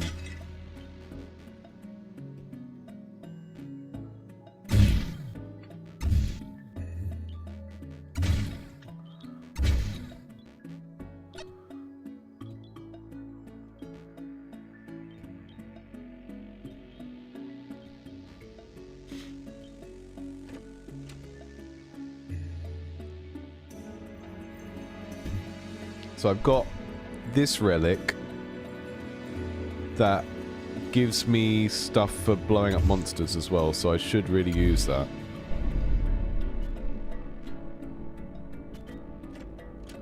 Hi Morgan. All good, just finishing the stream really. Testing out new features of the game and stuff. Yeah, it really starts to slow down when the level is this big. You lose a little bit of smoothness of movement. Does make me... I mean, I'm gonna probably do another optimization pass on it this week, so by the time we get to next Tuesday's stream, it will be a bit better again, but constant back and forth with this stuff. Refectory...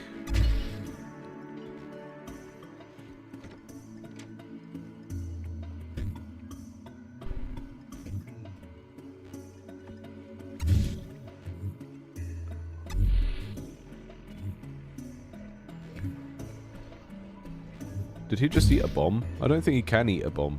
He did, though.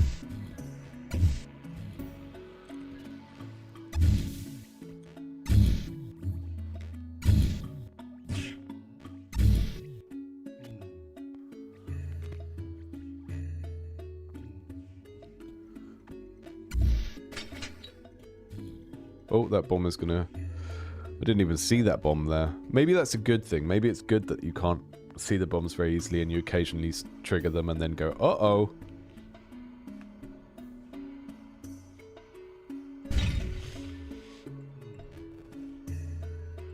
Okay, I think I took a steak back already, so I'm going to take a carrot this time. Can't remember. I think if I have a kitchen in the home castle that tells you what you recently took the boss back, I'm going to make the little kitchen in the level do the same thing. Because one of the things I noticed playing the blueprints is some of the rooms just give you information. And that's quite interesting. Like, you can have a certain thing that is like a thing that helps you play the game, a piece of information that you should have, and then you fit it into the deck building of like, when do you get this room, when do you not, whatever.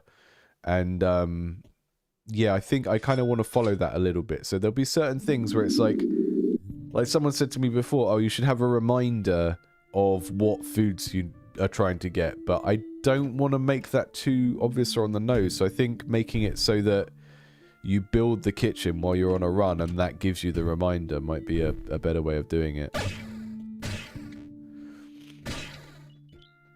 Hi, Morgan. My name is Joe.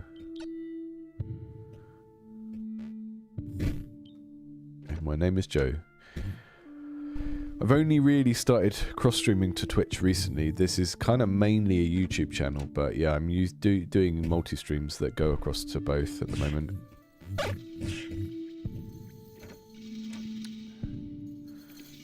No, I'm alright, thanks.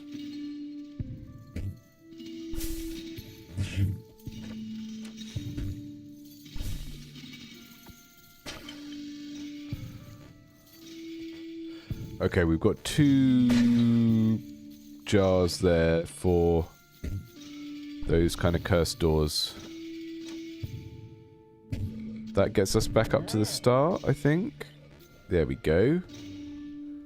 I can't quite make it up there, though. Oh, I've run out of keys.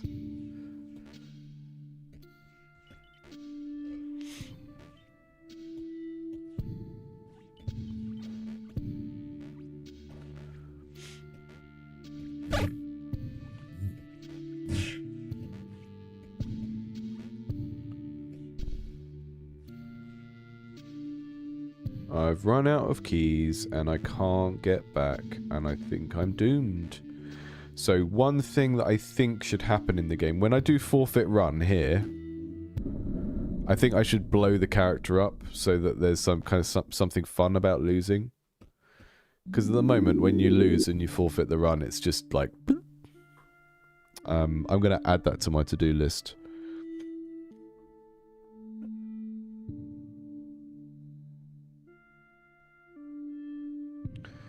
There's certain types of things, like having a type of game where you have to realize you're stuck and then quit is potentially quite disappointing for people. So that's the sort of thing where I'd be thinking of, like, how can I make this a kind of fun thing in its own right to do, you know?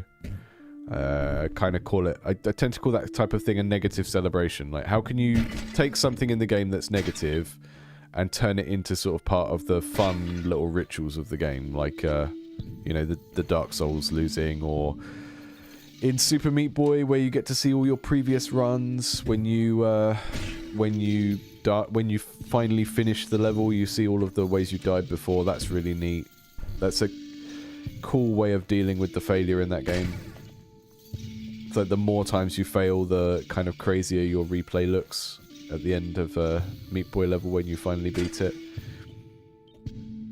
So yeah, I think when we do forfeit run here, it needs to do something slightly spectacular just to make it pay off a little bit.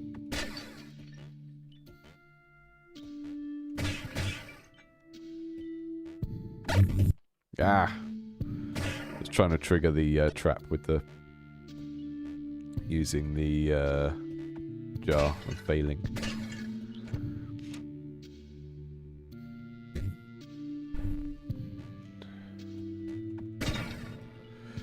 It's starting to feel better now that we have more variety of stuff to put in rooms as well, because it was just jars before. And now that we've got jars and crates, it starts to feel a lot more varied, and you're looking at it and it's not just, oh, I've got jars to smash. So I think having some more trap variations and stuff.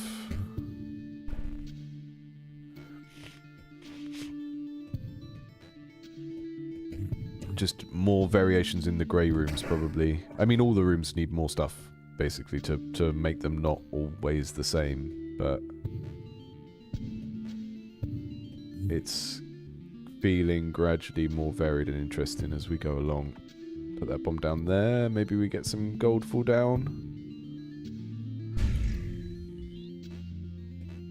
The goat is only in a certain room at the moment. I have to build the right room. Oh, I can't get up that way.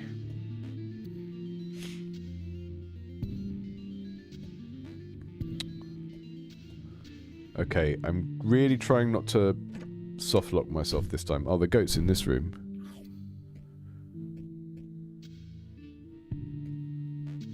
Yeah, mainly just juice, so when you quit, it's like something funny happens rather than something totally deflating. Because at the moment, it's just the character dies, and that's it. I think just exploding him could be fun. I mean, when you finish a run the legitimate way, you get a cool little animation where the level destroys. I'll go and do it in a second. We're nearly out of keys.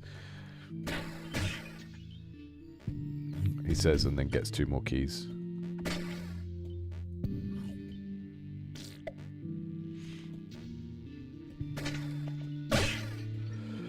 I'm sort of trying to make it look how Dungeon Synth sounds, and then we're going to get some Dungeon Synth artists to make some music. So this music is a guy called Vortigan King, who has said that he might do some stuff for it, or help me find some other people who would do some stuff for it. This is just one of his random tracks that he said I could use as placeholder. So I'm trying to sort of just develop the whole aesthetic of the thing at the same time, which is again kind of creepy cute. I'm gonna go back because we're getting some slowdown now. So, oh, I didn't make a food. Oh, that's okay. So when you finish the level, it kind of does that, and everything starts exploding.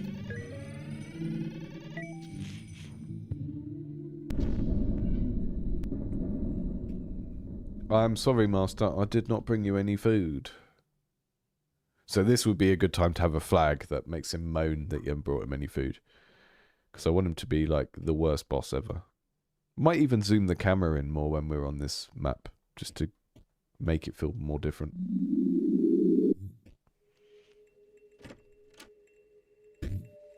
Okay, last run.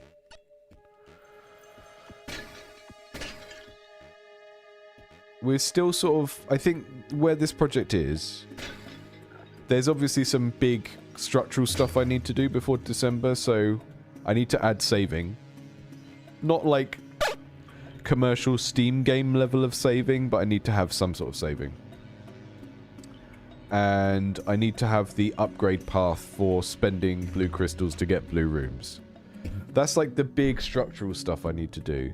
But a lot of what we're doing at the moment is just adding more toys so that there's actually fun stuff to do on a run. And the more toys you add, the more kind of implications you find, or sort of uses you find for those toys, where you can kind of go, oh, this can interact with this in this way. Like at the moment, these maps that shuffle gold rooms into your deck, you can't burn them, but I kind of want to make them flammable because I think that would be a funny thing that can accidentally occasionally happen.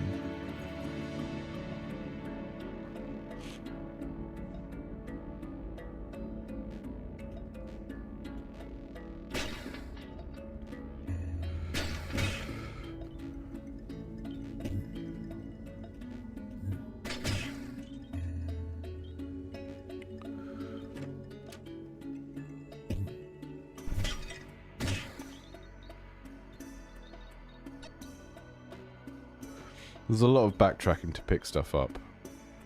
I am tempted to give you a sort of... There's an upgrade that gives you like a Vampire Survivors style coin magnet.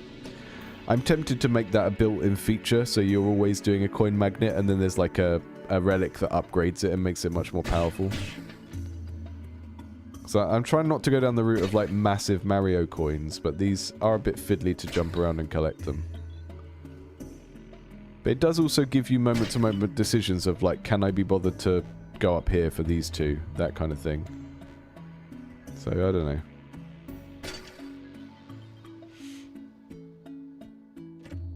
The real goal is to get the relics that like accelerate your economy and give you more stuff for each thing you do. Thanks for joining, Pepperized. Something has been shuffled into my deck. I don't know what that was. We've got the mine. The mine really needs its own background that's more brown and less green. Because at the moment it just looks like a forest.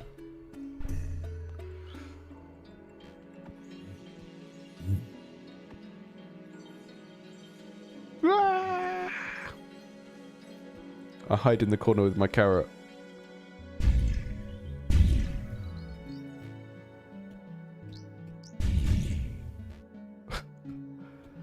As the other bombs falling through space. So the reliquary is a gold room with 3 relics in it. The gold rooms you get from the scrolls in the library. It's not always going to have 3 scrolls. I think occasionally it will have books that give you some sort of like strategy thing of how to play the game. Kind of like they did in Rogue Legacy. There are like kind of checkpoints in Rogue Legacy where you get some sort of little information reward about how to do certain things in the game. And yeah, the library at the moment just unlocks the gold rooms for you by giving you maps, but I think it will do a combination of maps and other stuff eventually. The boom room was too boomy today. The boom room got uber boomed.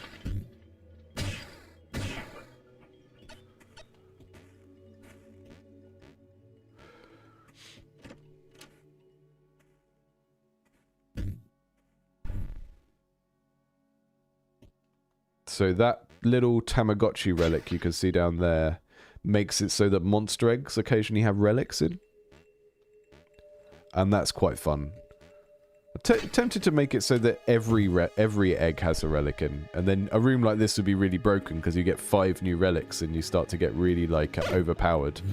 Which I guess is what people want from a run-based game with all of these little one-off power-ups in it. Because a lot of the time the power-up that you get isn't situationally that useful anyway, so you need to get lots of power-ups in order to get the ones you actually need. But at least now I'm getting like 10 coins each time I kill one of these monsters, which is coming from that little kind of wanted poster looking relic. And I know I've brought Bossman a carrot before, so I'm going to take him some fruit back this time.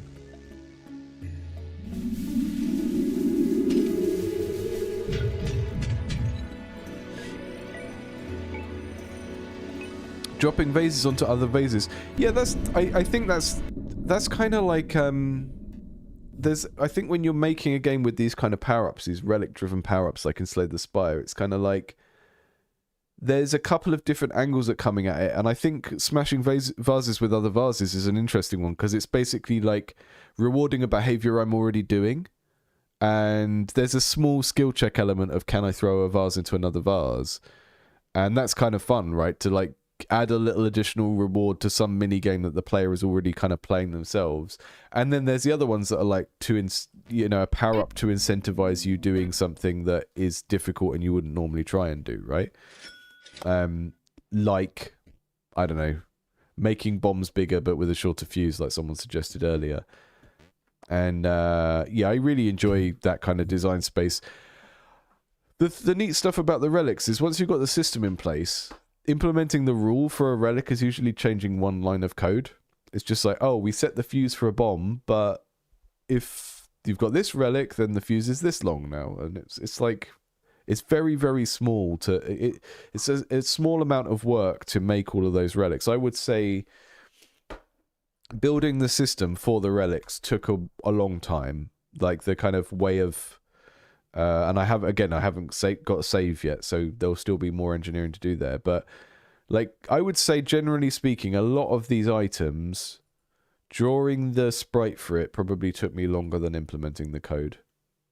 So it just makes me even more disappointed when I see games where all of the power-ups are just like 1% increments to things rather than interesting situational when this happens then this happens, because I tend to find that a lot more interesting. And yeah, certainly in this game it's not that difficult to implement each one of these, so hopefully we're going to end up with dozens and dozens of these and some certain combinations that do really wild stuff.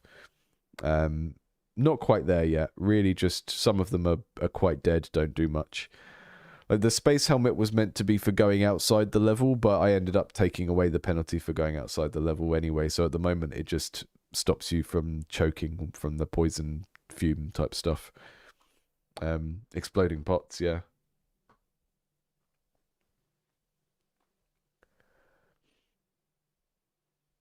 I like the idea of the emergency phone relic. Oh. Right, folks, I'm going to wrap up now. This is longer than I intended to be on, and I need to go and get some food and some rest because I'm ill at the moment, as you may have noticed from my sneezing. Thank you so much for joining today. If you have not started making a game, I don't think there are many people that watch my channel that don't make games, but hopefully seeing me make seeing me use GameMaker will make you go and check it out if you want to. This is a sponsored stream. There is a link to try out GameMaker there, and it's a really good engine to start on if you don't really know what you want to make and you just want to like pick up a tool and mess around with it and see what happens. It has quite good drag and drop for people who can't code, and you can slowly learn GML by converting the drag and drop into GML, which is really neat. So go and check that out if you want to. I am Stanley. So much YouTube XP. I don't know how much a single XP is. Tam, do you design with builds in mind? A little bit, yeah, a little bit. But mostly it's kind of like, in this game, it's kind of like, what's the synergy? If I was going to go in and just build all the cozy green rooms, what would the synergy of things be? And then if I was going to go in and make a high risk run with lots of red rooms and what monsters in, what would the synergy be? Because at the moment, there's not really much of a mechanism for the player to choose their relics. The only thing like that I have is the little relic merchant that appears. And I might make them appear more often. Maybe they appear every other green room. That might be good. But yeah, the kind of the build directions at the moment are just sort of green is safe and cozy, and you can go down that route and mainly play the game by cooking things. And the more red stuff you put in the level, the more the level will try and kill you. And the grey stuff is just in the middle, sort of. It's like there are traps, but you can usually see them and react beforehand. So I'm not trying to make a super horrible, very difficult skill-based precision platformer. It is much more like a platform adventure game, like a I don't know, Dizzy Egg or something like that, which is a funny reference point because it's like 30 years old. But if you want to fight lots of monsters, then that's kind of part of the deck building of it. So, hi Anas, yeah, I'm wrapping up now. I am all out of energy for the day. Thank you for dropping in, and for new subscribers, thank you, and new members and all of that.